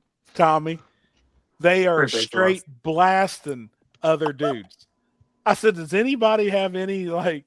Because I just left it up in the air at that point. I was like, all right, is there anybody here that wants to protest any vehicle that's entered this class? This dude's like, yep, me. He's standing right up front. And I'm like, all right, what cars? Well, this son of, he didn't even own a car. He Yeah. wasn't with any of the cars. I'm like, and I didn't My know gosh. that either at the time. Well, then obviously we go tech these couple cars in question, and one was so far in left field that didn't meet none of the rules. I mean, it was bad. So he should have got kicked out. And then there was one in question that actually did fit in my eyes, and everybody was in agreement whenever they all got to see under the hood. I mean, it was a whole fiasco. We got 60 guys looking underneath the hoods of these cars. Yeah. Then they're all of them are Hemi specialists at this point. They've all built the baddest SRT Jeeps in the country. They know everything about a Hemi. They know what camshafts are in them stock. Freaking Mopar people, man, stay away from them. Yeah, And they're then- fucked up. Terrible. The other one was the F-150, and this F-150 would have cleaned house, but he didn't meet. The rules were really lopsided, and we didn't tech there. I did the whole deal where, hey, you got to protest, and boy, they did, and it was a mess. So we actually told ourselves then, hey, on a lot of these races we're just going to tech, and I'm going to have Billy do it. And the way he interprets the rules, if he's got a question, ask me. But I'm really curious how John Sears will tech our True Street rules. Oh Mhm. God. I want to set with him while he does it. And I'm going to ask him if I can and just be like, hey, bro, I just want to be a fly on the wall in this porter can. Yeah. You know, I just want to be in this shitter while you're running it here. Because He does you love teching no prep cars. right. So I just want to hang out with him and kind of get his input. And I think that'll really be good for me. Honestly. John Sears is a rule follower. And because Billy said that when we were in tech talking about the Dakota, he's like, well, these are the same rules that John Sears is going to be teching in 2 weekends. What do you think he's going to say about this? And I'm like, honestly, he's probably going to be easier than you because the rule says functional heater, and that's a damn functional heater. And if you got a guy Right. that's by the book, that's what the dang book says. And you have, in my eyes too, I feel like how it is wrote, you have to follow it. And I see some of the Jimmy Dale Lupo comments now. No different than with Jimmy Dale. Yeah. The rule said working taillights. The rule did not say must operate from the driver's seat with a switch, Yeah. with a toggle switch, it did not say none of that. It said working taillight. Well, everybody's thing has always been, well, you know what a working taillight is. And I said, yes. Mhm. If you block out everything where I can't see nothing and all I'm looking at is that turning signal, and I say, hey, Tom, turn on your left turning signal, and it blinks, how can you tell me that it did not work? Mm-hmm. And then when I say, hey, Tom, turn on your right turning signal, and it blinks, what does it matter then? They worked. That's why I said Well, you got in to that tighten the situation, rules you're up. damned if you do or damned if you don't. You're basically picking which one are you going to piss off that's going to give you an easier time? Sure. Who's going to And fucking bitch left? And that's why, like, I understand where what he was saying earlier. So there is some stuff like that needs to be clarified in the rules with a little more writing, because a big one I'm getting now, it says all body panels, aftermarket hood and bumper allowed. Well, like on Mike's truck, he's got a roll pan. Right. What S10 come factory with a roll pan? They didn't. They Right. come factory with a rear bumper. So people have questioned Mike's truck without technically ratting him out. It does not have all body panels because it has a roll pan. It does not have a rear bumper. Hold on a minute. It has Can I all tell body you? panels. Can I tell you guys about my high IQ play? This Now, was can the I- final argument in tech. If it says it has to have all that body panels, I felt that's a so body good panel. about. I was like, I definitely just.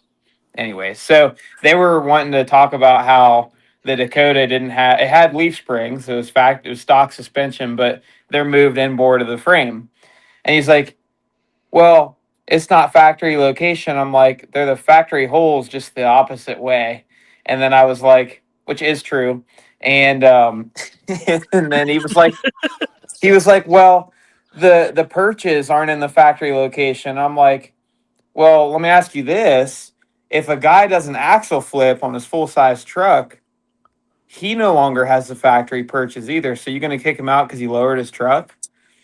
Right. So when you get this is why Daily Driver fucking sucks. I know, dude. It's so out of It hand. really does. It is Yeah. so out of hand because there is so much shit. And like I was like on, it says all body panels. Mm-hmm. It doesn't have to have a factory hood or bumper. Well, it does not say that you can't have aftermarket fenders, aftermarket doors, like saying you can technically have all that shit because it doesn't say that you can't, as long as it has all body panels and the windows function on their own. Well, then, like I said on the window rule states it must function like on its own. It has to have a mechanism or has to have power. So a dude was like, okay, if I have a strap on it and I undo the strap and let it go, technically it's going to fall under its own power, right? Oh, Jesus. And I'm like, yeah, like you're right, but now roll it up. And he's like, well, all I got to do is pull the door off the pins and flip the door upside down, and it'll technically go up on its own. And then I'll strap the strap back. And I'm like, God. Because actually, at the end of the day, so when you really sit down, and I tell people this all the time, I could write a rule set for that class that clarified everything, but it would literally be 7 or 8 pages of shit. Right. I mean, it would be And yet still. And we Yeah. still can't get people to read a fucking sheet now of rules. Yeah, and people still cheat because they don't have registration, which is one of the very first things. So if it was 7 or 8 pages, we would, dude, it's brutal. So that's why I really feel like what we've got now really does work well. It's proved itself that it works, Yeah. but it does need to have some extra wording. True Street needs all steel, all glass back. No, it don't. Spend some money, Dean. That's what all steel, all glass class is for. That's what all, and we don't run that in no prep. No. Yeah. So As cool as it is, but it kind of lost its flavor like It what, like did. 5 years ago? yeah, 10 years Brandon ago? McGee shows up with a 959, killed the class, was going 380s with a nitrous engine, 370s on a 275 on radials, and just, well, I say that's what he went. It's no time, but he killed the class, and nobody shows up to it anymore. Didn't like a couple years ago, didn't they change it to where you could have an optic armor windshield or Yeah. something stupid? Yes. Yeah. What's that say? Happy, did you regular old school? Hold on. Why did regular old school drag wings get outlawed from True Street? Mine has had one forever. It's insured, tagged. I drive it all the time in Cincy, and now can't enter True Street. We just, Because you don't want to deal with rules. I in don't gray want to area. deal with rules in gray area. So the easiest thing to do was take away all wings. I don't care what it is, unless it's a factory spoiler that come on that vehicle. And I know the car that you have. I love that car, and I hate that you are not willing to take that wing off and put a spoiler, factory spoiler or something on it, or just leave it off and go race. In my eyes, that was a way to keep out a lot of the wings in question, weighted wings. There's so much other stuff that people stretch way far to the left. And there was one way to just completely do away with it. I also like the way it looks. I loved all 66 cars that entered Warren Woods True Street. Yeah. Because not a single one of them had a wing, and it looked like a badass class. It looked like real cars. Real the way cars. they're supposed to look like. No extra bullshit on it. No shit hanging off. No, just extra shit. They all look like an S10 or a Mustang or a Cutlass or a Regal. Every car looked like what they should, just not all this extra shit. And I think it's awesome. Like, Just wait till I show up with my super bird that I've been building. Yeah, no shit. Well, and to add to that is, like, obviously we've seen the big wing craze in small tire, and it was starting to get to that point that those guys were starting to adapt this whole big wing phase into True Street. And obviously people were upset about that because there's people out there that don't either, one, want to put a big wing on, or two, are trying to make it way to where, like, it is beneficial to their program. So that was the easiest way to kill that completely altogether. Yep. Squash it all with one simple rule. It's just no wings unless it come factory. It's very simple. Well, then I was the biggest dumbass. Everybody's like, oh, it's stupid. You're going to kill it. It was this. No, they People said you commenting- needed the wings for safety. Oh, yeah. I was going to get people hurt. And Yeah. especially at Warren Woods and these tracks. Well, actually, the cars went faster. Most of them. and some that I know for a fact because I'm friends with them and seen draggies. They went faster with no wings, and there was more cars in True Street than has ever been. Mhm. So I wanted to make a post. I really have to watch what I say on social media and in posts, but I really wanted to make one and be like, now what, queers? You know, like we were going to kill this class. I'm the biggest dumbass out there, yada yada yada. But then I'll look at it. Everybody enjoyed it, and then we hear from the racers, dude, that's awesome. Everything looks like a real race car. Like, Yeah, I that's love sick. that. All That right. was one of, yeah. So since you took wings away from True Street and the car count went up, let's do it with small tire. I don't think that's Talking gonna about happen. talking about a kick in the nuts there. I'm just Sorry. kidding. I don't care. Uh, I'm just fucking starting shit for no reason. That's all I'm doing. you know what's crazy? So obviously after KD, all the post comes out. Now, who won with a wing? Who didn't win with a wing? Who did what? You was involved with it too. Yeah, I Talk was, but I Hammer. didn't. I don't really like. I It know. doesn't.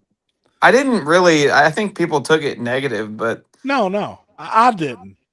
But I think some obviously it's the there's people a with group- wings took it offensive. Sure. Oh But- yeah. Dude, Johnny that owns 9 Lives personally messaged me because we're friends. And he was like, dude, what in the hell is going on social media about these wings? I was like, what are you talking about? Like, you haven't read all the posts? It was after KD this weekend. It's our race. Just a lot of people were discussing it. And he goes, dude, we are literally getting hate mail Jeez. on the 9 Lives page. And I was like, what?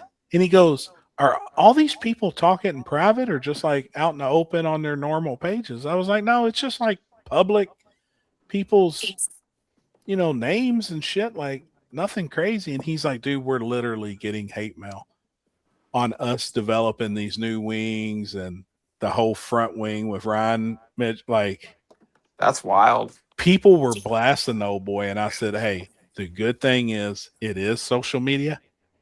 That's the best part about it. And it's going to be over with in 2 days. Yeah. And everything will resume back to normal. Oh yeah, give it 2 days. And I said, you'll be good. He said, well, what should I do? I said, do not respond to anybody. Yeah. Don't say shit. It'll all be gone. Just He's let the like, "All right, I tornado appreciate it." let the tornado flow through. Yeah, let it blow through town and it'll be gone. And everybody Yeah. will be calling you next Monday looking for a wing. And I'll be damned. It did. My it's thing just is- crazy. My thing is like, no prep in general has never seen an upgrade that you could do to your car that almost seemed like you had no choice. Like you Right, had to to do do it. that Yeah. to stay in the game. Like name another upgrade that's happened. Like everyone, like I've always loved that about no prep is it used to be you could have a nitrous car, a turbo car, a blower car. Like there's Sure. multiple combinations and it's unique and there's multiple cars, but then it just got to be like the wings came out. Everybody felt like they had to put them on. And I even felt like that. Yep.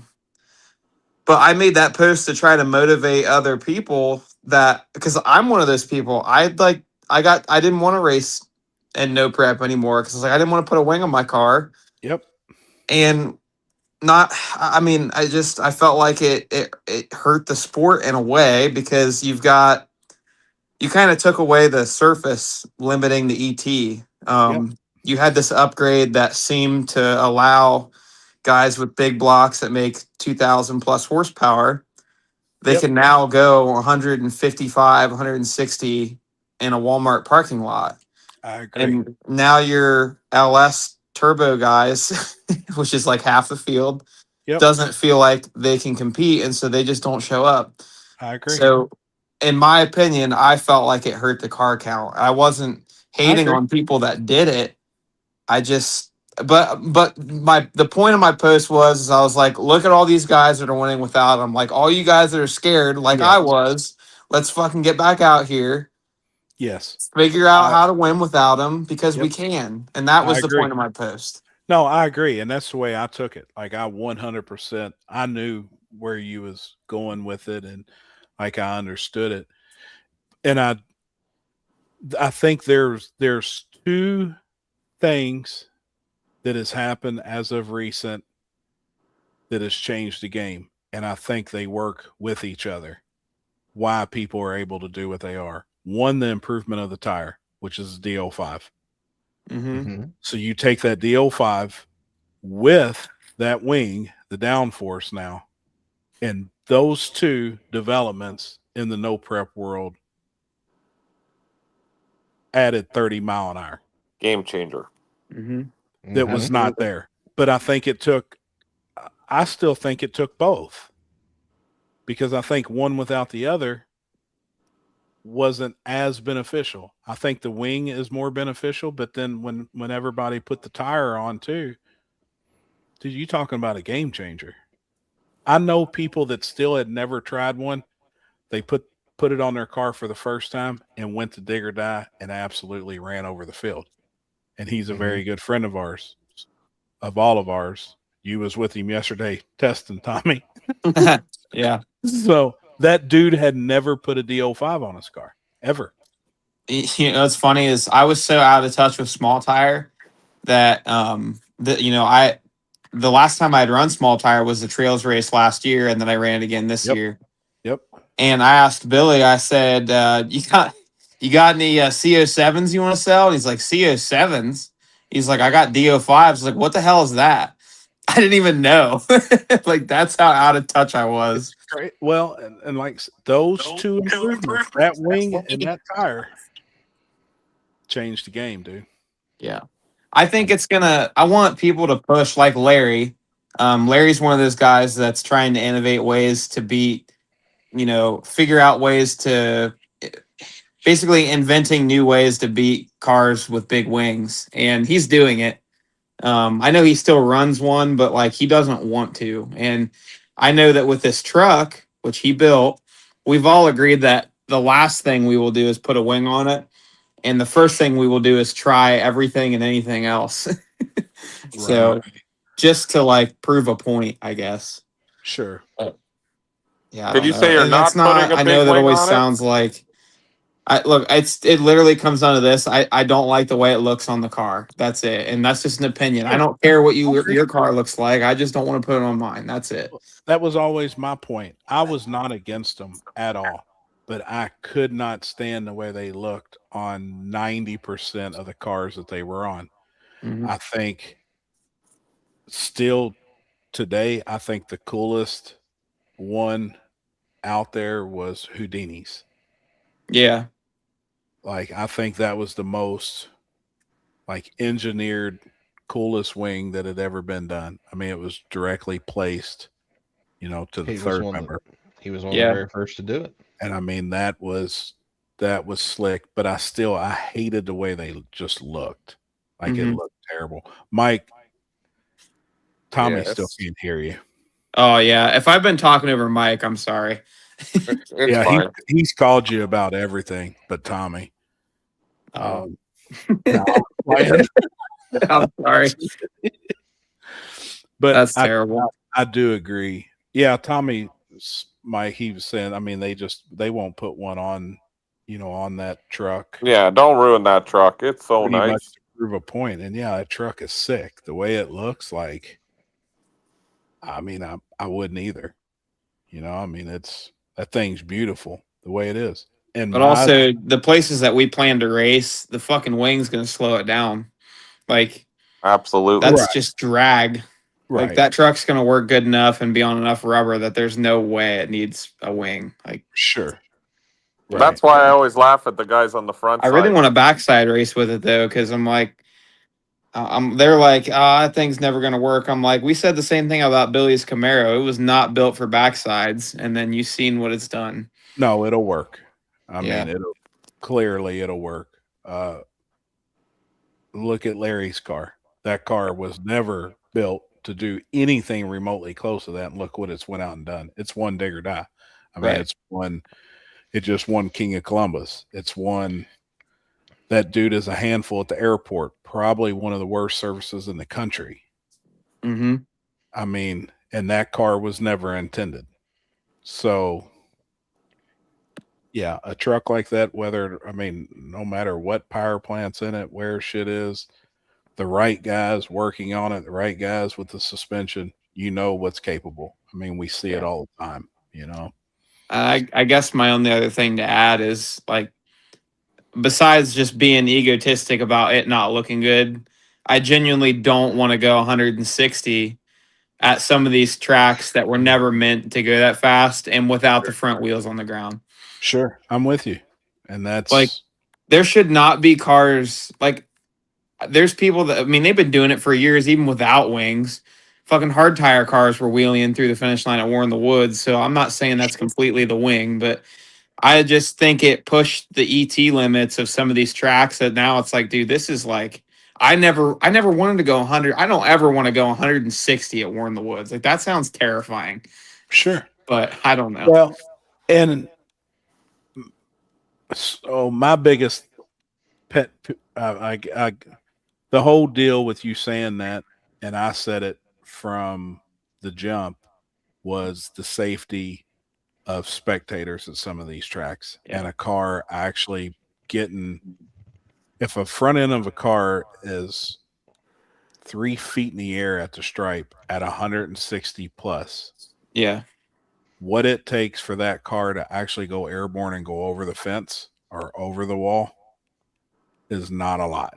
No. I will say though, I would love, I don't think it's possible because us no prep people aren't very statistical, but if there was some way to know the statistics on no prep race wrecks starting in like 2017, 18 to now, I don't think there's been that many wrecks in the last 2 years that I can think of. Like, I think wrecks have definitely gone down because I think you're seeing a lot of guys, like, you're not getting a lot of more new people that don't know how, like, have never run on no prep before. You're not getting a lot of those anymore. Yep. And I guess that was one of the arguments, is the guys with the wings like, no, this feels safer because I'm not spinning. I'm like, well, I mean, I guess that's, that's a fair point, but that's why it's too fast. I'm like, that should still be a tuner's game and not just like a horsepower game. Like, who has the most horsepower? That's never been what no prep's about, in my opinion. Sure. But I knew I it don't would know. get there though. Like, I knew the technology and the involvement or the evolution of everything would get there, that it would be a horsepower game. I seen it 8 years ago. Like, eventually that would be a problem. Yeah, What but some And we people missed are it. still making it happen, dude. Like, you look at Brian White, but he is genuinely one of the smartest people I've ever met. Like, that's what it takes. He's one of the smartest guys on the planet. Yeah, like, that's what it takes. You got to be Brian White to beat somebody with less to beat somebody with more horsepower. You got to be Brian White.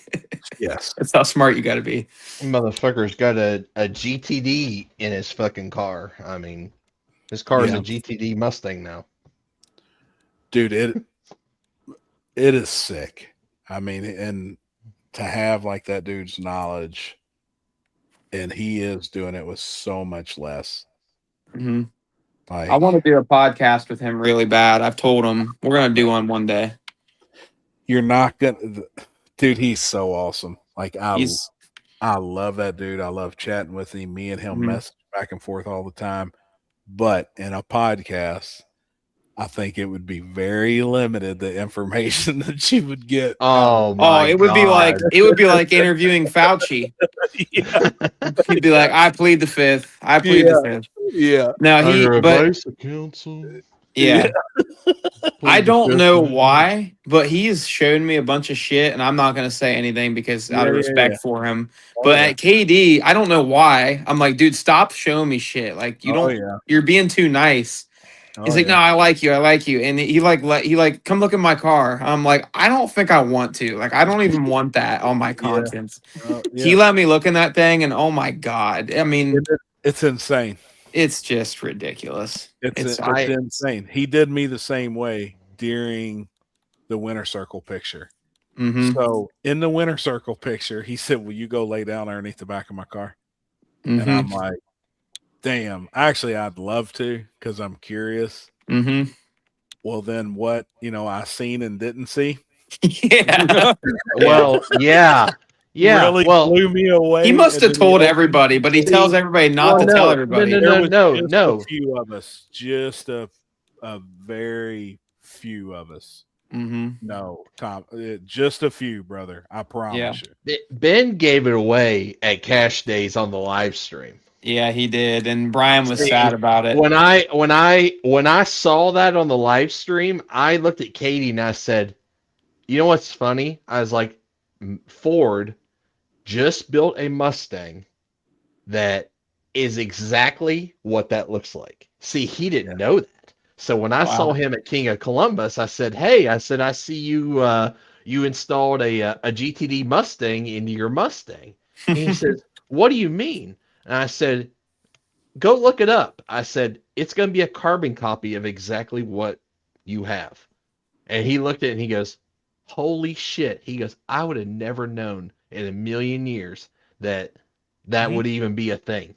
Mm-hmm. Pretty smart, dude, and over the top of it's wild. Because I was like, is it Bluetooth? I'm like, what do we got going on? Because there's stuff missing. Right. He's dying laughing, and then obviously when I look in the car, I mean, kind of see what's going on, but still it's awesome, man. So I'm curious. That would be a really good podcast. And Yeah, honestly, I got a he lot of made me podcasts I think want to about do. I feel bad. I really wanted to get back on it on that channel, but we just got so much other stuff going on. it. Yeah. And I love watching them. Oh yeah. Thank you, man.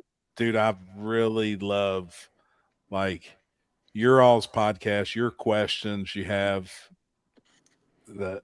I like that stuff a lot. I'm a talker. I mean, you get me on here and you see I love it. I'm dude. terrible.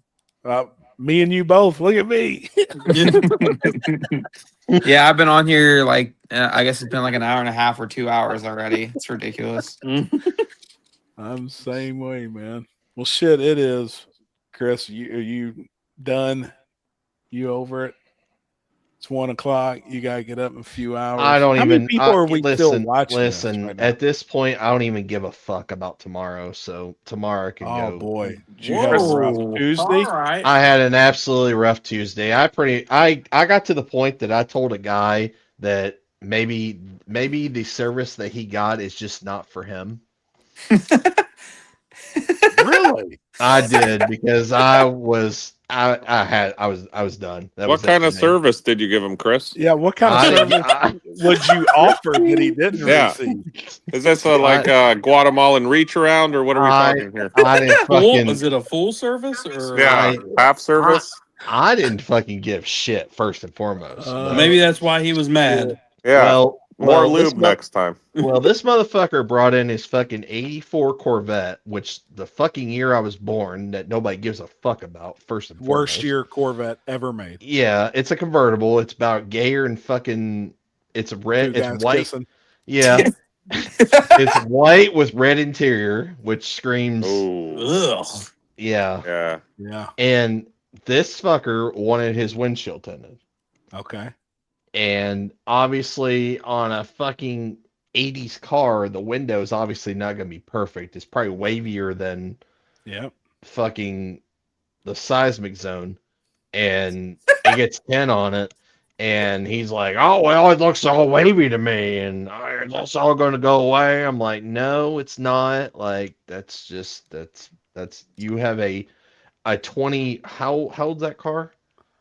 Fucking 40 something years old. Yeah, it's considered now probably a street ride. Yeah, like You it's probably get historical tags. Yeah. Oh yeah, that's only yeah. 25 years old. yeah, and I just like he just kept saying, "Oh, I pay for this, yeah, yeah, yeah," and I said, "Bud, maybe window tint's just not for you." Did you pill it? No, fuck no, I didn't. You should have just yanked it off there. I'm Just doing build shit. the And corner charged up them. and pulled the shit off and be like, here's your receipt. Everybody was complaining today about everything that was humanly possible, and today That was. sucks, dude. I at one point I said, who's got a gun? Because I'm just gonna just end it today. That was it for me. Well, I got invited yesterday when we touched down in Cincinnati to work at the shop because our boy Dave is on vacation this week. So nobody's been there to answer the phone. And it's Monday. So, of course, in the airport, I'm like, hey, what's the busiest day for phone calls? Since you asked me to answer the phones. He said, oh, Monday and Tuesday. And I'm like, yeah, probably not. But, we'll see how it goes. So when we get to the shop, he's like, he's like, you ready to answer phones? I was like, homie, absolutely not. Like, I can't with the public like that. Like, I just can't. And I've heard some of the phone calls. I've been in the office. Some of them are. Dude, some of them are hysterical. I was in there And then- one day, and Varner got a call from somebody that was trying to see if 10 Soldier would like ceramic coat his exhaust tips on his brand new like C8. Oh And Varner's just like, he's just looking at me like with just sadness in his eyes. I don't even know if it was ceramic coating. He wanted them painted. He literally thought he wanted them painted. He's like, I don't even think that's possible, sir. Some of the stuff is just the best one though. So the question back is actually awesome. So when somebody calls and they're like, hey man, I got a serious problem, and you respond back with a question, okay, no problem. I'd love to help you out, but what product of ours are you having an issue with? And when they're like, well, I've got It's not their product. yeah, I'll just, I've Team Z, or I've got a TRZ, or I've got a Marilette rear end. It's something completely from another company, that has nothing to do with it. And I'm just using those names for instance. Right. But it has nothing to do with anything they've ever sold at all. And, then your response is, well, I'm sorry, but we can't really technically offer technical support on a product that's not ours. So like I could handle those questions and probably handle that technical support.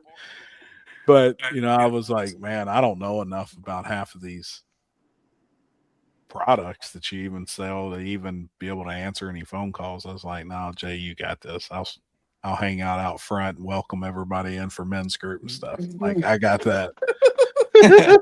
I'm good there. So I had a guy today that has let's see, this Jeep is 20 years old. It's 20 years old. Okay. It got ceramic coated.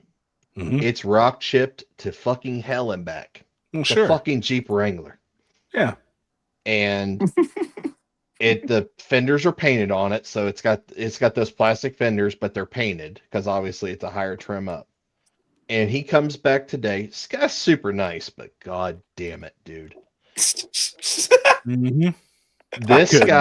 This guy comes in, he goes, there's a couple spots. Can you go out and look at it? I was like, yeah, sure. Yeah, let me go take a look. And he was the rock chips.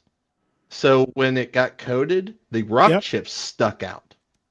Well, sure. And he said, oh, those spots were never there, before it got coated. Oh, yeah. And I was like, yeah, that'd be, rock chips that, you get when you drive down the Have a road rock of hit it. your Yeah. 20-year-old Jeep, when you're tailgating fucking Barney Pipa, you're going to get fucking rock chips. He's like, oh, they're worse on the passenger side. I'm like, yeah, that makes sense. I said, if you're in the middle lane and you're passing a car and it's shooting rocks at it, typically when they, shoots debris off, where's it going to go? In your passenger fender. And he never paid no attention until it was ceramic coated and it was bright, clean, and fresh. And And then he walked around and could see every single one of them. And then he couldn't grasp that his 20-year-old Jeep couldn't have rock chips because he takes the most ultimate care of it. So he was probably upset that you guys didn't touch him up or something before. Oh Yeah, no! Chris. We touched him up. Gotcha. That was the fucking idiots that I was dealing with today. Yeah, I couldn't, dude. I just pass. Like, no, bro. No. I'll cut some tubing out here in the shop. or Yeah, something. not today. I said that's why I said today. I said my patience today is gone. Like I can't even. Everybody says I have good customer service, but fuck today.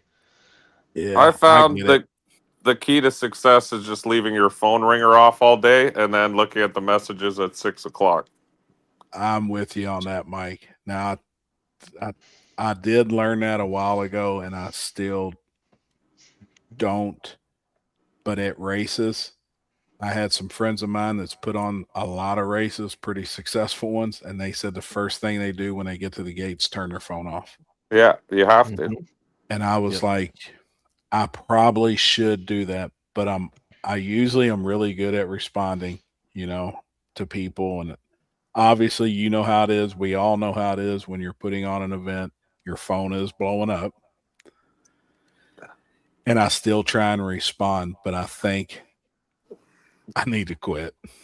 No, on race day, I tell people if you're messaging me and it's the day of the race, it's already too late for your question. So you got to Yeah. figure it out on your own at this point. Or yeah, I agree. And even on a weekend race, I think even you just don't respond come Friday. Even if it's a question for Saturday, it's almost like it's too late at that point, man. Yeah, you should have your shit together by the day that Yep. the race starts. Yep. Normally, And you unless wait it's a so phone much call of time. someone I'm like waiting on, or like Yeah, they said, "Hey, yeah. I'll call you when I get there." Then okay. Yeah. But if you're gonna ask me what the class rules are on fucking Friday when we're racing that day, no, we ain't doing that. I need Yeah, to. or how much to get in, and when it's clearly posted on the flyer, and Yeah. Times and all that shit. And I mean, I do respond, but dude, there's so many and it gets aggravating. And I do need to just shut my damn phone off, man. I love when it's the post that you put up that says that's all that post is saying when the Everything. gates open, and the first comment on the post is what time did the gates open? It's unreal. And you're like, you got to be kidding me. And that is my biggest worry on adding more rules, because I know that people don't already read what's in existence. I don't think you need to add more rules I know. like we talked about before. Yeah. I think you just need Just to clearing up refine some the existing writing. rules Yes. to make I'm them with you. more clear for people who have less than 4 brain cells. Yep. And we've took notes, and I've got them on my phone, and it would be something like for 27 where nothing's different. It's just the wording maybe Yeah, changed just make a it little bit. clarify it so people aren't stupid Question and as dumb. much. Yeah. Like the Um, turn signal thing is a very easy. It's still the same rule. You just clarify. Yep. I'm with you. What's that say? How do people build cars and have no common sense? What these dumbass brother? you'd be surprised. You have no idea. I got It's- one question for Tommy before I go to sleep here because I'm about to. Tommy, I what does don't that think truck he can weigh? hear you. Can you hear me? Tommy, you with us? Yeah, I'm just playing Forza. Mike asked, "Oh, well, you definitely don't want to play Call of Duty because it'd be your ass." You guys got the new one? Well, we play Warzone. We Oh. play like real shit. Fuck that. We're in real combat. Like we're shooting real people, not Training. bots. Yeah, we're training for real life type shit. And Let's I got get an back on the unbelievable fucking game. question. All right, but the question is, Tommy, Mike asked, "What's that truck weigh?" If you can release that. I don't know if I'm allowed, but I'll tell you because it's not that impressive because it had a lot of weight in it for this test in tune. I'll just say it's a lot heavier than you'd think. Is it It's over or under 2,800? Pretty much right on the dot, actually. I figured. That's why I asked that. Yeah. And I gotta watched put the my video truck of it. on a diet. Yeah. I don't. I Yeah, mean, it's not like I we're going figured no so. time racing. So. Yeah, The- I could tell that it's not a 2,400-pound truck. Well, I'll tell you this though. It's Larry, and you know the way he sets things up. I mean, I think without all the weight in it and without me in it, it's probably impressively light. But you know, it's got an iron motor. It's got an iron big block Chevy, and it takes a little bit more weight to get the percentages right. I'll just say that. No, So absolutely. that's why it's so heavy. But TJ was already talking about ordering an aluminum block filled. So, you know. Well, I mean, that iron block up there with a Pro Charger hanging off the front is not light. And look where the weight of that Pro Charger is. All the way out in front of the spindle. Yeah. So if So- TJ puts that aluminum block in there, we'll take 100 and some pounds off the nose, which then you can take 100 pounds out of the back, and then boom, yeah, you're 200 pounds lighter. Does it have an Absolutely. actual metal box on it? Yep. Oh shit, that's pretty light. I can't get mine that light. You'd be surprised, Mike. Well, I got to cut a lot of shit off of it. You do have to cut a lot of shit, and it can still have the shit that you need to have. Yeah, no, I get that. I don't know. But- Laziness is part of it. The other part is, I don't know. That's a Yes. lot of damn work, dude. Yeah, it is. To get what you think while you're doing it is minimal weight. But man, I'm telling you, every 5-gallon bucket of scrap shit you can cut off that thing. Oh yeah, for does sure. add up in the end. I just know those second gen S10s like that are a lot heavier than. Or you could just be not models. built like Sasquatch. That would help. Hey. I mean, you can't really do much about that. No, I'm on a diet. Come on. He said he's on a diet. No, Mike's not even fat. He's just a fucking big guy. He's built like Sasquatch. Jesus. I don't even know how he fits in the fucking truck. He's like 6'5". Vaseline. He said Vaseline. Oh shit! I tell you what, the firewalls move back pretty far in that gray truck, and it's a That's tight good. squeeze for me. Like, because Yeah. you know, since it's a truck, like it ain't got much front to back really. Yep. Can the seat go back any? Nope, that bitch is all the way back. Yeah. Could you All move right, the gentlemen, pedal? I'm out. I'm going to bed. Uh, All right, Mike. Good night, brother. See you, Good night, Tommy. brother. Hey, you're coming 304, right? Yeah, 2 weeks. All right. Hell My yeah. motor should be back Thursday. That's what he told me. So Thursday night I'll be thrashing to get it all back together, and then hopefully This testing Thursday? weekend. Yeah. Oh, hell yeah. Good shit. So So it gives you a few days before the weekend before the race. yeah, I'm looking to test this weekend. Hopefully, get it all fucking broken in again, and then Yep. be ready for 304. Good shit, homie. Awesome. So we'll see you there. Yep. All right, homie. Good night, man. All right, boys. See See ya. ya. can't Yes, hear sir. you, Mike, but bye. See you, Tommy. Yep. He said, see you, man. All right. So he's busting your ass. Yeah, I'll run across that camo piece of shit. Oh, I'll suck the camo right off that fucking thing. Hey, that's what racing needs. I mean, it really does, man. And me and Jason's talked about it a lot. Just doing different things like almost match racing, but to today's era. Because the crowd really gets involved with drama. Mhm. You know, and at the end of the day too, you are racing and you're competing at a high level, but still to get the fans involved, drag racing needs something else. Yeah. You know, I mean, we're losing fans at 99% of the events. Like, can I show a picture real quick that I just seen? yeah, Well, sure. I haven't seen shit. I haven't turned on my phone. I haven't turned on Facebook ever since we've been on here, and It was I've just got a shit ton of messages. It was from King of Columbus, but it was just I just saw her. She just put her pictures up a second ago, and I just wanted to. Let's see it.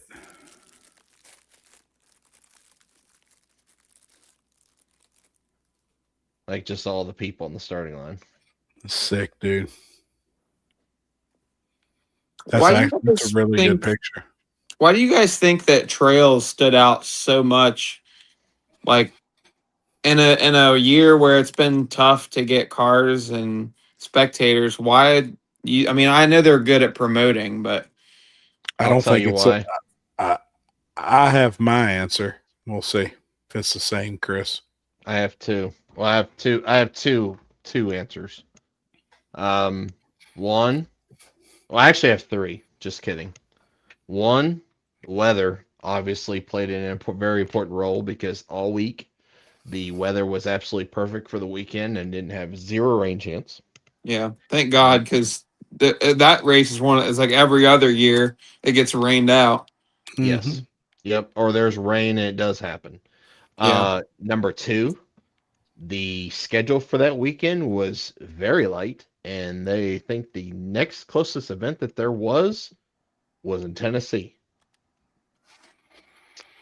Three, out of all the tracks that in our state that obviously that hold events at, Trails is a very centrally located place Yeah. in the region of our area that it's not a very far drive for most guys unless you drive, cutting off 2 or 3 hours. If they come further north that they're probably not going to do, they'd come to a shorter, obviously, distance being that track.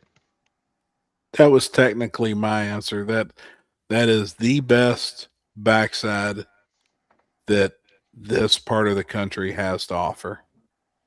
It Mhm. It's a has pretty the good most setup room. for spectators Absolutely. and staging. Like, yeah, it's a good setup. I feel like, and I recommended it this year, the only thing that event is missing is Jamie Deere being on the PA. Yep.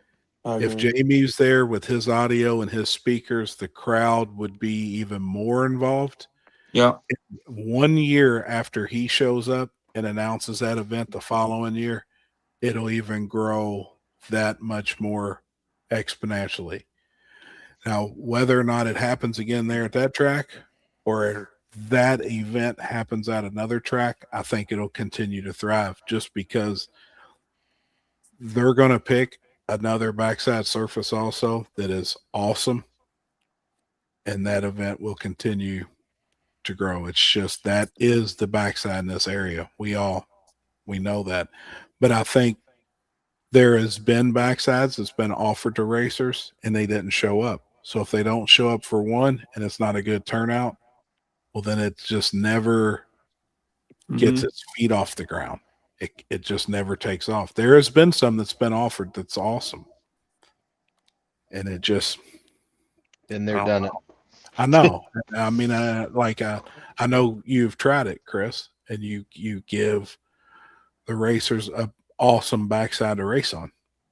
Like, awesome. Well, if they don't show up and support it, what do? You can't continue to do it. I mean, I just seen, the post that Gangster's Paradise is canceled.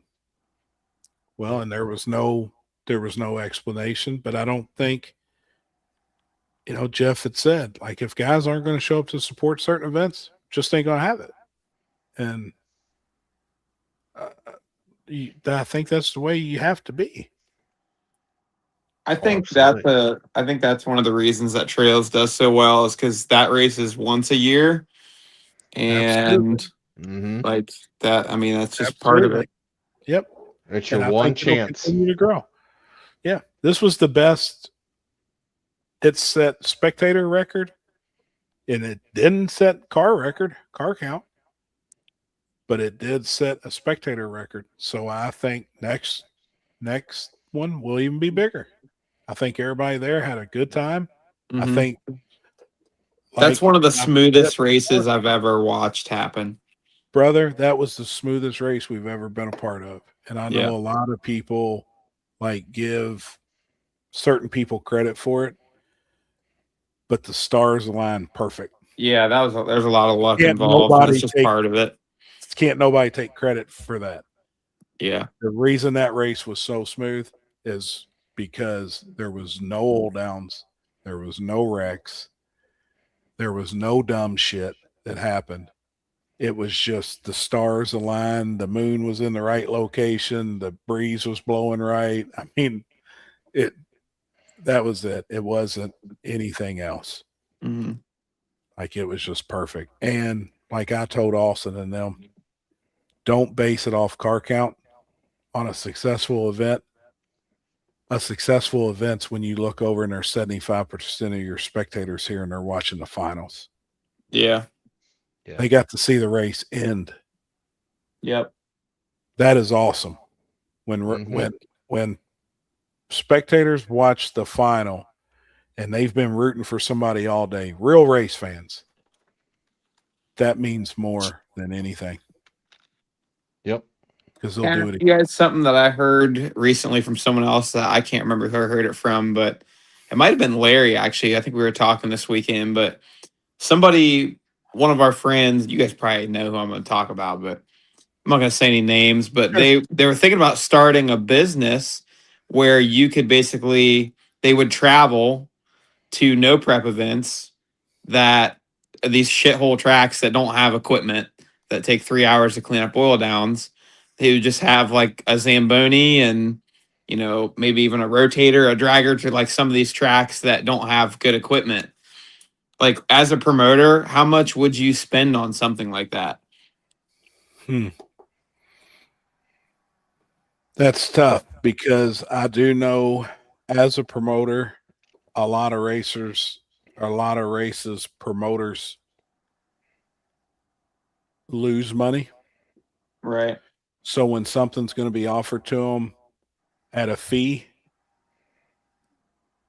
they're going to be very timid at first.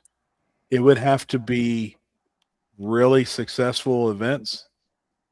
Right. I'm thinking Warren the Wood. Like, I don't mean to pick on Sure. Warren Woods, No, but like, and I get it. But I could see where that could be beneficial there.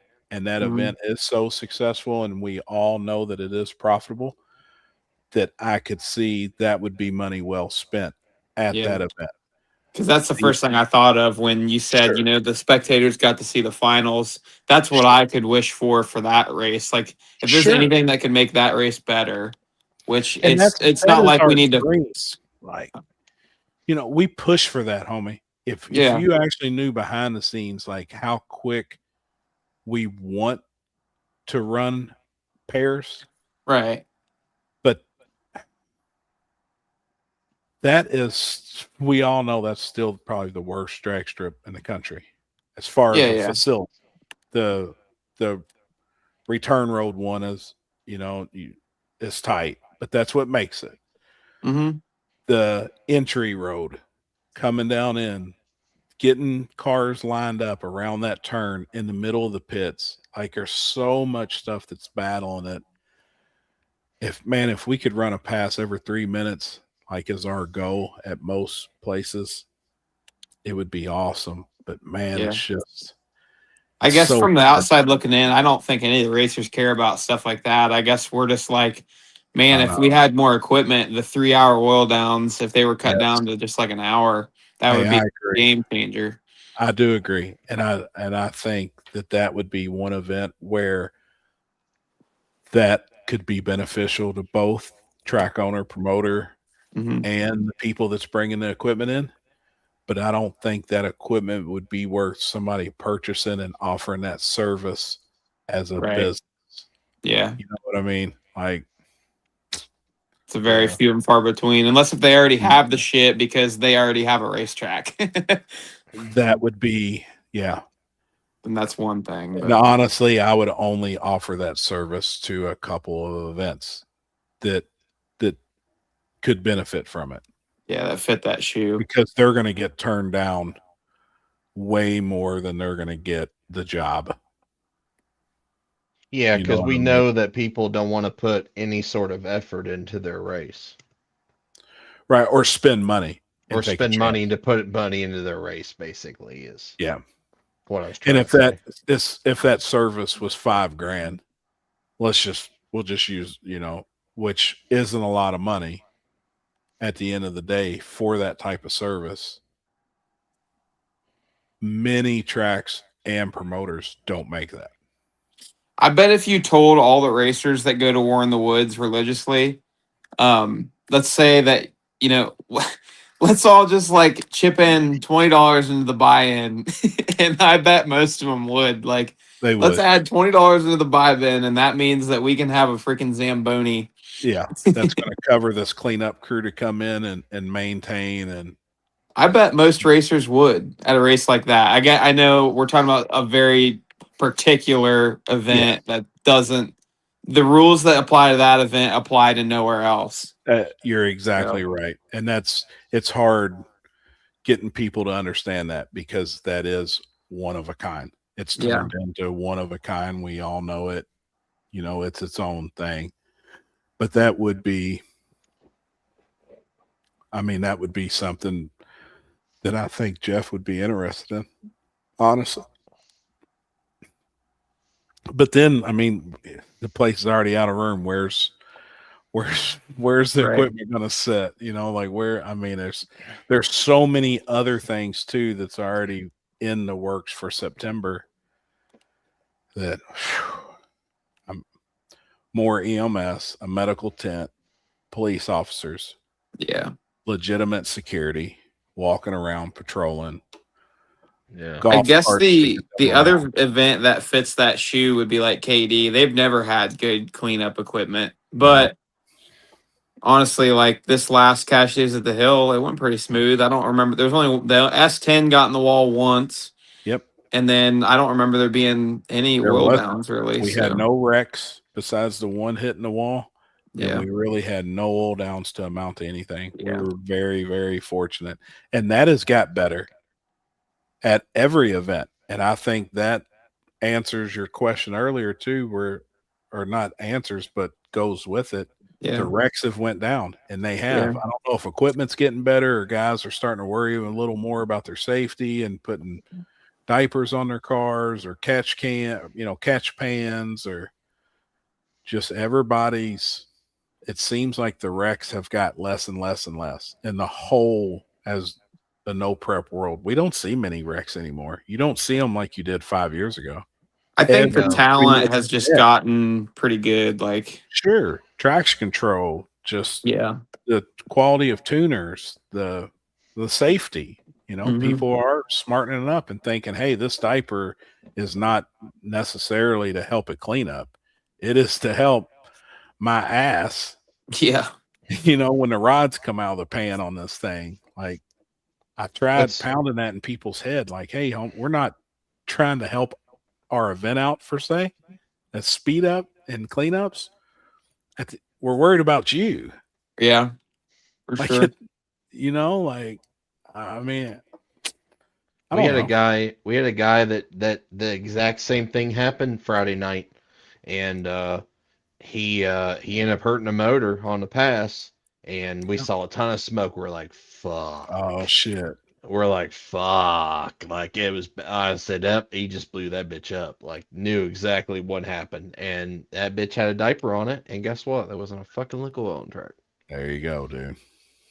Yep. So, there you go. And it saved I mean, it would probably have been hours if it didn't have a diaper on it to clean it up. Yep. Well, good. How did that event go?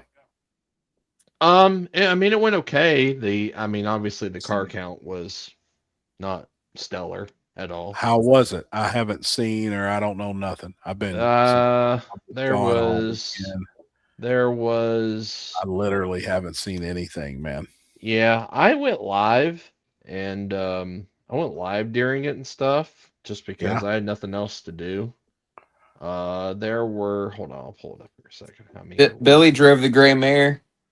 Yeah. Really? Yeah. Yeah, so they had 7-inch small tire, 3 in Rumwinch Brung, 10 in True Street, 9 stick shift, 960, 1070, and then 10 junior dragsters.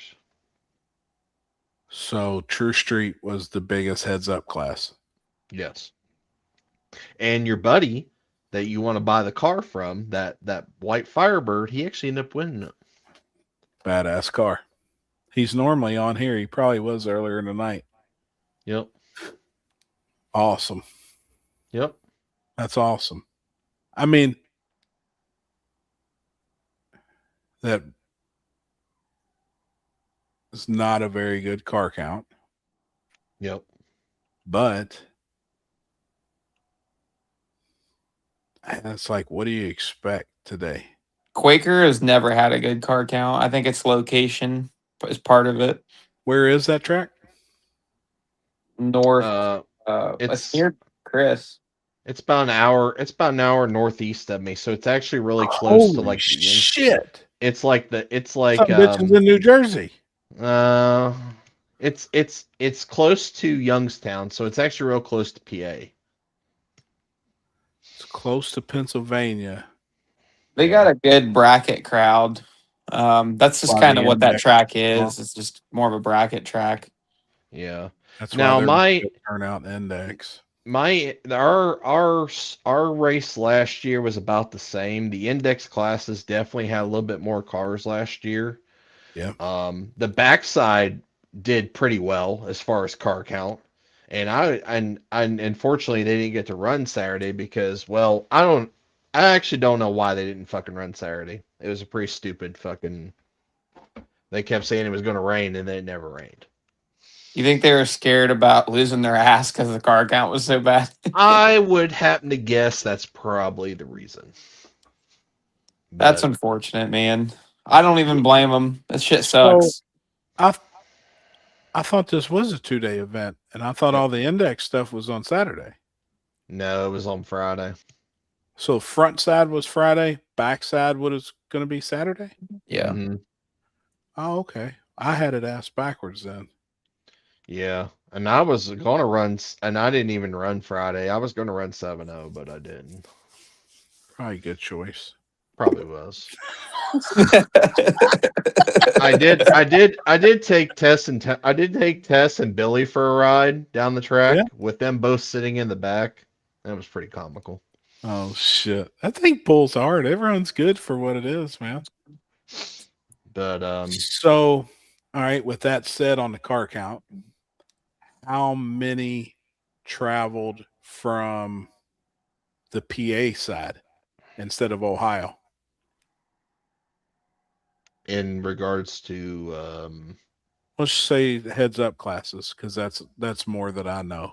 I wouldn't know a single person that run index up there. yeah, I don't either. I would say most of your index guys obviously were local. So See. 7 small tire. Where did they come from? So you got Gabe from West Virginia. You had Jeremy Kiefer from PA. You had 2 cars from Ohio.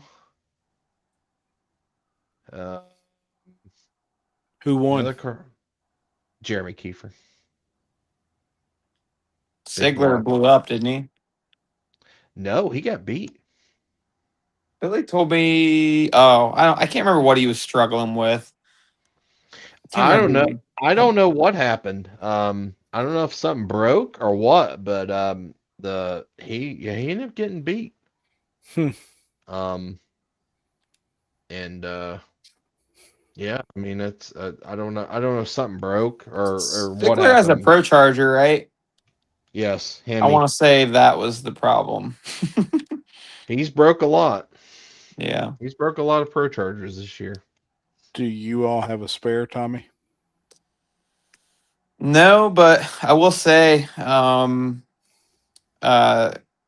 Charger actually already reached out and was willing to Good.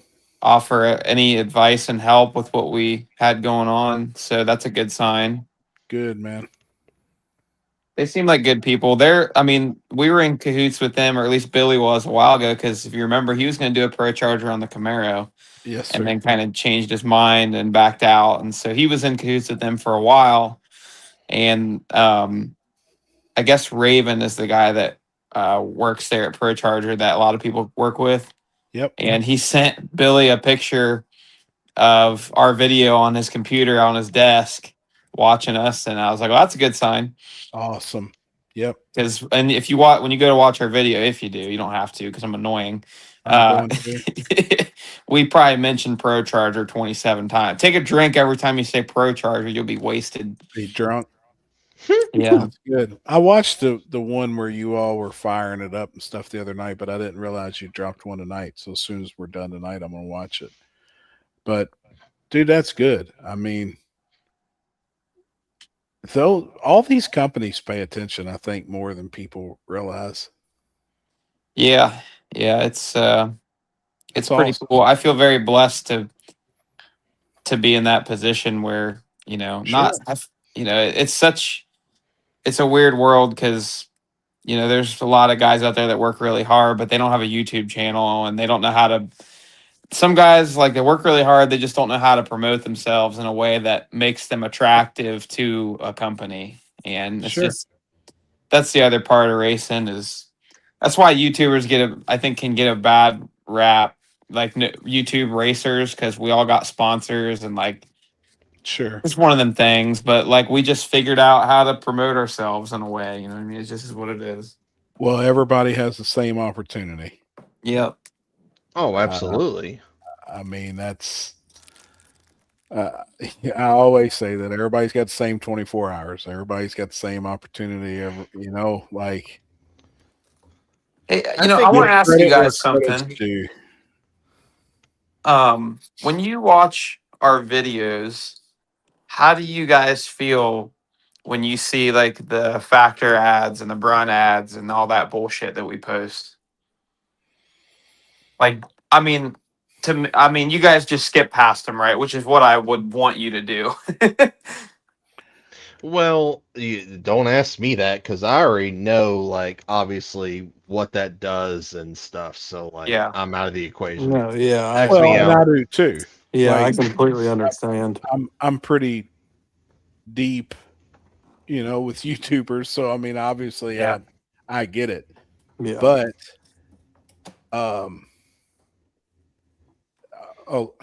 let me put this from I feel like an average fan or viewer. Yeah. I honestly feel like it entices those people to go and look at that website no matter what it is. You really think so? I actually honestly do. Because, and the reason I say this is that company wouldn't be offering you, I'll just say, $100 per video. Right. They wouldn't be offering you $100 to place their ad in your video if it wasn't beneficial to them.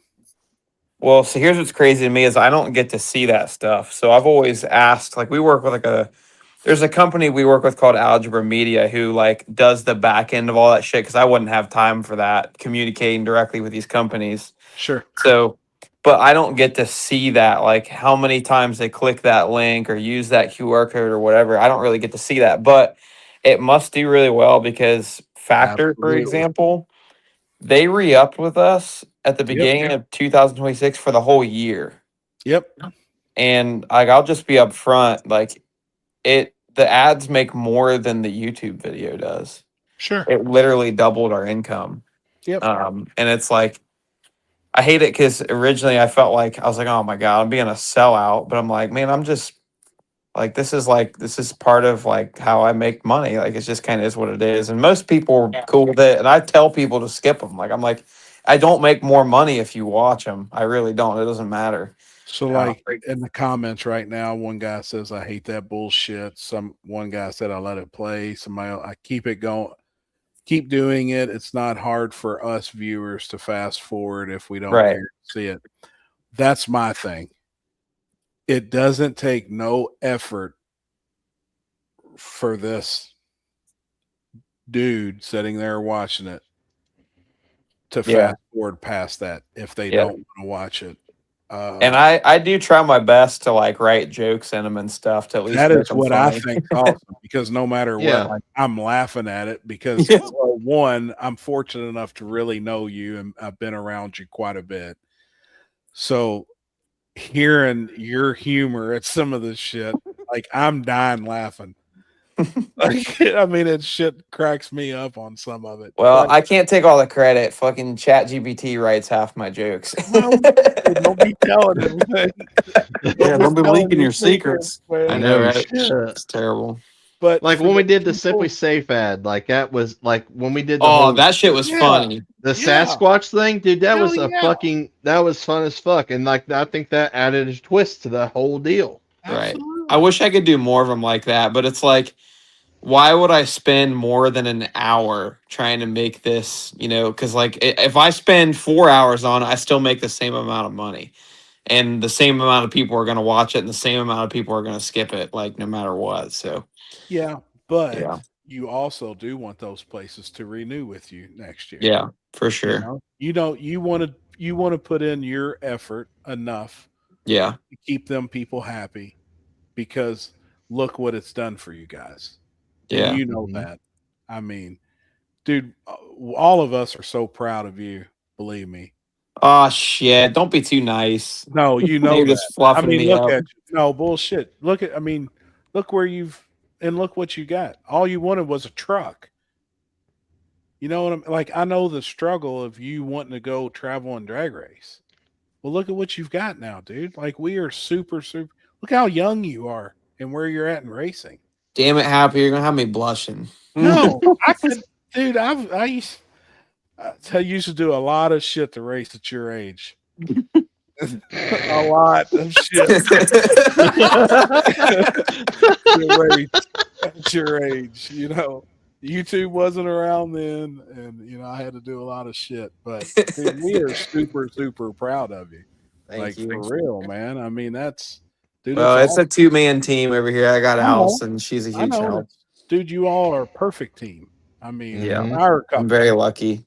Like, you all are a power couple. So people that can say something and that they don't like the ads. I mean, I hate it for them thinking like that.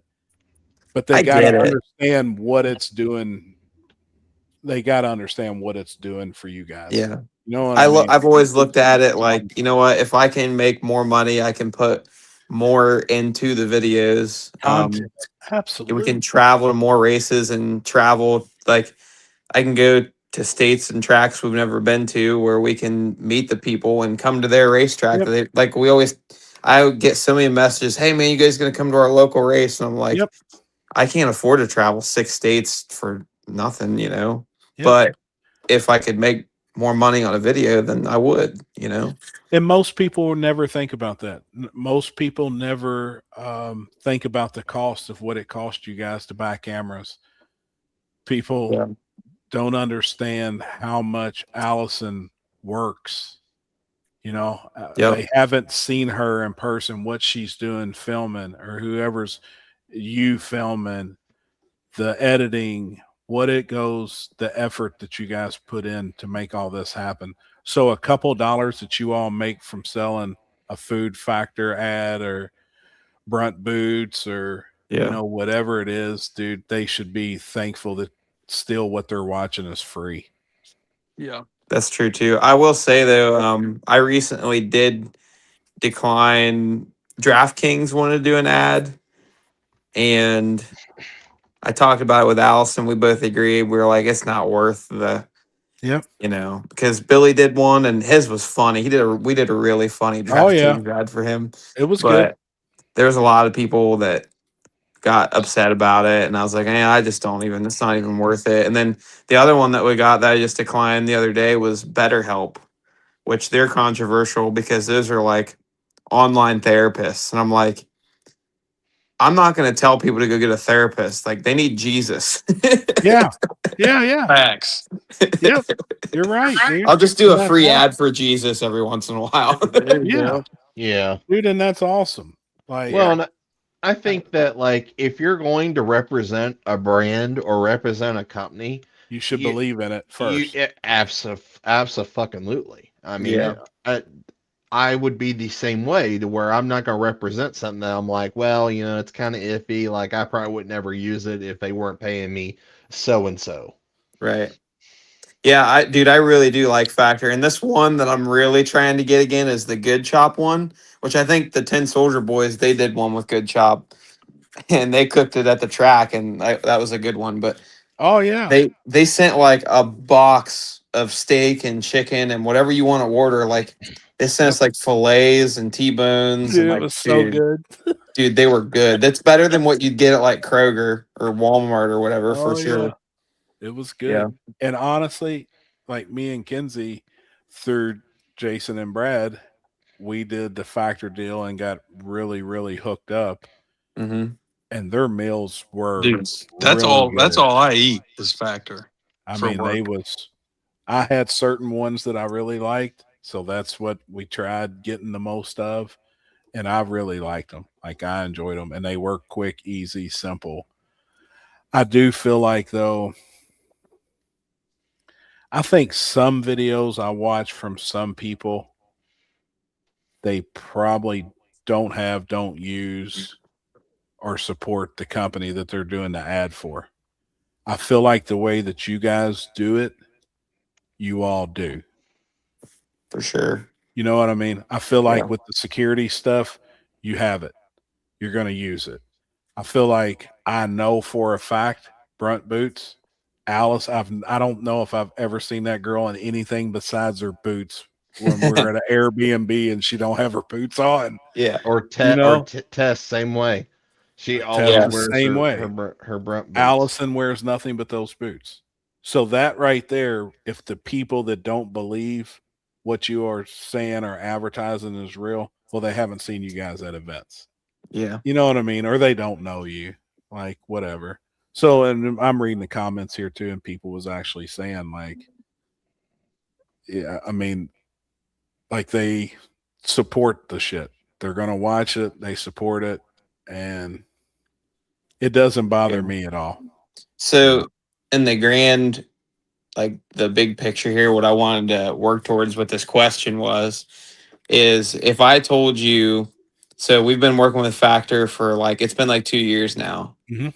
And, I don't want to give away like what all we've made, but it's a lot. It's more than any race car sponsor has given us tenfold, which Yep. is so wild to me. And I'm thinking like, I wonder if Factor knew, like, if I could grow a better relationship with them and they've spent this amount of dollars, whereas like an actual race car company that makes more sense for the channel. But I guess you're talking about like, I've always wanted to look up like how much money does Factor make a year versus like, let's say Summit, because Summit's like probably one of the biggest companies. And like, how does that compare? Like the biggest race car automotive company versus like the Factors, like, that's just a whole different deal. But I'm like, what are these companies' budgets for sponsorships and stuff like that, and like advertisement? Because I would do an ad for Summit, for example, or Jegs or whoever for way less money, just because that's so much easier to do, and I feel like I could have a better turnaround on that because I'm preaching race car to race car people rather than preaching food. I mean, everybody eats food, but like it's just you know what I'm saying. Like I'm like I don't know, like, I just can't believe how much Factor is spent, and I don't run their sticker on my car. It's just so backwards to me. You know what I mean? Like I bet you would be blown away with what they spend on advertisement, the way they're advertising. I don't know how they make money. I bet you would be blown away if they told you what their profit margins are probably yearly through that food company. You would be blown away. Well, we realized earlier when we were talking about promoting races, I don't know shit about business, but I honestly, with how much they've sponsored us, I don't know how they make money. I'm like, there's no way that we've sold this amount of Factor meals to our subscribers. Like, but I don't know. Maybe You'd we be have. blown away. I'm I telling you right now, you'd be blown away. I have no reference. I have no idea. I found out firsthand how much is given away at a certain company for the year for sponsorships. Sure. To be on a live media or be on a live stream flow racing, and how much money they make in a year, and it's mind-boggling. I just don't even know how it even happens, but yeah. Yeah. I wish we offset. could get to a point though where like some of the race car, but like as far as if somebody in the race car business is going to sponsor us, they want us to use the part and they want to give us the expensive part for free, whereas these other companies are literally just giving us money and we're getting $50 worth of food and then we're getting paid to do the ad. Whereas like when we get a race car sponsorship, we're just getting this expensive part, but we're not getting paid to use it. So it's just a different, Yeah. I don't know. But I wonder if one day I wish that Billy actually started experimenting with it. He started reaching out because he needed gas money to get home from Texas. He was like, he was getting a little thin. He said, "Does anybody want to do some ads?" Because he hates going through the third party companies and having to send in a draft, Sure. like write a script. Like he wants to do it for like just easier companies that he doesn't have to like write a script out. Like he did an ad for our local used car dealership, which is one of Yeah. our friends. I Yeah. don't know how that turned out, but like that was way easier to do for him. And I'm like, well, I wonder if I could just go straight to some of these race car companies. Like, look, this is what we do for Factor and Brunt, and we're selling food and boots to race car people. I'm like, imagine if we were trying to sell race car parts to race car people. I'm like, how much is that worth to them? I don't know. I think it depends on the size of the company, and you definitely Right. hit the nail on the head with Summit and Jegs. We obviously know that is. Those are your I big ones. And Holly. Yeah, and I've Holly's heard on some like numbers. NASDAQ. I'm Yeah, pretty sure. like I mean, I've heard numbers of Summit and Jegs, and it's crazy. But I mean, you're on to something there, reaching out to just some of these companies, and I would reach out. I'd reach out to all of them. It's worth it.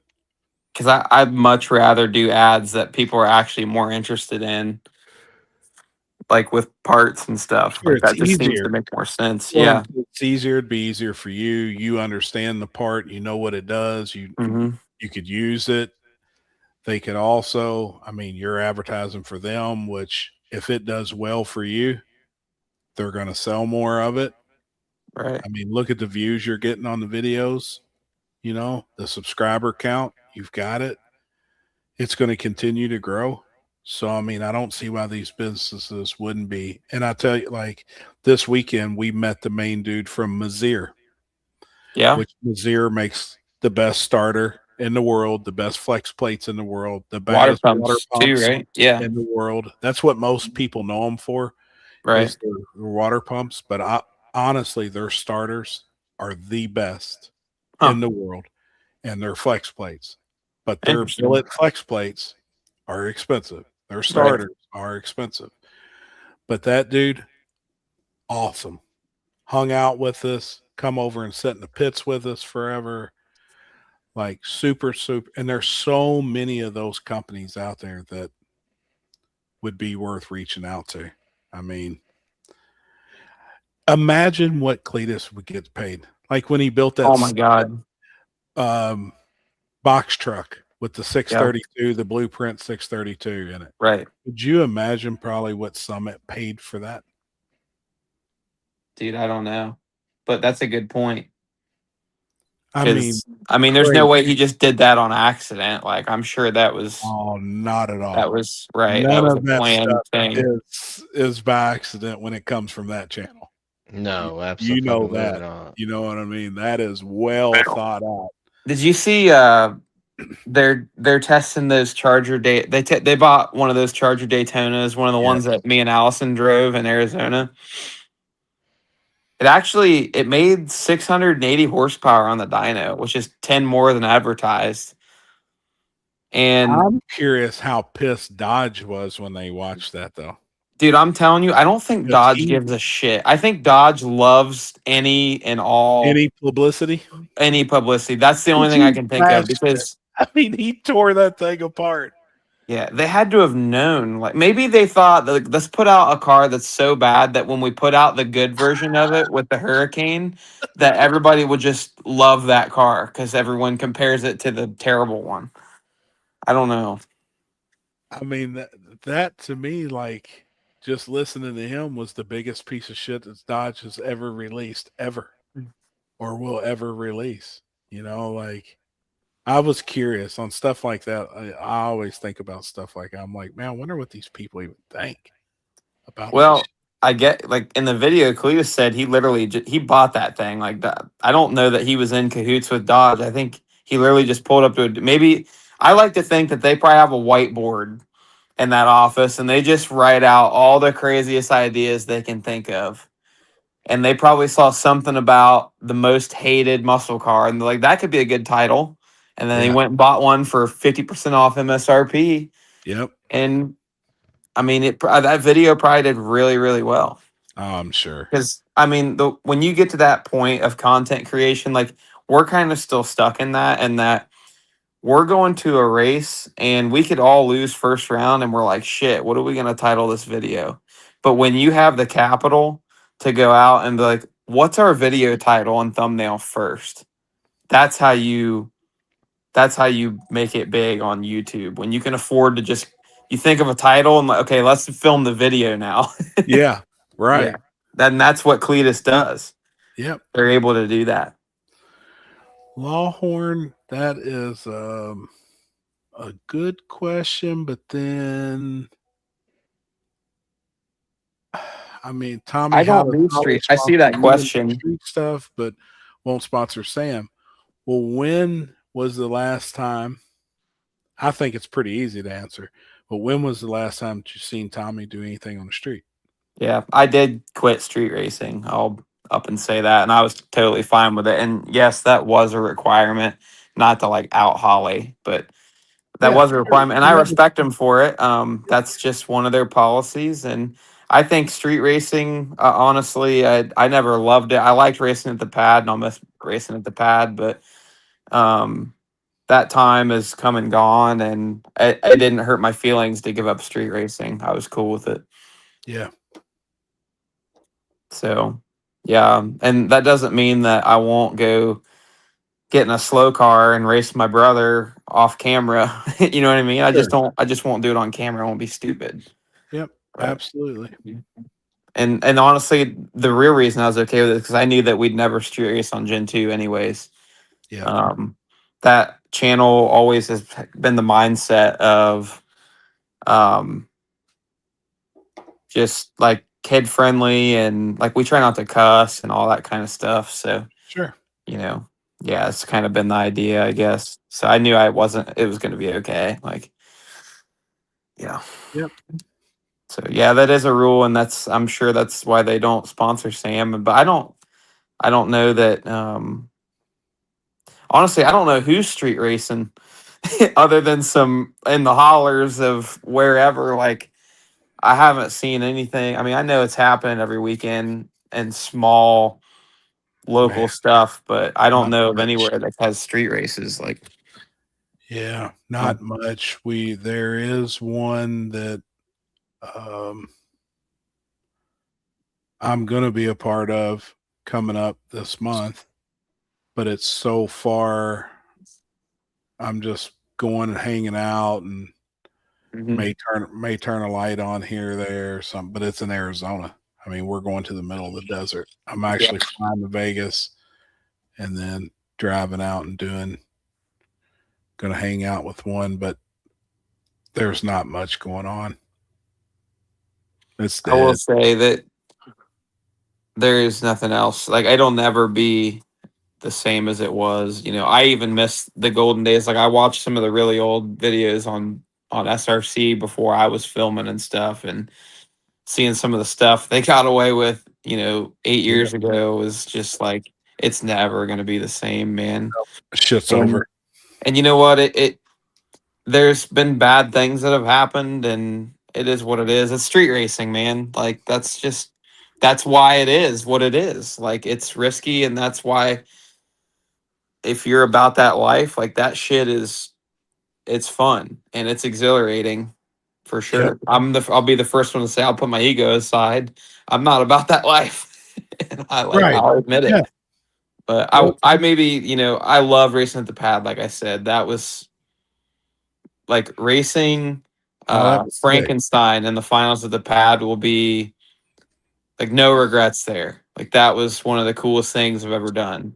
Yep. But I knew, and it does make me sad because the Falcons' record at the pad is something ridiculous. That car is only lost in the finals. Yep. So that's twice. It's lost twice at the pad. Once to Todd Spears in the finals, and once to Frankenstein in the finals. That's badass. The other time was Billy drove it, and he got down to 4 cars, and then the whole fog thing happened, Yep. and we started racing draggies. Yep. Yep. Oh yeah, I remember. Yeah. So yeah, there's a lot of good And memories. that's even dying off too. So while I was gone at Bonneville this weekend, I was getting pictures and videos from down there. They had a shootout this weekend. I was watching that. It's still, it's kind of dying off too, man. I mean, just the people's not going to travel to go down there with the thought in the back of their head that at any time this could just be busted up and broke up all weekend long, and we're not going to get it off. The guys just aren't going to travel. It's just not worth it to them, or worth losing their car, or just whatever. It sucks. So it's dying off everywhere, though. I mean, that's anywhere in the country. There's a couple coming up this month. There's one in Texas. There's one in Arizona. I think, if you've seen 20 cars, it'd be a lot. Yeah. Well, honestly, I don't think this cash days should have never been intended to be more than 20. Sure. It got out of hand a couple times. Yeah, but it was fucking awesome. Like, oh, it was seeing 100 cars at the pad. Like, I don't even know how I don't even like to think back and think that actually happened. It's like, how did that even, like, what? No. It doesn't even make sense. Insane. Yeah. Insane, man. No sleep. I mean, that was insane. I still can't believe the amount of racers, though, that didn't show back up. Like, I was pissed. All of them dudes in town, they knew to listen to the dude that's been down there forever. He said to be back at a certain time, and they're like, we're just going to stay sleeping because it ain't going to happen. And then when they all woke up and we're still racing, it was pretty badass. But we had our doubts, but it was like, Sure. dude, we're like 13 hours from home. What are we going to do? Just like, and you're roll already with it. this invested. Yeah, but we did go to the NBA game. Yeah. In between first and second round, we went to a Pelicans game and saw LeBron and everything. Yep. And then we still had enough time to go back and sleep at the Airbnb for like 3 hours. And then at like 5 a.m, they said, "Get your ass out here," and we went out there. Yep. I should have. That's sick, went. man. Dude, it was so sick. I'm telling you, I didn't lay down. Now the girls kind of took a nap, and I'm like, if I fall asleep, there's no way I'm getting back up. So I literally sat in the room and was just chilling. And then I knew we had to go back. We had to be out there. I knew it was going to happen. I had a good feeling.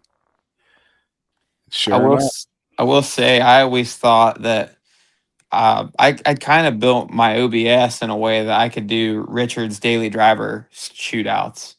I always wanted to do at least one of those, but no trailer. Yeah, the no trailer shootouts. I think those are awesome. That's what street racing should be, in my opinion. Yep. That shit's cool. It's gangster. When we went and did that with Billy's Gold giveaway C10, and that was one of the funnest times I've had in a long time. Like, that was a good time. That was a good. Even though we ran that night, like that was fun. I shared that thing today that we did like 2 years ago at Trails when Richard and all those guys were in town for Church Boys open house, and we did the Sunday morning deal. Mm-hmm. Like, I was like, you know what? Like, that was probably one of the coolest planned deals where there was no fucking people. Like, the fucking racing was good. We got it done, like, no issues, and we all Lily went had lunch with each other, and like that was like, I miss shit like that. Yeah. I think stuff like that can still happen.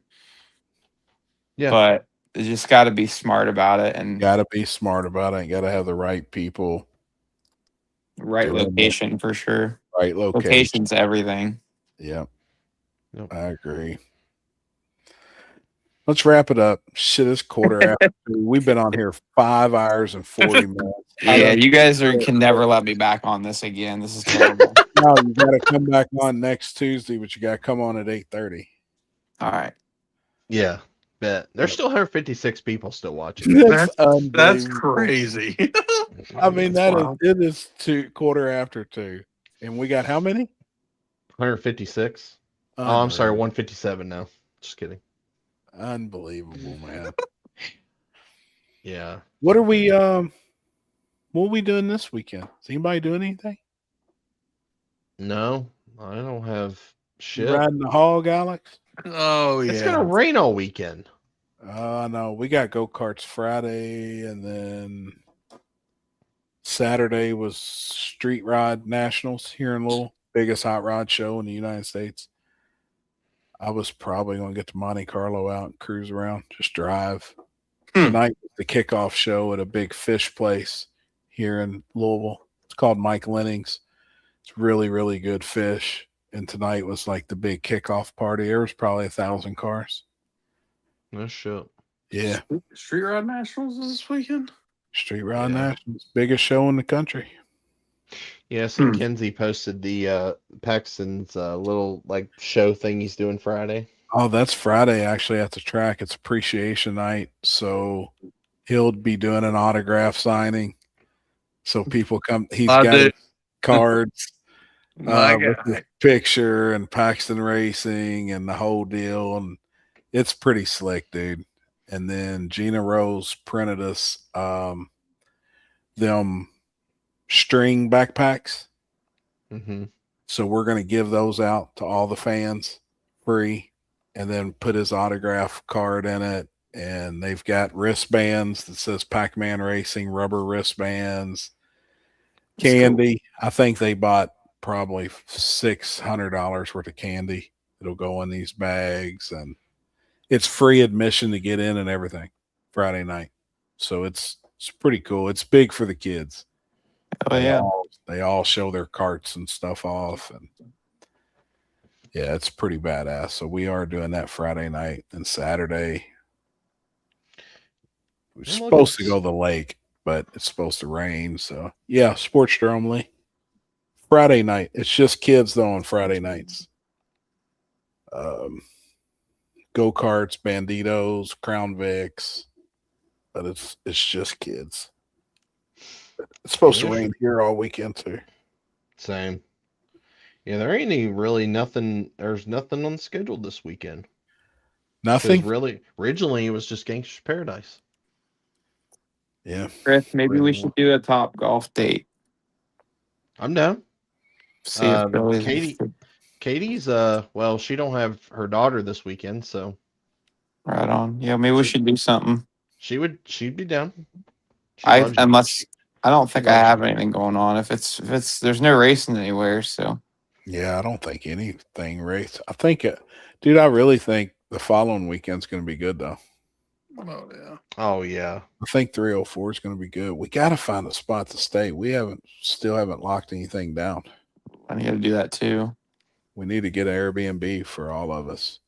Yeah. Mm-hmm. We need to get in a group message and see who's in, who's out. Need to get Kenzie to put that together. So I figure Billy Fields, Misty, Caden, they'd be down, stay with us. Yeah. All of us. Katie coming. with her daughter. So that'd be 3. Yep. I think Jason and Tara is possibly coming. Oh, cool. And maybe the kids, because I think we're going to set up a tent and do merch. That's been a plan. I don't even think I'm even going to set up merch, to be honest with you. That's going to be a mistake. That's going to be a huge. You'd be fucking silly mistake. not to, dude. Well, that I- was my explanation to Jason. And he's like, you're right. And I said, we had a really good crowd there at our event for the season opener there. And it was awesome. And I think, your all's merch, you being there on property, I think you do really, really good. So I'll tell you, we're literally trying to rush together a possum shirt because we'd be silly not to. Like, I don't even know if it's going to be possible, but like, if I got to buy possum stickers and plain black freaking t-shirts from Hobby Lobby, like, I'm going to fucking put together some possum shirts somehow because like people are already going nuts. So I agree. we're going to figure something out, hopefully. Yep. I was thinking about putting the possum handler, like T2G, the possum handler or something. Yep. I like it. Wait, Chris, before everybody goes to bed, you can put shit up on the screen, right? Yeah. I gotta share. I guess What you need to do is literally make a shirt, and on the back of it, you just have a giant possum, and it's you riding on top of it. Well, that's what did you see the picture that somebody made? Because No. I'm about to send that right now. It's already been done. Okay. Somebody made this and put it in my comments. I just sent it to you. You got to put it up on the screen. Oh my god, that's incredible. Hold on. I gotta click back so I can see it. All right. Here, I'm gonna put it up. Somebody literally made this and put it in my comments. That was Great. definitely ChatGPT. Yes. Without a doubt. This is 100% ChatGPT.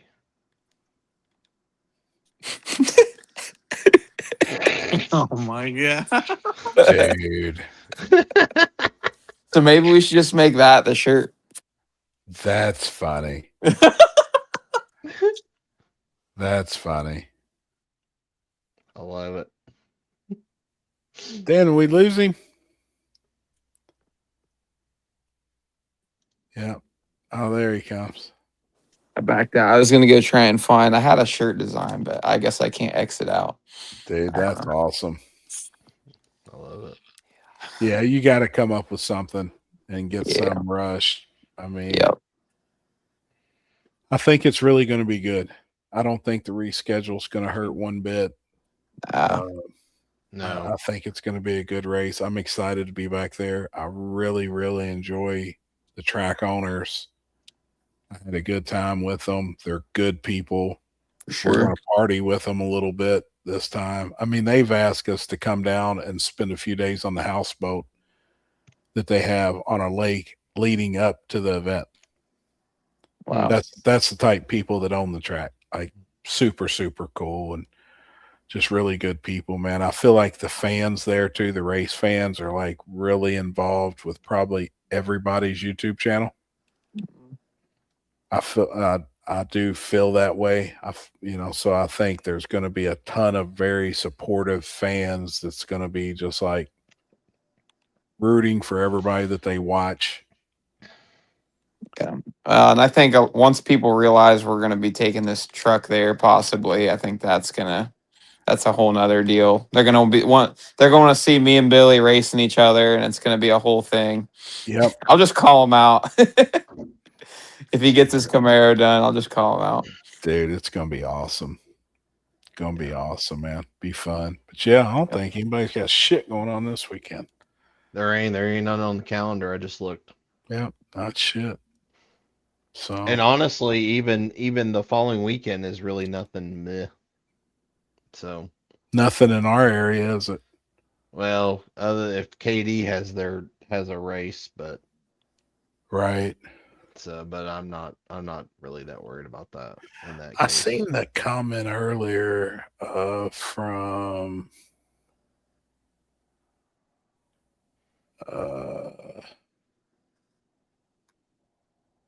is anybody going to Deckers? And that's at the end of the month. I think if we don't have nothing else, I may go down there, but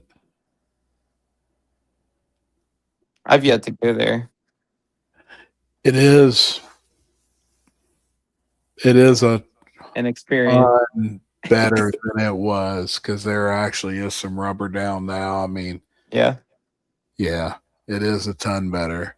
I've never been to 304 either. I'm really excited to check that place out. So, 304 is awesome. Yeah. It really is. 304 is a good track, man. Mm-hmm. I want to see Possum versus Corley. Well, they both be on property. I'll give them everything in drag racing. I'll give them the move, the fucking back tire, and the clear. Now, I'll tell you what, if you offer Mike that, I He'd bet probably he'll be take, down. I bet he'll take you up on it. That is a lot. That is a lot. Let me make sure this converter works. That will probably be a pretty damn good race because I know Mike's truck on the front side can roll. Mm-hmm. It's fast. So that could possibly be a really, really, really good race. I'll Man, tell you but- what, giving somebody the break is a lot. And then the About- clear is a lot. Giving somebody the honest move is 2/10 if you're Yep. perfect. Yep, you're right. So, And seen you a got lot to of be that. on it. yeah, it's really probably 3/10 if it's an honest move. Yep. I've seen a lot of that this weekend at what's his name's deal at Extreme XRP. Who done that? I think it was Forever Grudge. I think he did his own deal. Oh, it was his race? I think so. No shit. There's a lot of people there. I still haven't been to an event at that track. I'd love to go to Big Jake's, grudge race there. The big Mhm. race. Yeah. That'd be It's fun. just crazy how late the racing goes there. Oh, yeah. Well, they don't start until 9, 10, 11. Right. I mean, they don't even start until then. It's just a whole different world. But then that Yeah. track's so hot during the daytime, it just it wouldn't work. Nothing would go down it. No, just greasy, Yeah. nasty. I'm going to bed. It's 2:30. Me too. Same. Let's wrap it up. Tommy, thanks, homie, for real. Oh, I'm bullshitting just, you. nah, I mean, I saw you guys were on and I was like, I mean, I ain't got nothing else to do. I'm gonna hang out with my boys and catch up. Yep. No, it was Well, good. That was appreciate ya. fun, man. Yeah, for sure. It was a good time. All right. Well, Yeah, I'll it was see you guys soon at some point. Yes, sir. Holler Next at me if weekend you for sure. Yeah. Holler at me if you want to do something this weekend. All right, we'll figure something out. Okay, brother. All right, All right. brother. See you, homie. Love Bye. you, man. Later. Let's say we have racers from South Carolina, Georgia, Texas, Missouri, Mississippi, Alabama, Iowa, Tennessee, Ohio. Fuck, you got the upper and lower 40. 16 versus 16. Is it full? Do you have 32 cars? Well, I will tell you this. Just a word of advice from promoting. When you have a locked in field and they're locked in and they've paid, and let's say you have 32 that's paid and locked in, expect no more than 75% of paid locked in people to legitimately show up on race day. I will tell you that. Mm-hmm. And I don't care if they paid, I know your buy-in wasn't this extreme. I don't care if they paid $1,000 to lock in. Does not mean they're going to show up. And we've seen it. Just use King of the South. It's $600 or $700 to race that event. There was a full 64 cars paid and alternates. And how many showed up? 41? 41 and 42. 41 or 42. And there was 70-ish paid. at $600 or $700, Mhm. and they didn't show up. So, just word of advice. I know that this is like your first event that you're doing, and I guess what I'm trying, don't count your chickens for the hatch. You know what I mean? Advertising's good, getting the word out there is good. I just like being brutally honest with you. Just because people pay and they lock in sucks, man. What really sucks, what hurts, I actually get my feelings hurt. I'll have people reach out and say forever, I'm coming. Can you do this for me? I'm like, Someone clip that. yeah. They want special parking because they're going to sell merch. They're going to do this, this, and this. And I even make a post that they're going to be there. Like you all are making posts of every car that's locked in and showing up. Well, when they don't show up, who does that look bad on? Doesn't look bad on them. Nobody's going to remember the racer. You know who they remember? The promoter that said the racer was going to be there and then the racer didn't show up. Mm-hmm. That's who they remember. So it's tough, man. It's tough. We have 22 locked in right now with 1,000 on top. That's good, dude. 11 bikes. Whoever shows up. We'll have a good time. I agree. Like you need to have that attitude going into it. You really do. The biggest thing is you want to offer the fans enough of a race where they feel like they got what they paid for. And you still want to offer the racers a good, enjoyable time. You know where they don't have time or a good time? Downtime. Another thing they don't have a good time, not finishing the race. So you want to make sure you get the race in. You want to make sure you get the race in a timely manner, and you want to make sure whatever you say you stand on. You say you're going to have 30 minutes between rounds or whatever, do it. Just do whatever you say and try and make the process as quick as possible, but still give them enough cool down time. Don't let racers push you over. Yeah, don't let them dictate how you want to run your own race. Just don't do it, dude. You got to stand firm. Because the anytime you ease up on that, then You they'll give know up. They can walk right over top of you. You give up to 1 and 5, we'll kick you square in the dick. You can't. I'm the one who gives in. Kenzie, on the other hand, Does not. And I gotta have somebody like that because without her, it'd be a shit show. It would be. Okay. So, just trying to help you out, man. You know, just like you said, I know you say you got 22 cars. Expect 15. The bike guys, I know you're really in contact with. You know, so you know that group, that crowd, they'll probably be there. Bike guys, I've noticed they want to show up and race, no matter what. I give them credit for that. Car guys, It's hit and miss. It's hit and miss, dude. Like the guys where Chris was this weekend, they done as good a job as anybody promoting, getting the event out. They had 7 small tire. I mean, Just sure, well, kind of. yeah. I mean, you know what I mean. Right. Just trying to help you out, straight drags. But my plan is being down there. I do plan on coming, hanging out with you guys. Because I don't think there's any other event that weekend that we supposed to be at or have to be at or anything. So,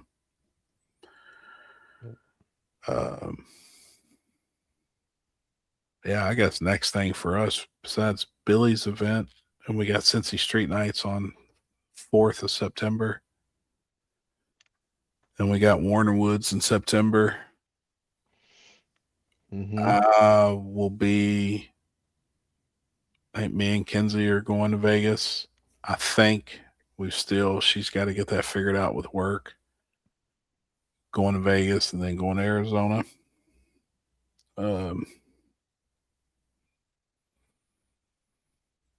Yeah, I don't know. September's gonna be a busy month. What do we got, homie? Because I don't even look at my calendar hardly anymore. Well, you got Cincy Street Nights first week. Yep. September the 4th, Friday. I'm going to go announce that event the week after that. Where is that? Up at Quaker. Quaker. The one that they just did that Who's- race at this weekend. Who's putting that event on? That's my buddy Brandon. He does all Gotcha. he does it every year. It's mostly a streetcar event. Gotcha. And then Be you got fun. War in the Woods. Yeah. And then we got your birthday bash. Oh shit! At 304. Damn, I gotta start working on that. You're right. Okay, so with that said, when is the ice cream cruise?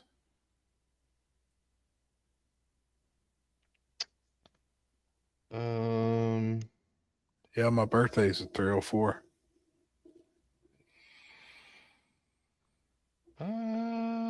It's got to be. I think it's that same weekend. Is it? It's not on the national schedule. No, it is. It's the same weekend. That's what I thought, man. It's the same weekend as your birthday thing. Yep. And that's 25th, it's usually always is. Yep. Because it used to be the same weekend as War in the Woods, and then they moved it.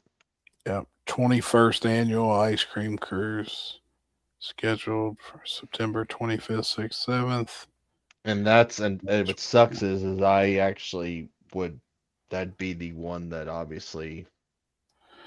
Yeah, I was supposed to go. It's the one I would actually like to go to. Yeah, I was actually supposed to go. Fred asked me personally.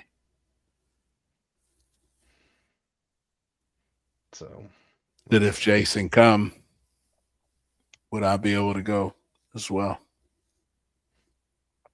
And they asked Kenzie to work it and do her part of the event side. Oh. Amsterdam? Hey, finally catching one live. Good morning, chaps. Greetings from Amsterdam. No shit, dude. Well, sorry you're catching us so late and we are over it. I'm fucking beat. We're fucking We we are dragging ass. I actually told Kenzie I was hoping to be done by about 11. Man, you were close. And this is the longest episode yet. 6 hours of us rambling on. This is bullshit. Once Tom come on, we had to hang out with him. That was awesome. Hopefully, I wish he'd come on more.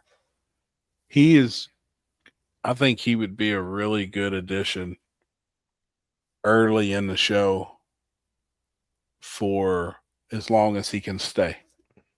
Right. You know, if he's got something to do, hop on, say what's up for a little bit or whatever. But I really would like to have Tommy on more because he's got good views on stuff, being a racer as much as he races, but also the YouTube side of stuff, a fan base, obviously. But he's got really good questions, really good ideals that I think's good for everything and a different perspective of looking at stuff. Yeah. That's why tonight, some of his questions too, as soon as we said an answer, like referring to True Street and stuff like that, he's like, I didn't think of that. You know, we look at things one way, he looks at it another way from being a racer, and that's really good. It would make for good conversation, you know, on a talk show that we do weekly like this. Oh, absolutely. I can't imagine late one for you boys. It is late. Man, you live somewhere, though, that I would love to visit. One of these days, man. bucket list also. Japan, 2 years, Japan. 2 years. Amsterdam for sure. It looks like you guys party over there. Yeah. Yep. If that's the case, I'm in. Man, as I get older, I'm almost partied out. Like the coffee was stout this past weekend every morning. Like I'm almost scared to. Oh, I'm getting too damn old, dude. I am. Yep. All right, let's kill it. I'm killing it. Let's I'm do making the it. executive decision. Yeah. All right. I still need to get a bite to eat. How many we got now? 100 people? 124. Hey, good night, Dave. Appreciate you sticking around. You've been here probably the whole 6 hours too, man. That's good sorry. shit. We are very, very, very thankful that everybody tunes in and watches us sit on here and bullshits for this amount of time. I really appreciate it. Most everybody else is probably sleeping with this in the background. Hey, I don't care. Right? They was watching it one time. They were. Yeah, rewind to the front. Yeah, we had some good That's stuff. awesome, up there. man. It is. That's appreciate that, Dave. That's badass, man. Yeah. All right, guys. Well, it's time to go. We're Yeah. done. But we appreciate you all for all you Absolutely. guys all hanging out with us every week and obviously supporting us and being here and we will Hey, next look, week. Cody Hickman just hopped on. Hey, I got a job for you. I'm going to hire you to prep Cincy Street Night, September the 4th. He's probably going into work right now. I got a job for him. I'm going to hire him. Run that fucking starting line. Yep. Prep. You're going to be the starter. I'm telling you, I am. Good night, Ryan. Appreciate you tuning in. Night, man. Yeah. Let's hit it, guys. Yep. Yeah. Again, thanks, everybody. Yep. We'll come at you full force with everything you need to know about Billy's race next weekend. We'll kind of deep dive into a lot of that stuff, and we'll get you ahead of the game for that. So, all right, everybody. Have a good night, everybody, and we will Absolutely. talk to y'all next week. Yep. Later, everybody.